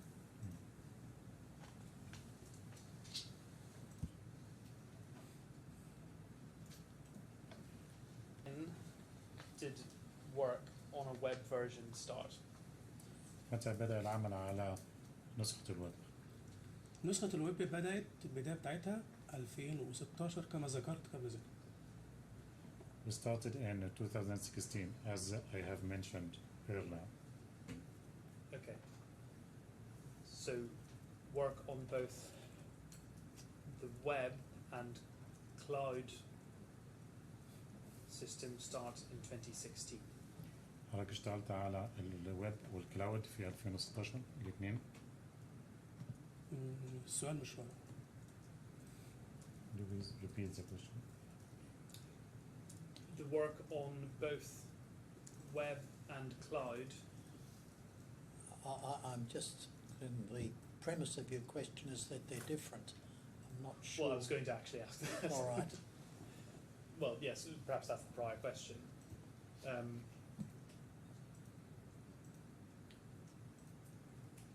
Is there a difference in the work you were doing for the web version as compared for work on Medica Cloud Care?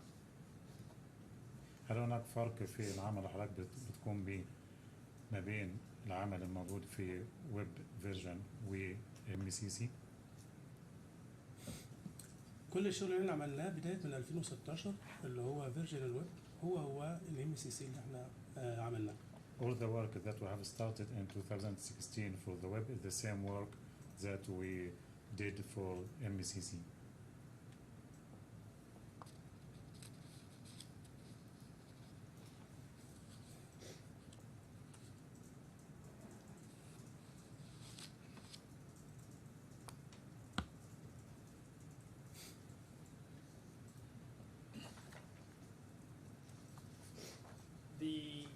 At page 2,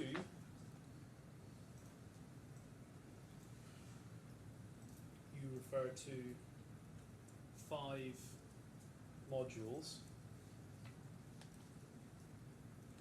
في صفحة 2 حضرتك أشرت لخمس modules. You say you first developed these for Medica Plus. Is that correct? حضرتك كنت بتطورها في الأول من أجل ميديكا بلس، صحيح؟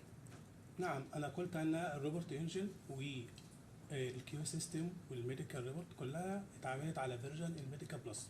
Yes, I said that I have developed the report engine and the QA system, and all of these were built in the Medica Plus. وكمان اشتغلت على الشورت تراك اللي هي الميديكال ريبورت. And I worked also on the medical report. Medical records. So medical record. Is that what you refer to at, if we go to the middle of the page, at section B, paragraph D, there's a bullet point. The last bullet point, is that what you're referring to? Sorry, can you scroll up? Which paragraph, B or D? The final bullet point? Medical records, chart tracking. هذا. حضرتك بتشير للفقرة دي؟ Is that what you mean? حضرتك بتوصل النقاط دي؟ ايه السؤال تاني صح. Can you repeat the question? Sure. I asked you whether the bullet points, the module set out of bullet points at the top of page 2 were initially developed by you under Medica Plus. سألنا حضرتك عن الموديولات الموديولز اللي حضرتك كنت بتطورها مع باستخدام ميديكا بلس. حضرتك ذكرت الموديولز صحيح؟ صحيح الاولانيه دي. Yes. And you also referred to medical records. حضرتك طبعا أشرت أيضا لميديكال ريكوردز. الميديكال ريكورد اشتغلت عليها في السعوديه على فيرجن القديم اللي هو فيرجن في بي 6. For the medical records, I have worked on them in Saudi Arabia using the old version VB6.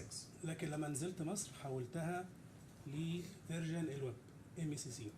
But when I went to Egypt, I converted it to the web version, MECC.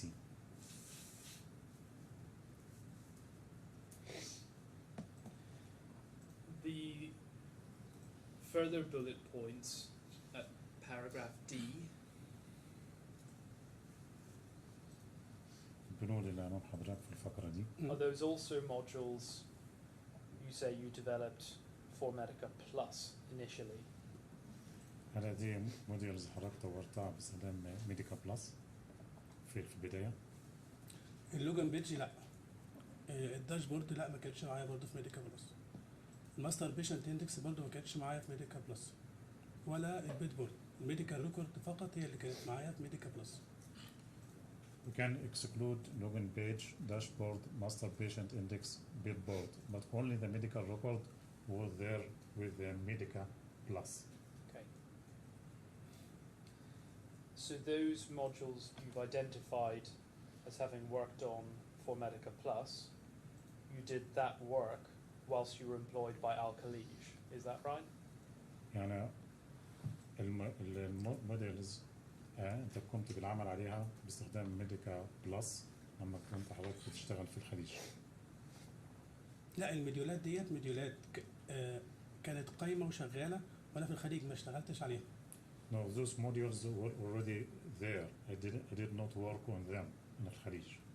بس لما رحت انا في بدايه 2017 استلمتها وعملتها MECC.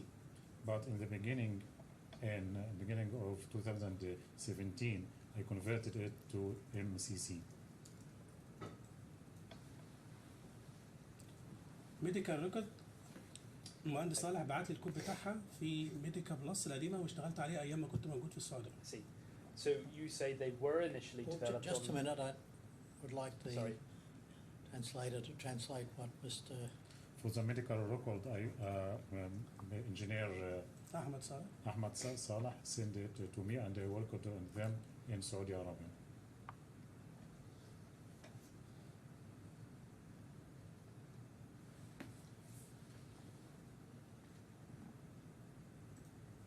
You're saying these modules at the top of page 2 were initially developed on Medica Plus, but you're not saying they were developed by you. يعني الموديولز هنا تم تطويرها مبدئيا باستخدام ميديكا بلس، لكن حضرتك لم تقم بالعمل عليها. لا انا قمت بعمل هذه الموديولات تماما من بدايتها.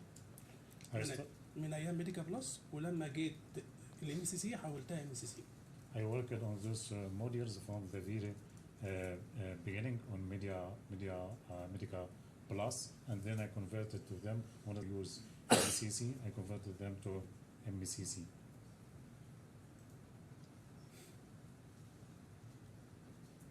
The conversion process, when did that start?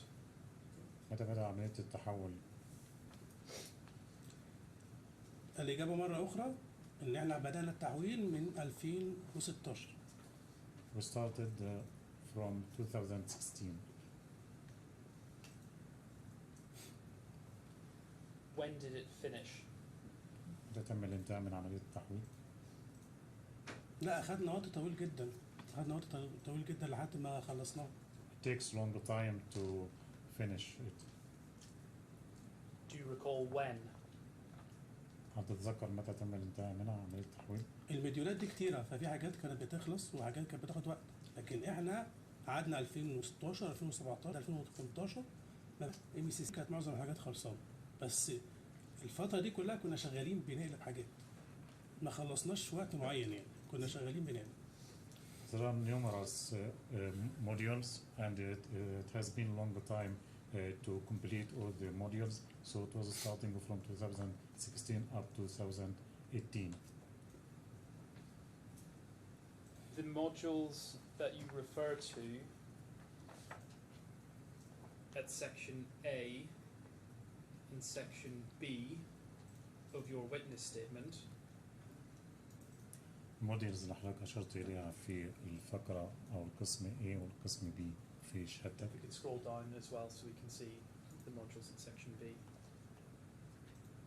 please.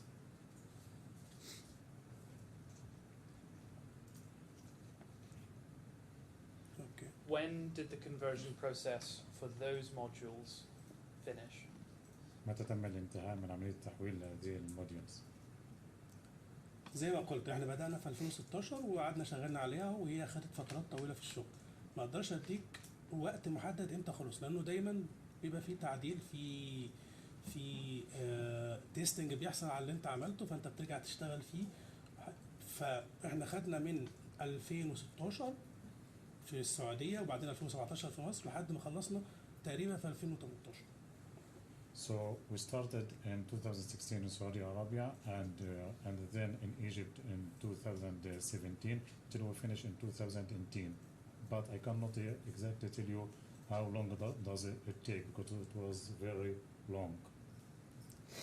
احنا دايما بيبقى في تيستنج بيحصل على اللي انت بتخلصه، فانت دايما في شغل، مفيش حاجه انك تكون خلصت المديول، دايما في ناس بتست بتطلع ايشوز وتحلها. Because all the time we keep testing the modules. We cannot say that we cannot complete a module, because all the time we keep doing testing for the modules.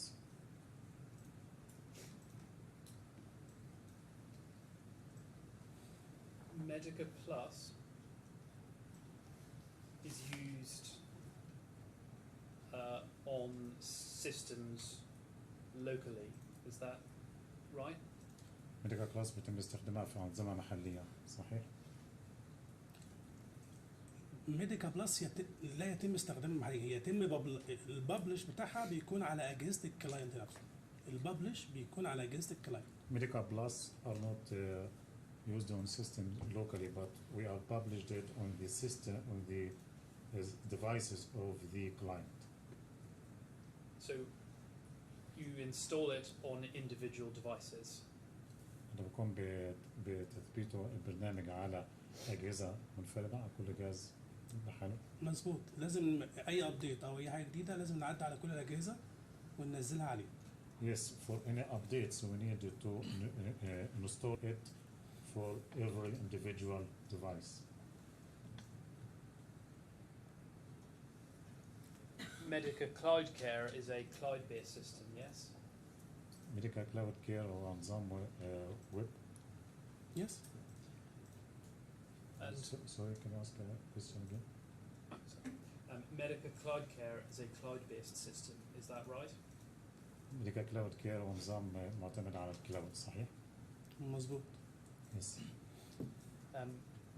For this question, if your answer is going to be long, break it down into pieces to help the translator. ما كنت سأل سؤال دلوقتي، لكن ممكن تكون إجابته طويلة، فحاول تقسم الإجابة عشان أقدر أجاوب. Can you explain to us what a cloud-based system is? ممكن تشرح لنا إيه هو الكلاود بيست سيستم؟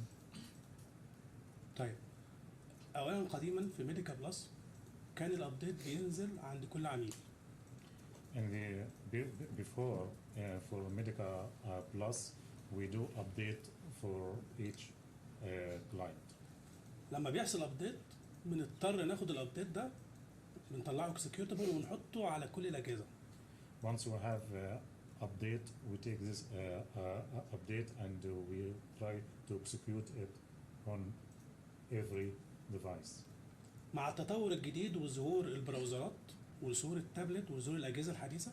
With the introduction of the browsers and the advanced tablets. ظهر تكنولوجيا جديده بقى اللي هي الويب بيز، اللي احنا نحط الببلش بتاعنا على سيرفرات كلاود.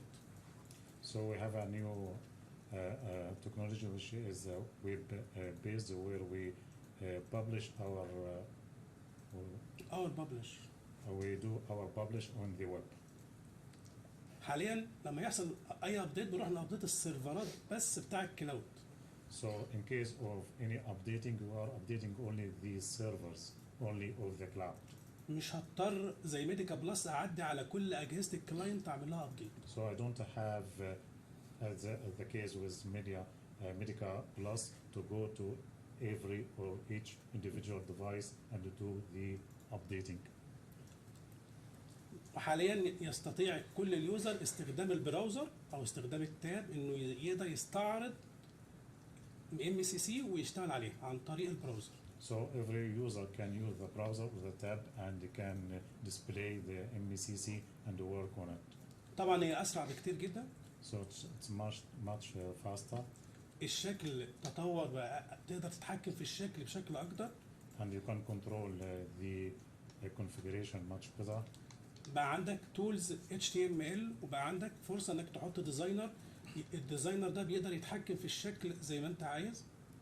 So you can use the HTML where you can control the configuration. طبعا بقى في حاجه اسمها IS اللي هو الابلكيشن اللي نحط عليه الببلش بتاعنا. So we're using the IS, which is an application for the publishing.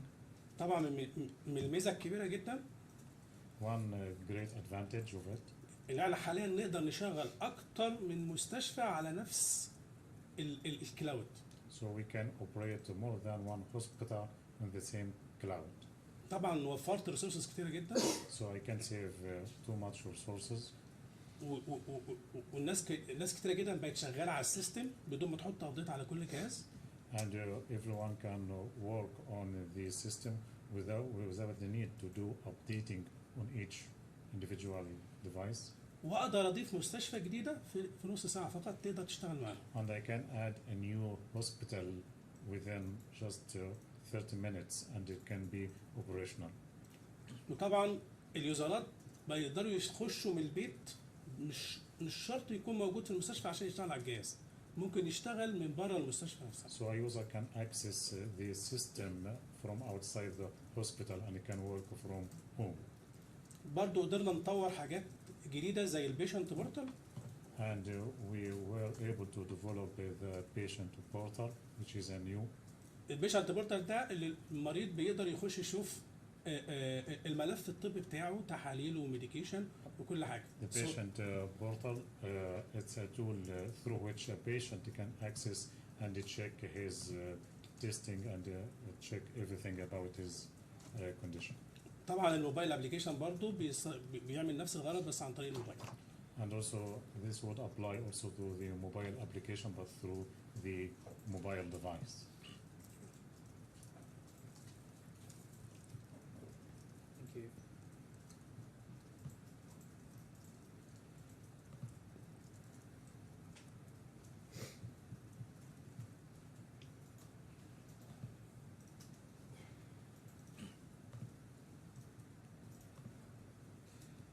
Both Medica Plus and Medica Cloud Care are health management information systems. Is that right? Medica Plus و MCC هم عبارة عن نظام رعاية صحية، نظام معلومات إدارة المعلومات الصحية، صحيح؟ هو نظام بيعالج ال HIS اللي هو Health Informatics System، بيعالج كل الحاجات الخاصة بالمريض. وبالنسبة ل the Health Management Information System is related to everything related to the treatment of a patient.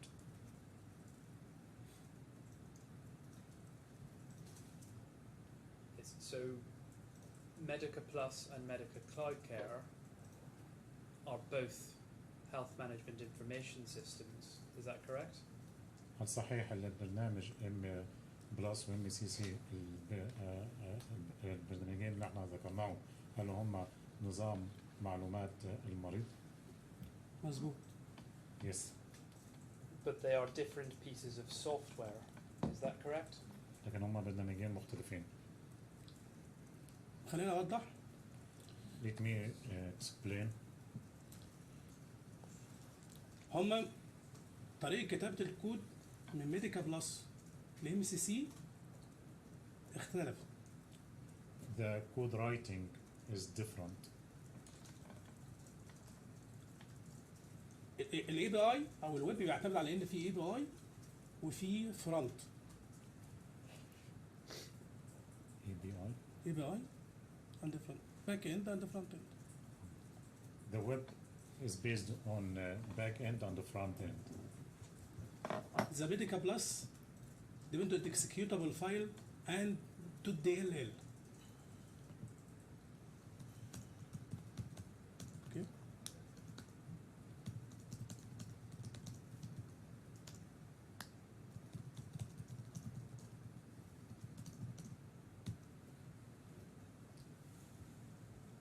Yes. Complete. Yes. Sorry, you said something. I was. Yeah, he said the Medica Plus is executable file and DLL. اوكي اوكي. نفس قاعدة البيانات في ميديكا بلس هي نفس قاعدة البيانات في الام سي سي. But the database in Medica Plus is the same database in MCC. الجداول هي الجداول زي جدول البيشنت، جدول الستاف، هي نفس الجداول الموجودة في الام سي سي. And also this would applies to the tables. The patient tables and the staff tables are the same in both Medica Plus and the MCC. كان عندنا عملاء بقالها أكتر من 10 سنين موجودة معانا. We have clients, they are working with us for 10 years. لما حولنا من ميديكا بلس لام سي سي When we convert from Medica Plus to MCC, بيانات المرضى القديمة هي نفس البيانات الموجودة في ام سي سي. so the database of the patients, the old ones, are the same in MCC. بيانات المرضى بكل تفاصيلها هي موجودة معانا في ام سي سي، لم تتغير. So there was no change at all to the data of the patients from Medica Plus to MCC. كل الهيستوري اللي موجود في ميديكا بلس هو موجود معايا في الام سي سي. So I have the same history that was in Medica Plus, which is the same in MCC. الميديكيشن هي الميديكيشن، اللابوراتوري هي اللابوراتوري، الراديولوجي هي الراديولوجي، البروجرس نوت هي البروجرس نوت، كل الداتا جت معايا. So medication, laboratory, and آخر واحد راديولوجي، radiology, الرجي، دياجنوزيس، diagnosis. All these are the same. come still as it is from Medica Plus to MSC, no change. حتى بيانات اليوزر نفس اليوزر نيم ونفس الباسورد، لما غيرنا الام سي سي قدر يخش بقى عادي. Even the credentials and the password and the data of the users are the same. Even when we change from Medica Plus to MCC, the users still have the same credentials and the password and the data related to the users' accounts. لما كنا بنحول من ميديكا بلس لام سي سي كنا بناخد الكود القديم بتاع ميديكا بلس. When we convert from Medica Plus to MCC, we used to take the old code of Medica Plus ونتابع كل الورك فلو فيها وننقلها على السيستم الجديد. and we follow all the workflow and convert it to the new system MCC. So ميديكا بلس وام سي سي هما نفس البيزنس، نفس الورك فلو. So Medica Plus and MCC is the same business and the same workflow, نفس البيانات، same data, نفس اليوزر. same users. حتى في بعض الشاشات الديزاين الجديد كان شكلها قريب منها جدا. Even when it comes to screen, they are similar and very close to the one used in Medica Plus. حتى الديفلوبر اللي كان ماسك موديول معين في ميديكا بلس حوله ل ام سي سي. حتى الديفلوبر Even the developer that was or used to work on Medica Plus converted to MECC. كل واحد ماسك مديول معين حوله. So every developer has converted the module he was or she was working on to from Medica Plus to MECC. في طبعا بناء على طلبات العميل وبناء انك عامل فيرجن جديد. According to the needs of the client and as long as you have a new version, هتلاقي بعض الحاجات البسيطة الإضافية. there are some minor things or adds. طبعا في مديول اللي هو الويب ميديكال شيت. We have the module which is web medical sheet. تم تغييره لحاجة اسمها داينادوكس. It has been changed to Dynadocs.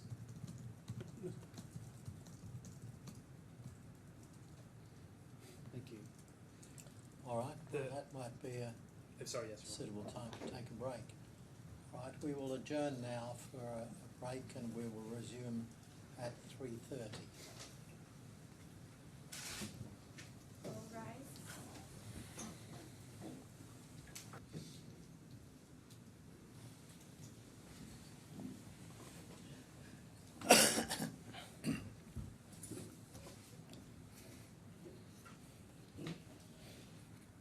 Sorry, I'm getting my laptop has decided to an unscheduled restart. So just opened it, rebooting, which was unexpected.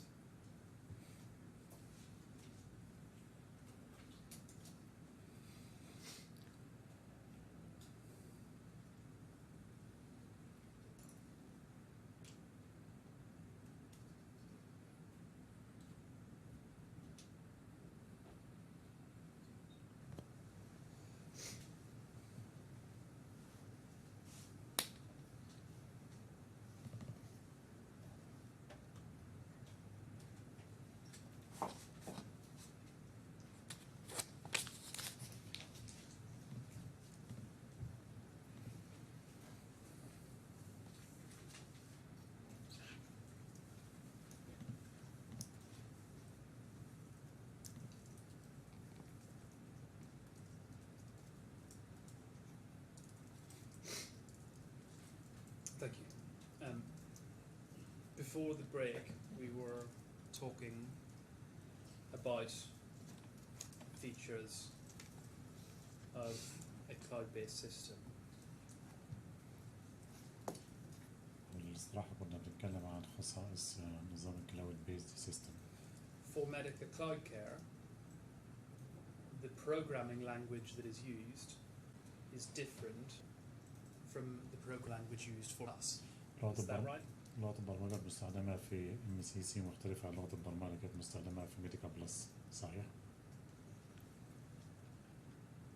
طيب احنا بنشتغل حاجة اسمها دوت نت. دوت نت وورك دي فريم ورك بيتجزأ منها جزئين اتنين. So we are working on .NET and it's consisted of two parts. في جزء ويندوز ابلكيشن We have a part called the Windows application وفي جزء ويب ابلكيشن. and another part is web application. احنا كنا بنكتب في الدوت نت سي شارب. In .NET we write with C Sharp. سم ابلكيشن دوت اول.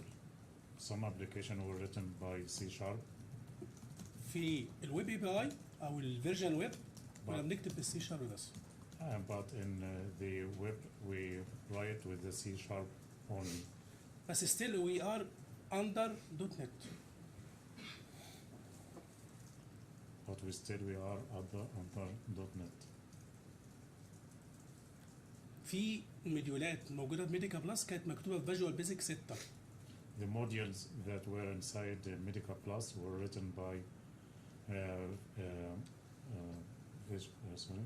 في بي 6.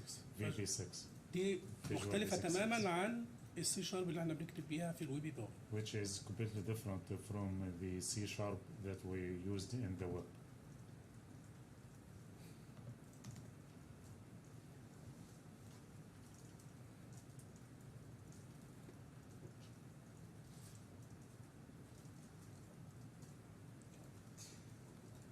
we open up document I-16.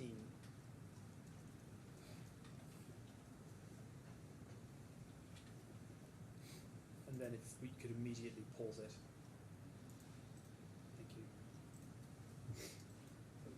Mr. Al-Shawani, we're going to see a video. I'm going to play it, and at various points I'm going to pause, and I'll have some questions. هنقوم بعرض فيديو وهنقوم بإيقاف الفيديو في أوقات معينة ونطرح أسئلة على مقطع الفيديو.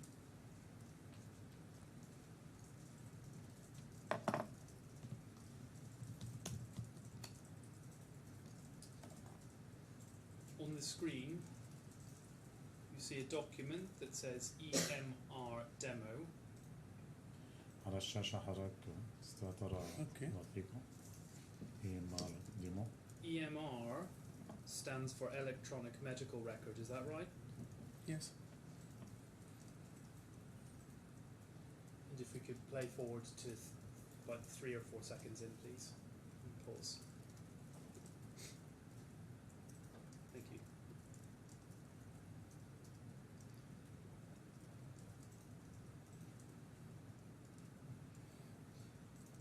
On the screen in front of you, there is a file which says index.html. في الشاشة أمام حضرتك في ملف مكتوب index.html. اوكي. Which, as I understand, means hypertext markup language. هي لغة محمية، لغة عالية المستوى. اوكي. That's something designed to be displayed in a web browser, is that correct? من المفروض هي مصممة لكي يتم عرضها على المتصفح أو البراوزر، صحيح؟ ملفات ال HTML اللي بتشتغل على البراوزر. اوكي. Yes, the HTML files are working on the browser. And when under file type it says Microsoft Edge, نوع الملف Microsoft Edge. does that mean that this file will open up in Microsoft Edge, which is a web browser? هل يعني الملف ده بيتم فتحه على مايكروسوفت إيدج كمتصفح؟ بس انا عاوز اوضح I need here to explain. الملف الاي اس مش بيشتغل انك في ملف فتفتحه. IS cannot be open once you have a file. لازم نببلش الابديت على سيرفر اي اس. We should publish the updates on IS server. ده كده مش شغال. This is not working now.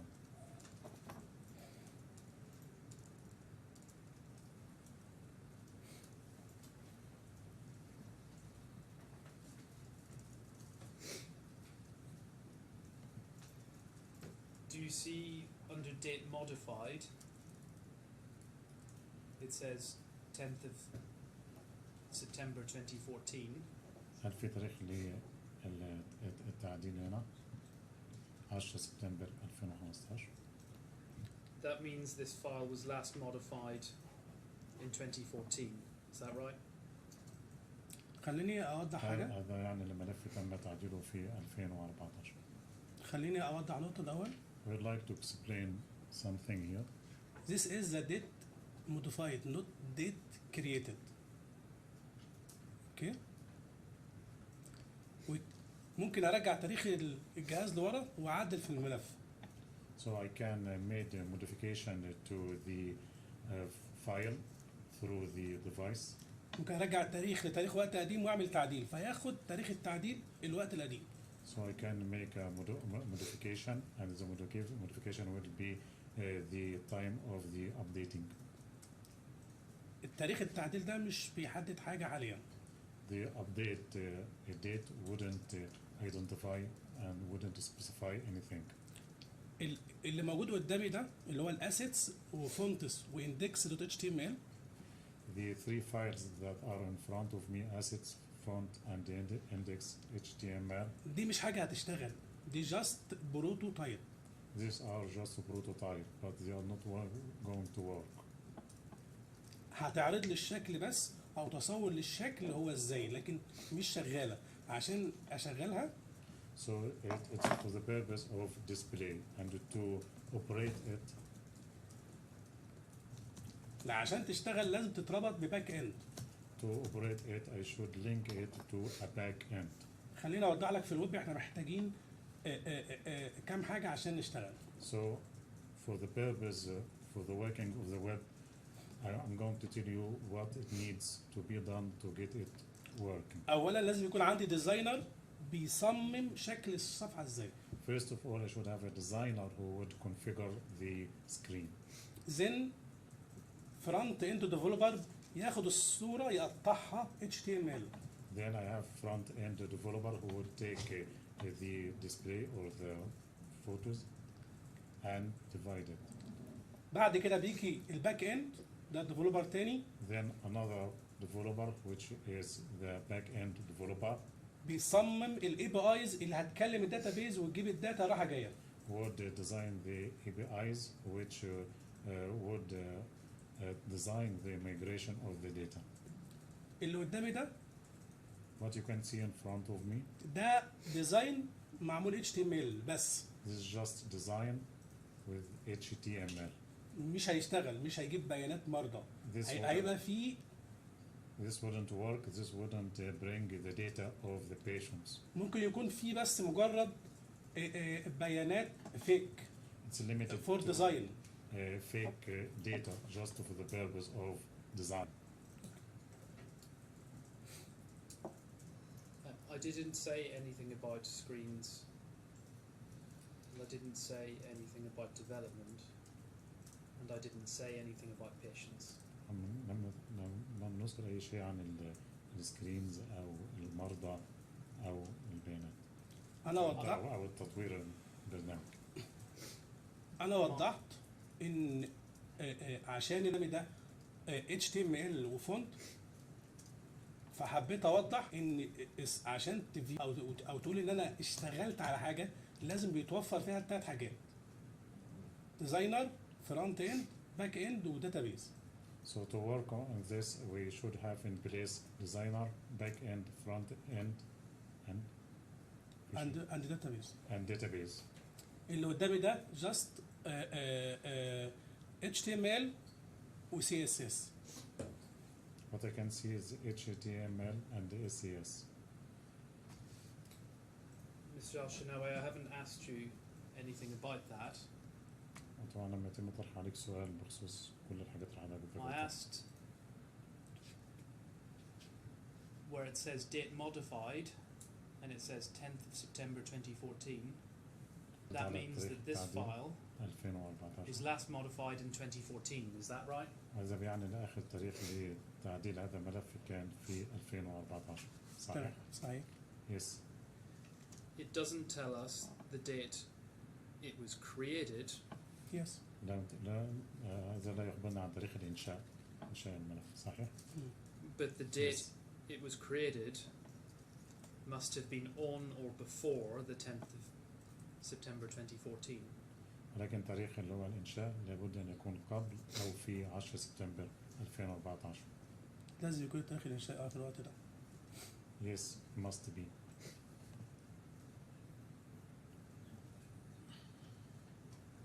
At the top of the screen,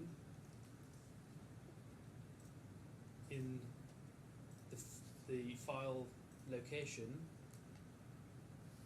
there is a reference to Silverlight. في موقع الملف هنا في أعلى الصفحة موجود Silverlight. Okay. Silverlight and the WPF. Silverlight and WPF. Silverlight is a Microsoft system used to design and run applications from a web browser. But yes, it's right.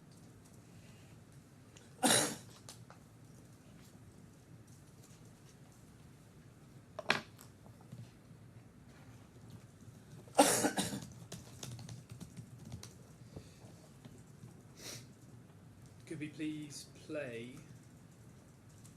I wanted to explain something. Wanted to add something. Just hang on for a moment. Just wait.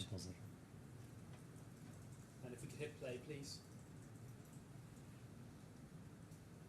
You can see the link.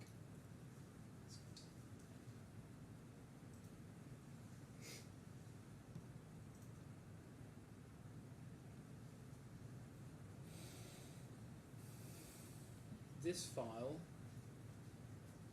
is a demo of a web-based hospital information management system. Do you agree? ملف الأمام أمام حضرتك هو عرض لبرنامج إدارة معلومات المستشفيات، صحيح؟ زي ما قلت ده مجرد بروتوتايب ل الفيرجن اللي كان مجرد بروتوتايب. This is just a prototype of the web version. مش دي MCC. This is not MECC.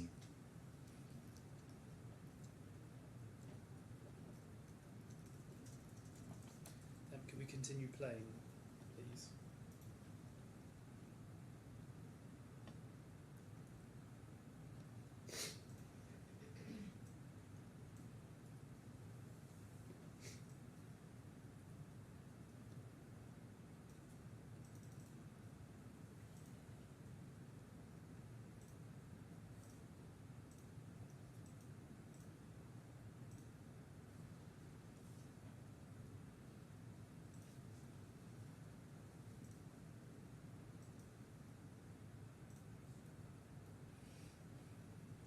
Maybe pause.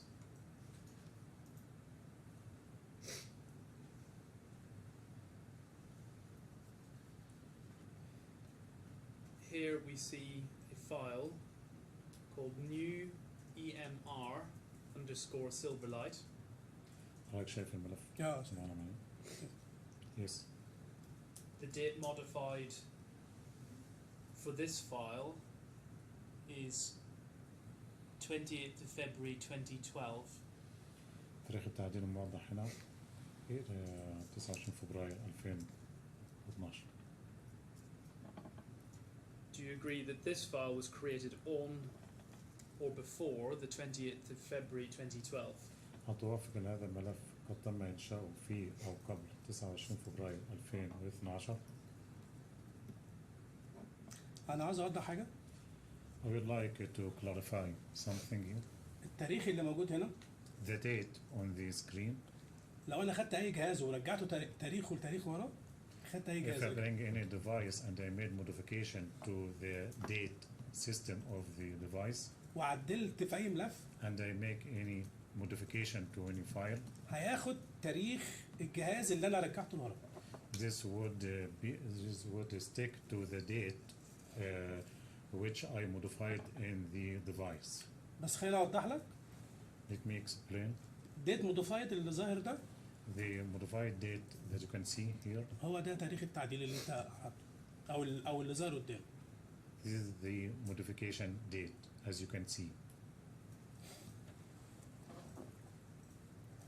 If the last modification date is the 28th of February 2012, آخر تاريخ للتعديل هنا the file was created on or before the 28th of February 2012. you highlight the file or another file? Same file? Same file question. يعني تاريخ التعديل هنا 29 فبراير 2012. موجود. Yes, you can see it. تاريخ التعديل موجود تحت ديت موديفايد. The modification date is under the date modified. If a modification date is the 28th of February 2012, the date the file was created must be earlier than that. Do you agree? قبل. Before.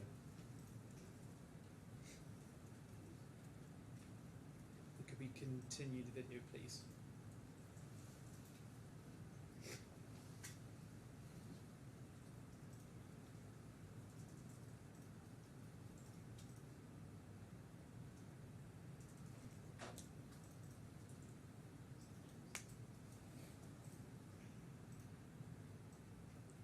And if we pause. False.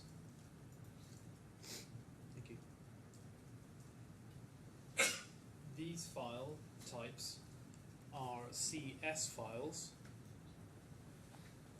نوع الملف ده CS file. CS is a source code file written in C# programming language. هنا الملف ده مكتوب بلغة Is that C right? sharp. صحيح؟ Yes. Yes.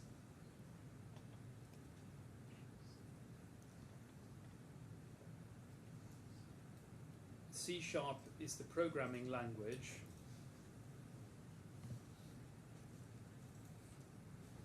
that the server-side components of Medica Cloud Care are written in. Is that right? لغة البرمجة المكتوب بيها السيرفر تبع MCC هو C sharp. صحيح؟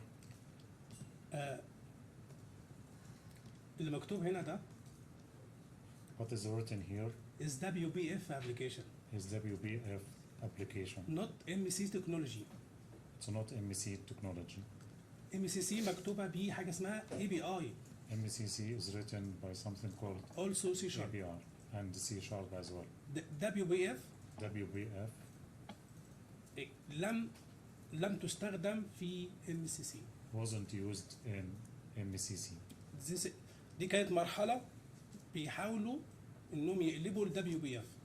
This was a stage where they were trying to convert to WBF. لو لاحظت If you can notice here, الملف .zaml.cs .zaml CS .cs اللي هي لغة C sharp بس للتكنولوجيا اسمها WBF. which is the language of C sharp, but CBF technology was used. دي عشان تشتغل So to make it working, لازم تكون عندك السيلفر لايت. you should have the silver light. The date modified on these files is the 6th of May 2012.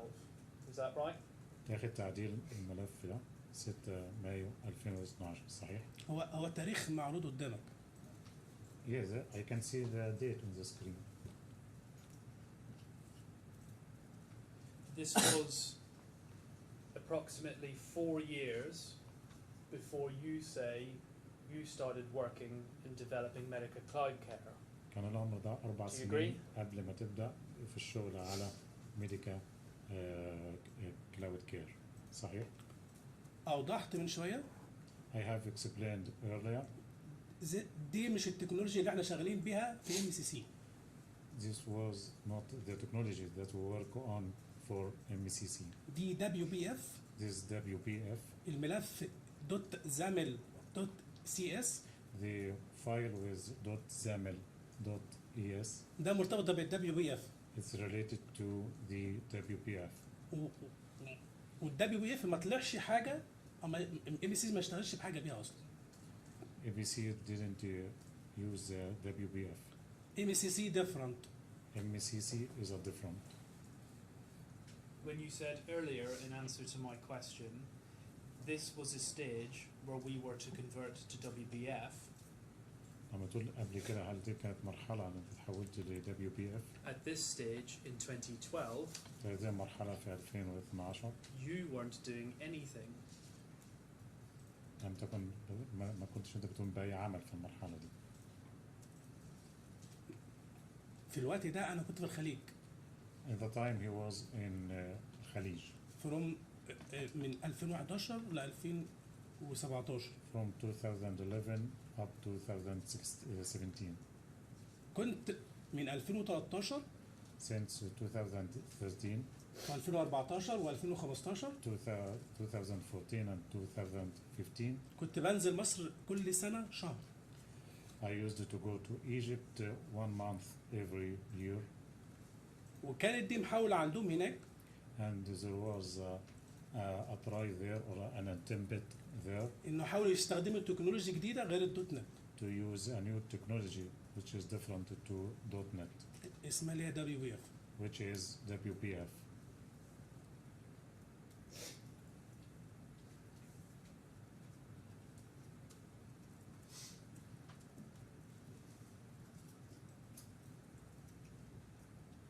don't mention any of this in your witness statement. حضرتك لم تذكر أي شيء من الأشياء اللي حضرتك ذكرتها في شهادتك. لا ما ذكرتهاش لان لم تستخدم اصلا. لم ي... ي... ي... لم ينتج منتج او لم يطلع اي مديول ب WBF واشتغل. No, I didn't mention it in my statement because we haven't to produce any module using a WBF because WBF wasn't used.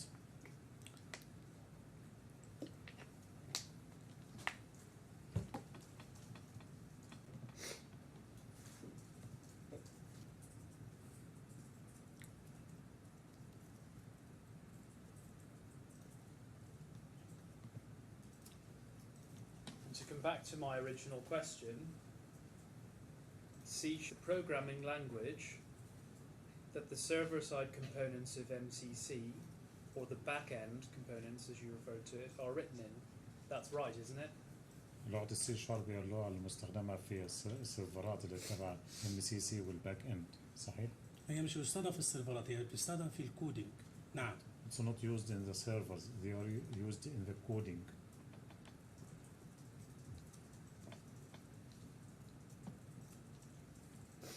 Medica Plus used a different language, Visual Basic 6, yes? ميديكا بلس بتستخدم لغة مختلفة، لغة برمجة مختلفة، فيجوال بيزك 6 صحيح؟ نعم كان في في معظمها فيجوال بيزك 6 فيجوال بيزك 6 وكانوا في حاجات استخدمت الدوت نت. Most of it Visual Basic 6 was used and some of it they were used .NET. Most of it was using the Visual Basic 6 and some were using the .NET.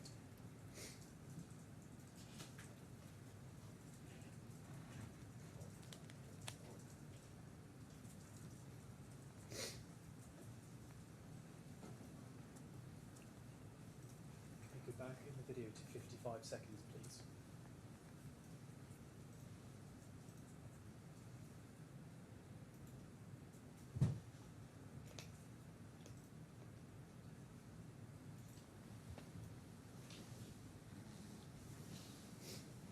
That's fine.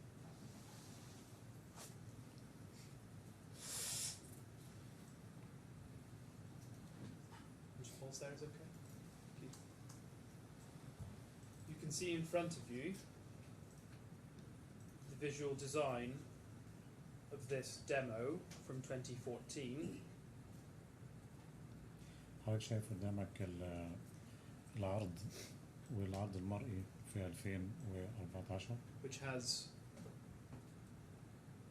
boxes with outpatients in and out consultations عندك مربعات خاصة بمرضى العيادات الخارجية والاستشارات and dashboard options. واختيارات Do you see على that? في الداشبورد. تستطيع أن ترى الكلام ده؟ استطيع؟ يعني مش حضرتك شايف الكلام ده؟ yes I see. Yes. Can we go to I-21 please?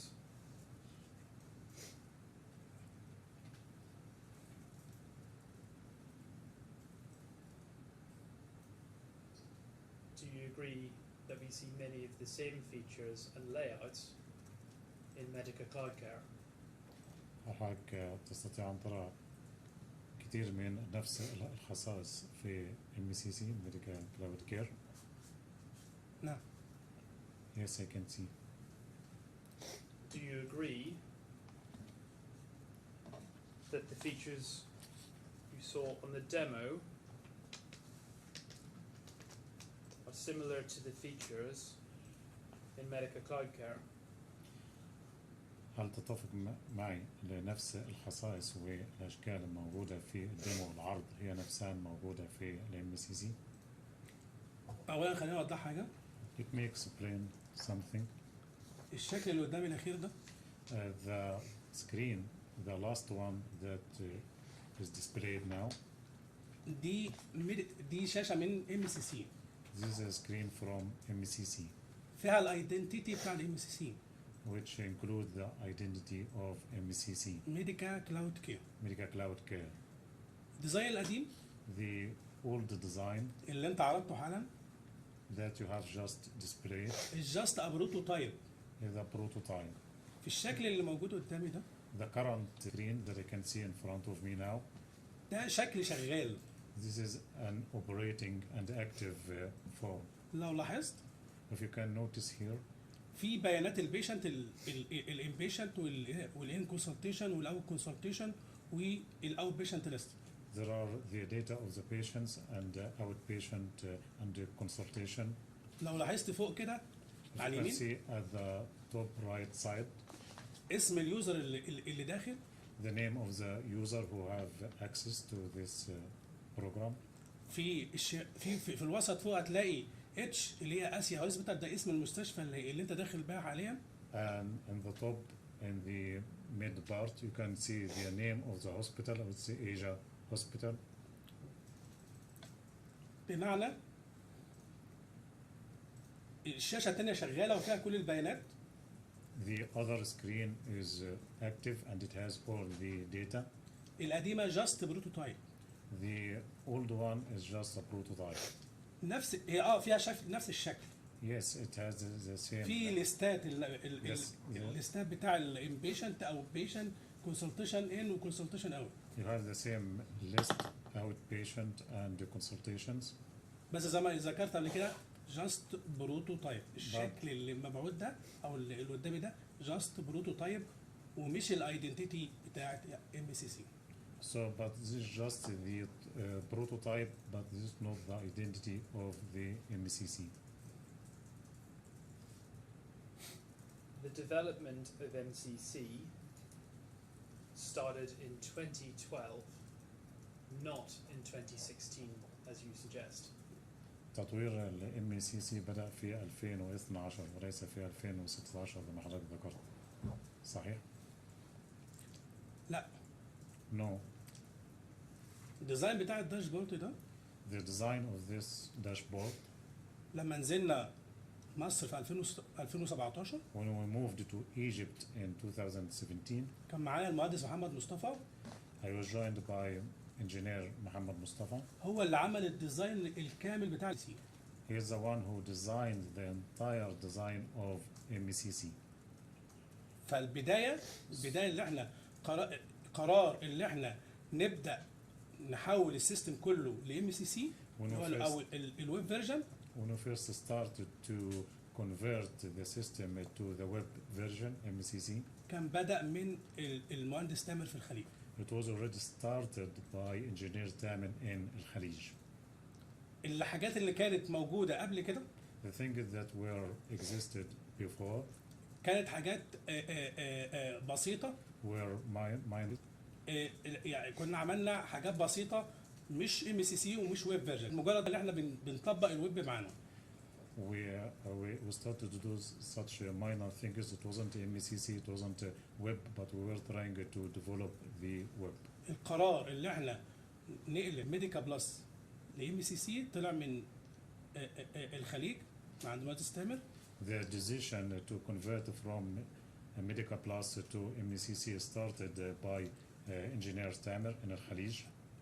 يعني بلاش نقول ديسيجن، الانيشيشن او يلا نبدا كان من عندنا من الخليج.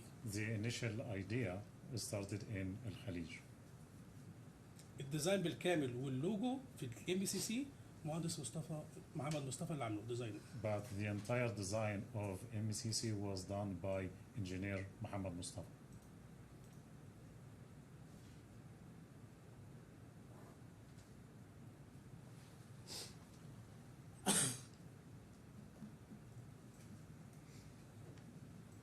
The process of conversion that you have described is only possible because the software had already been developed. عملية التحويل ممكنة فقط لأن البرنامج فعلا تم تطويره بالفعل. كانت تبقى ممكنة فقط لأن البرنامج تم تطويره بالفعل. مش فاهم السؤال، ممكن توضيح أكتر؟ Could you please repeat the question? The process of converting old modules عملية تحويل الموديولز القديمة was only possible كانت ممكنة فقط because the software had already been developed. يعني البرنامج فعلا كان قد تم تطويره بالفعل اصلا. تمام. خلينا اوضح. Let me explain. الويب زي ما قلت As I said, the web بيتكون من كذا حاجه. is consisted of some components. الديزاينر لازم يعمل لك الديزاين بتاع الشاشه. A designer should carry out or should do the design of the screen. الفرونت بياخد الصوره يقطعها HTML. And the front developer would take the photo and divide it HTML. الباك اند بياخد يعمل الاي بي اي اللي هتستخدم. And the back-end developer would develop the API that would be used. فالتطوير الجديد ليه كذا قسم. So the new development has many sections. So I already have the code. I already have عندي الكود بتاع ميديكا بلس.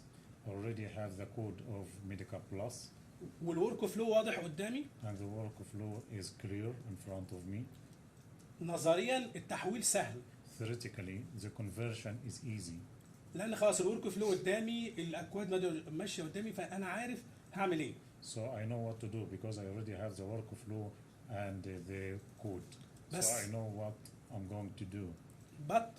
ولكن الشغل في الويب ليه كذا قسم زي ما شرحت، فبياخد وقت برضه. But to work on the web, it takes time because it has many sections to complete.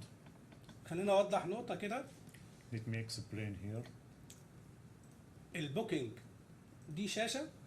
The booking is a screen. In module reception. In the module reception. الابلكيشن ده ليه فرونت وباك. This application has front and back. الفرونت فيه ملف واحد JS. The front contains one file G. حوالي 19,000 سطر. Which is 19,000 lines. في الباك اند في ملف اسمه بوكينج CLS. In the back end you have booking CLS. مساحته حوالي 17,000 سطر. Its space is 17,000 line. ده شاشة واحدة في مديول واحد. This is just only one screen and one module. تخيل احنا عندنا في السيستم. Imagine that inside the system. ان عندنا اكتر من 800 ابلكيشن.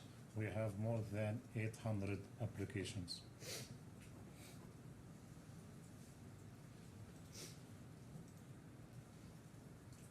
Medica Cloud Care was already developed before you moved from Al-Khalij to Health Insights. ميديكا كلاود كير قد تم تطويره بالفعل قبل ما نقوم انت بالانتقال من الخليج لهيلث انسايت. كان قد تم تطويره بالفعل قبل ما تتنقل من الخليج وتروح على ميديكا هيلث انسايت. كما ذكرت قبل سابق. As explained earlier. احنا بدأنا في 2016 واحنا في الخليج. We started in 2016 in the time when I was in الخليج. ان احنا نحول ميديكا بلس ل MCC. When we started to convert Medica Plus to MCC.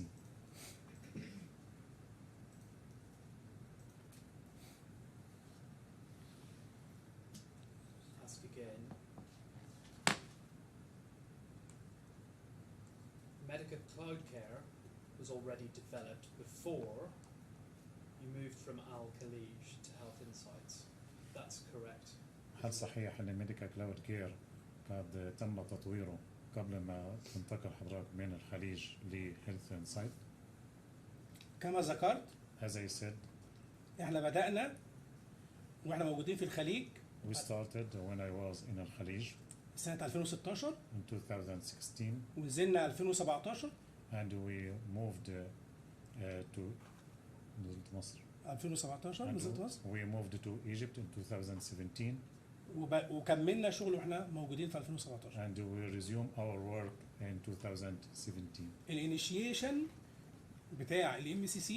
The initiation of MCC. كان من المهندس تامر في 2016 في الخليج. Was by engineer Thamer in الخليج in 2016.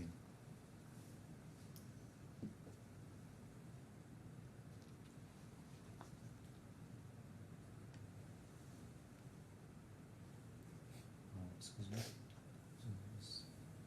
By engineer Thamer. Transcript Yes, okay. Thamer. The By engineer Thamer. indistinct in This is the also answer says engineer Thamer. Thamer.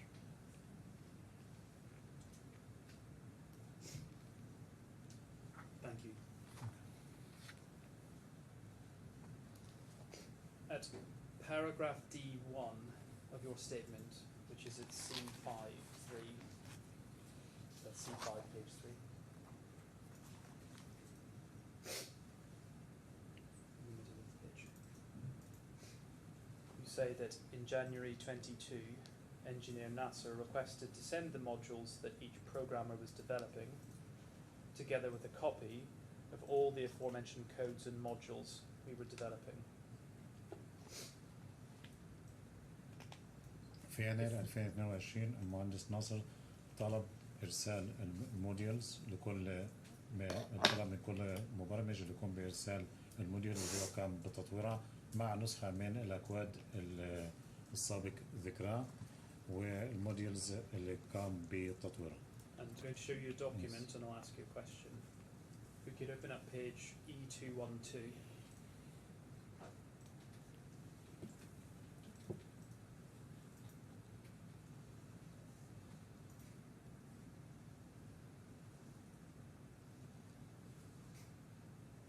And if we could zoom out slightly, please.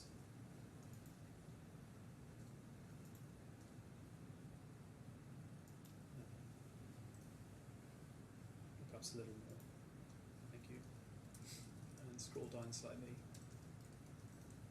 Thank you.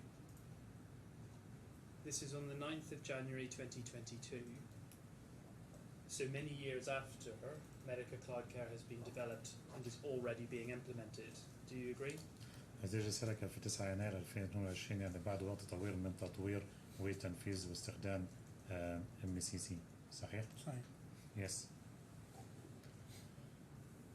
Engineer Nasser says, those are the developers that didn't send their sources. They should send them to me directly before 12 p.m. Cairo time today. أنا مهندس ناصر ذكر هؤلاء هم المطورين الذين يقومون بإرسال السورسز ويجب أن يقومون بإرسال السورسز قبل الساعة 12 مساء توقيت القاهرة اليوم. If we look at page 3,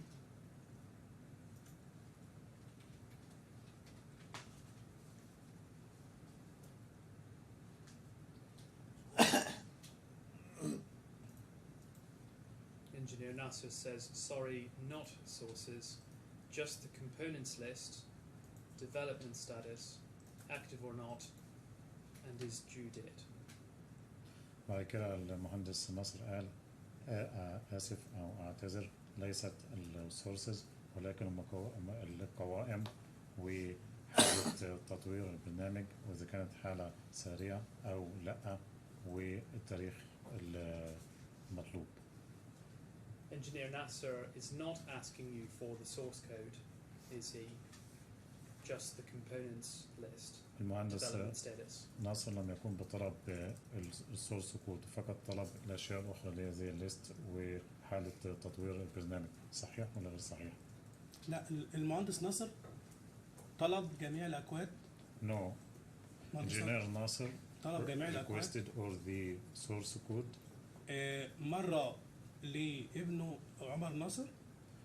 At one occasion for his son عمر ناصر. ومرة تانية هو خدها بنفسه. And in another occasion he took it or took them himself. أنا أرسلت له الأكواد بنفسي على الشات الخاص بينه وبينه في الواتساب. I personally send him the source codes through the WhatsApp between me and him. طلب مني. And he asked me. إنه أظبط له الكود كله على الجهاز بتاع اللابتوب. To put all the source code on the laptop. وسلمتها. And I submitted the source code. وطلب المهندس أحمد صالح والمهندس نادر جلال يراجعوا الكود ده. And he asked the engineer Ahmed Salah and the engineer نادر جلال. Nader Jalal to revise the source code that I have given to him.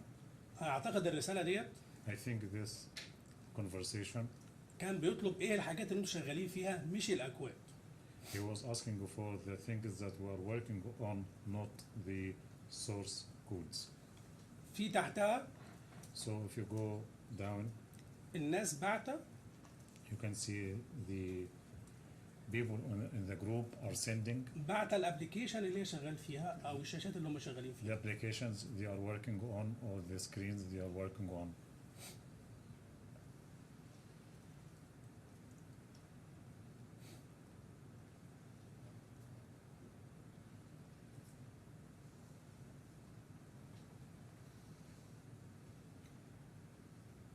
If you open E327,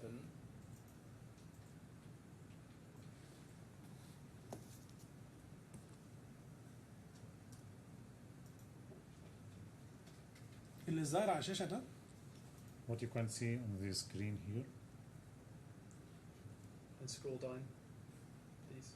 اوكي so ممكن ارجع I mentioned the two engineers that were revising. It's written in disk. الاثنين مهندسين اللي راجعوا المهندس احمد صالح ومهندس نادر جلال. أحمد صالح عند نادر جلال. أحمد صالح عند نادر جلال. Yes.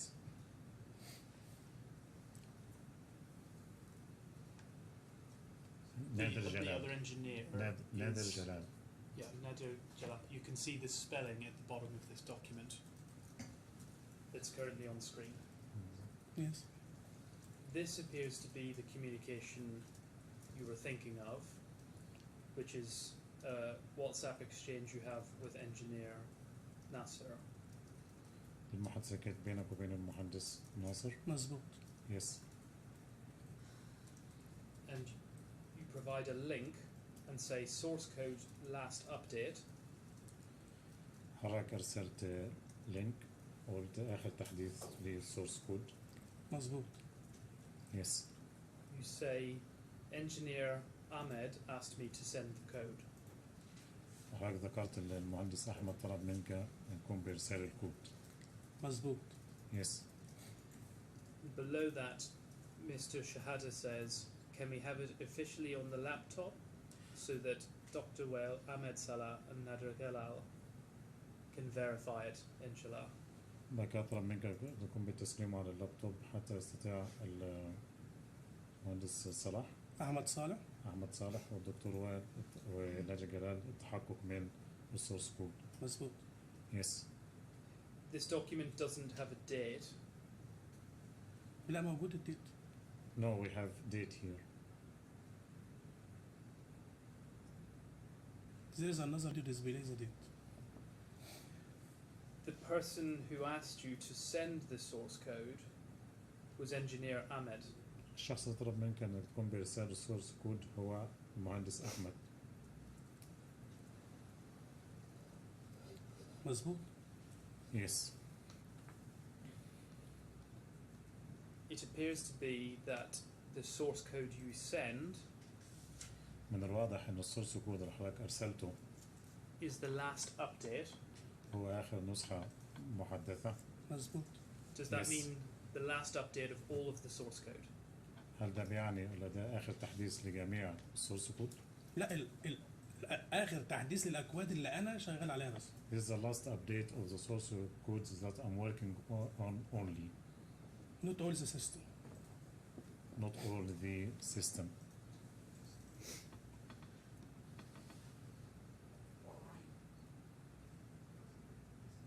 There's a document at P2.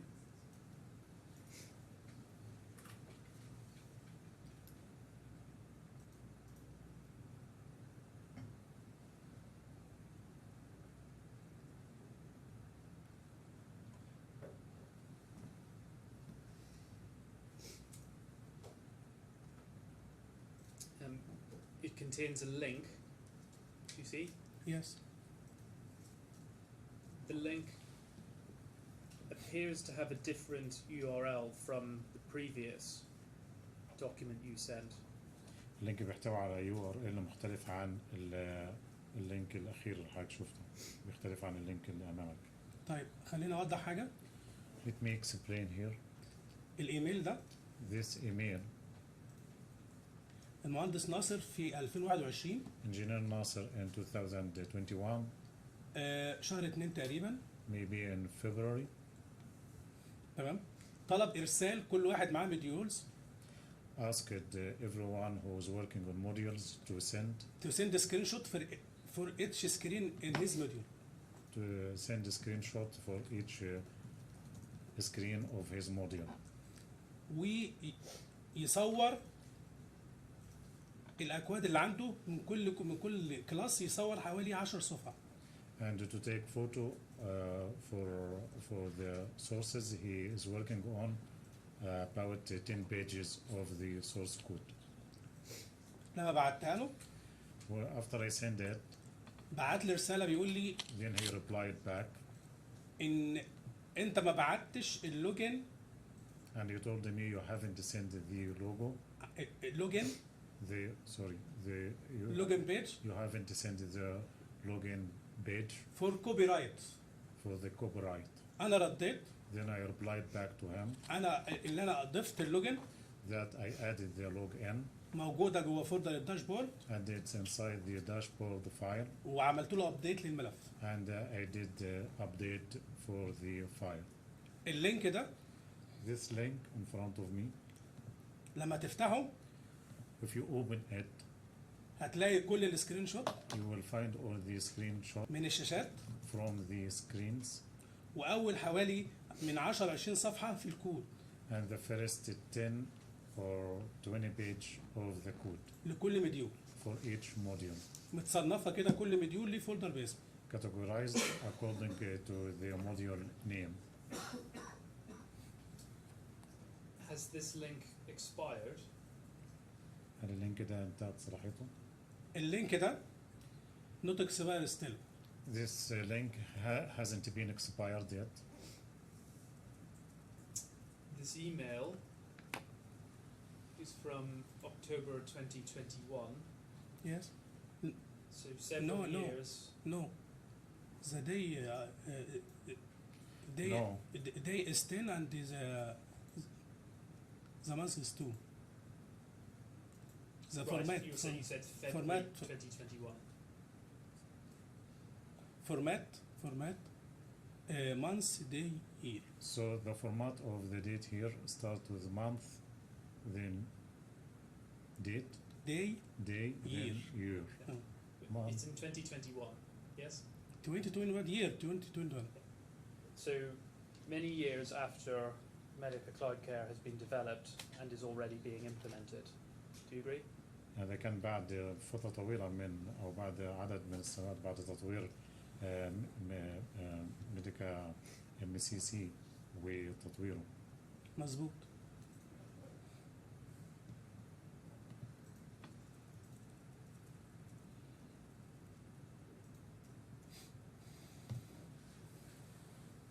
Thank you, Your Honour. Those are the questions. Thank you. All right, Mr. Montague-Smith. Thank you, Your Honour. Thank you, Mr. Al-Shanawi. I'm going to ask you a few further questions. I think you understood that, so you won't wait for the translation. Could we please get back to bundle I-16, which is the video?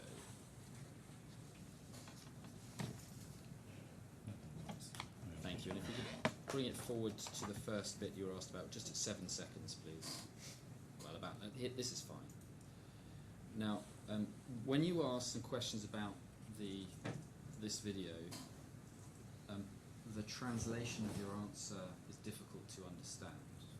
So I'm going to tell you what it says, and then I'm going to ask you just to clarify your answer. بس هناخد منك توضيح لأن لما حضرتك جبت على معلومات عن الفيديو الترجمة ما كانتش واضحة، فاحنا هنراجع تاني الترجمة ماشي. ونستوضح منك من بعض الأشياء. So it's at page 164, line 15.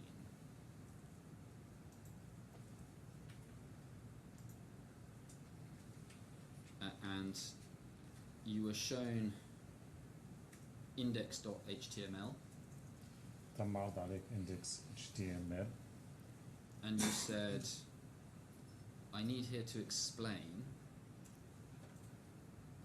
قلت ان انت عاوز توضح شيء. IS. No, sorry. I'll tell you when I need you to go to the transcript. If we could just go back to the video, thank you. It said IS cannot be open once you have a file which would publish the updates on IS server. This is not working now. So can you? I think that something's gone wrong with the translation there. Could you explain what, if you can remember, what you was trying to express? حضرتك ذكرت ان الاي اس لا يمكن فتحه لان الملف بيقوم بعرض التحديثات على سيرفر اي اس هو اللي مش هيشتغل. خليني اوضح. Let me explain here. اللي موجود قدامي ده What I can see in front of me. ده بروتوتايب. This is a prototype. الديزاينر بيطلعه. The designer produced it. بس مش شغال. But it's not working. بيعرض الديزاين بس. It can just display the design. لكن مش شغال فيه بيانات ولا في باك اند بيجيب منه البيانات. But there is no data and there is no data coming from the back end. It's just a prototype. Just a prototype. And also, I think at this stage you were asked about Silverlight. وسألك عن السيلفر لايت. ماشي. And the question was, Silverlight is a Microsoft system used to design and run applications from a web browser. والسؤال كان السيلفر لايت هو عبارة عن برنامج تبع مايكروسوفت اللي بيقوم بعرض الصفحة على المتصفحات أو على البراوزر. مظبوط بس بيعرض ال WPF. Yes, but it's only displaying the WPF. اللي عايز ازوده ان دي مش التكنولوجي اللي شغاله بها MCC. This is not the technology that is used in MCC. دي كانت مرحلة قبل MCC. This was a stage or a phase before MCC. Okay. So firstly, how can you tell that this is WPF? وبالتالي ازاي تقول اللي هو كان WPF؟ الملف اللي فتحه اللي هو فيه CS ده example.cs. The file that he opened which contains CS. example.cs XAML XAML. دي WPF. دي معروفة ان دي WPF. This is known as WPF. And can we go forward in the video, please, to 1 minute and 36 seconds? You just drag the bottom line. Thank you.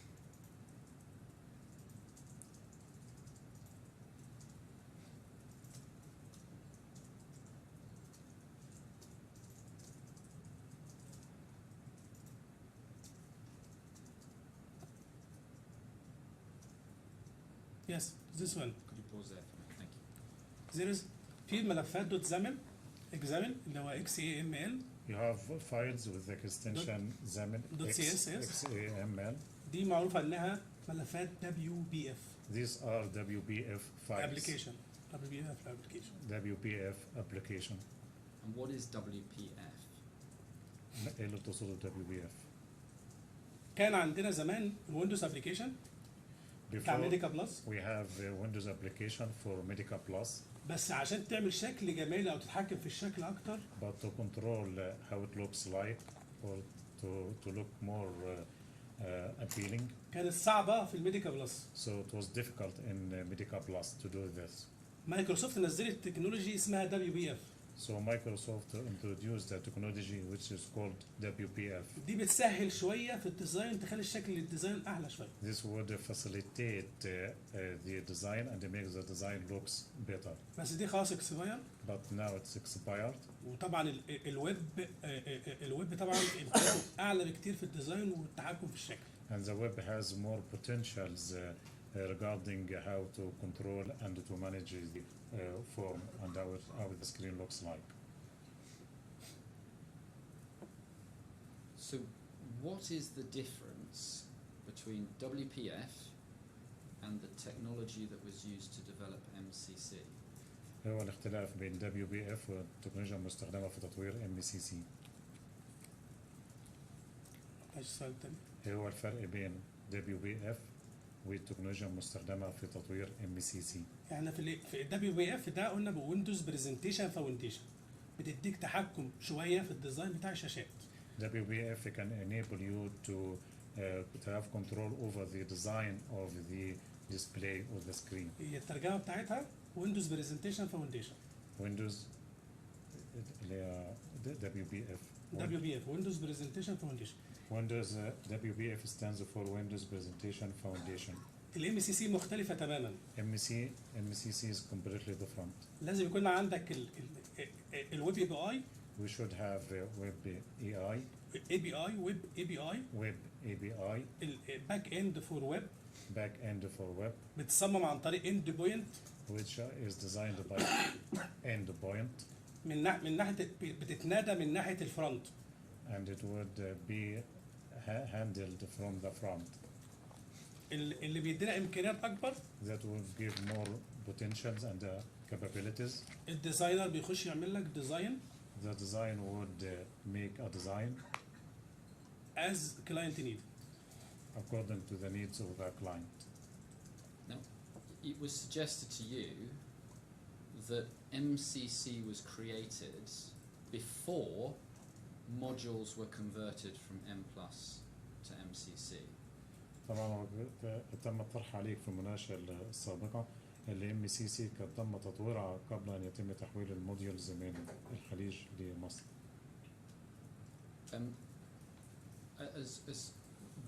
In addition to the modules, what else is there in MCC?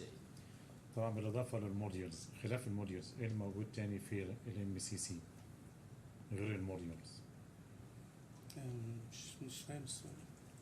يعني Okay, could you please repeat the question? Yes, if you take the modules away from MCC, what is left? لو ال MCC أصبح بدون موديولز، إيه اللي بقى فاضل في ال MCC؟ Nothing. مش حاجة. Nothing.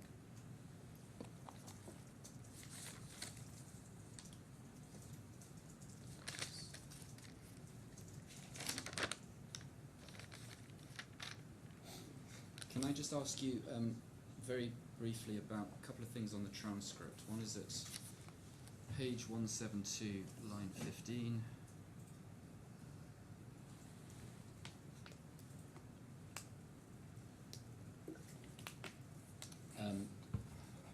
And you were talking about the process of converting M+ modules to MCC. أنت بتتكلم عن عملية التحويل من M+ ل MCC. And in the course of that, you said this: I already have the code of Medica Plus and the work of someone in front of me. The transcript didn't pick up who you were referring to. Can you just tell us who that was? وقلت إن أنت بالفعل معك الكود تبع ميديكا بلس والشغل اللي كان مع الشخص اللي عناني من بتعني بيه الشخص. انت قصدك بالتحويل من ام سي سي من ميديكا بلس لام سي سي؟ Do you mean the conversion from Medica Plus to MCC? Yes, that was the context in which you gave your answer. You referred to the work of an individual, but the name didn't appear in the transcript. أشرت لشغل أشخاص لكن ما وردش أسماء الأشخاص. أنت أشرت اللي عملوا في التحويل من M+ ل MCC. التحويل من ميديكا بلس لام سي سي ناس كتير اشتغلت، ديفلوبر كتير اشتغلت. Many developers were working on the conversion from Medica Plus to MCC. كل اللي كان شغال في على مديول في ميديكا بلس. All the people who were working on the modules of Medica Plus هو اللي حولوه لام سي سي. are the one who converted it to MCC. في بعض الاستثناءات عشان في ناس مشيت. There are some exceptions because already some people left. في ناس تانية خدت شغل مديولات تانية. And other people who took over the modules of other people. And then one final question. Nobody else, well, the judge and the lawyers, we are not technical people. So can you just explain as simply as you can what you did to convert modules from M+ to MCC? وبالتالي يعني الحاضرين هنا سواء القضاء او الساده المحامين ما بيعرفوا في الحاجات اللي هي التقنيه. ممكن تشرح لنا ببساطه بشيء مبسط ايه هو كان دورك في عمليه التحويل من ميديكال بلس لام سي سي؟ ايه بالظبط كنت عملته؟ انا اشتغلت حولت مديولات كتيره من ميديكا بلس لام سي سي. I converted many modules from Medica Plus to MECC. اهم حاجه من اهم الحاجات اللي انا عملتها The most important thing that I have done ان ميديكا بلس كانت بتشتغل على مستشفى واحده بس. that Medica Plus was working on one hospital only.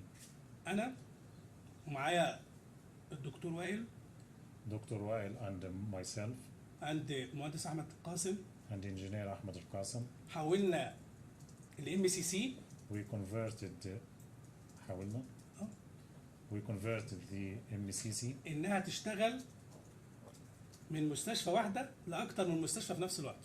so we make MECC to work from one hospital to more than one hospital in the same time. Let me stop you there. Sorry, I'm asking you if you imagine you're working on converting a module, as you've said in your statement that you did. What I'm asking you is, in practice, what do you do? So عمليا E you're sitting at your desk. What do you do? انت قاعد على مكتبك على شغلك، ايه اللي انت كنت بالظبط تقوم بيه عشان تحول من ميديكا بلس ل MECC؟ اول حاجه First of all, بيجي لي الكود القديم بتاع ميديكا بلس. I receive the old source code of Medica Plus. براجع الورك فلو بتاعه Then I revise its workflow وافهم هو شغال ازاي، and I understand how it is working. واجي بقى على الشغل الام سي سي الجديد And then working on MECC.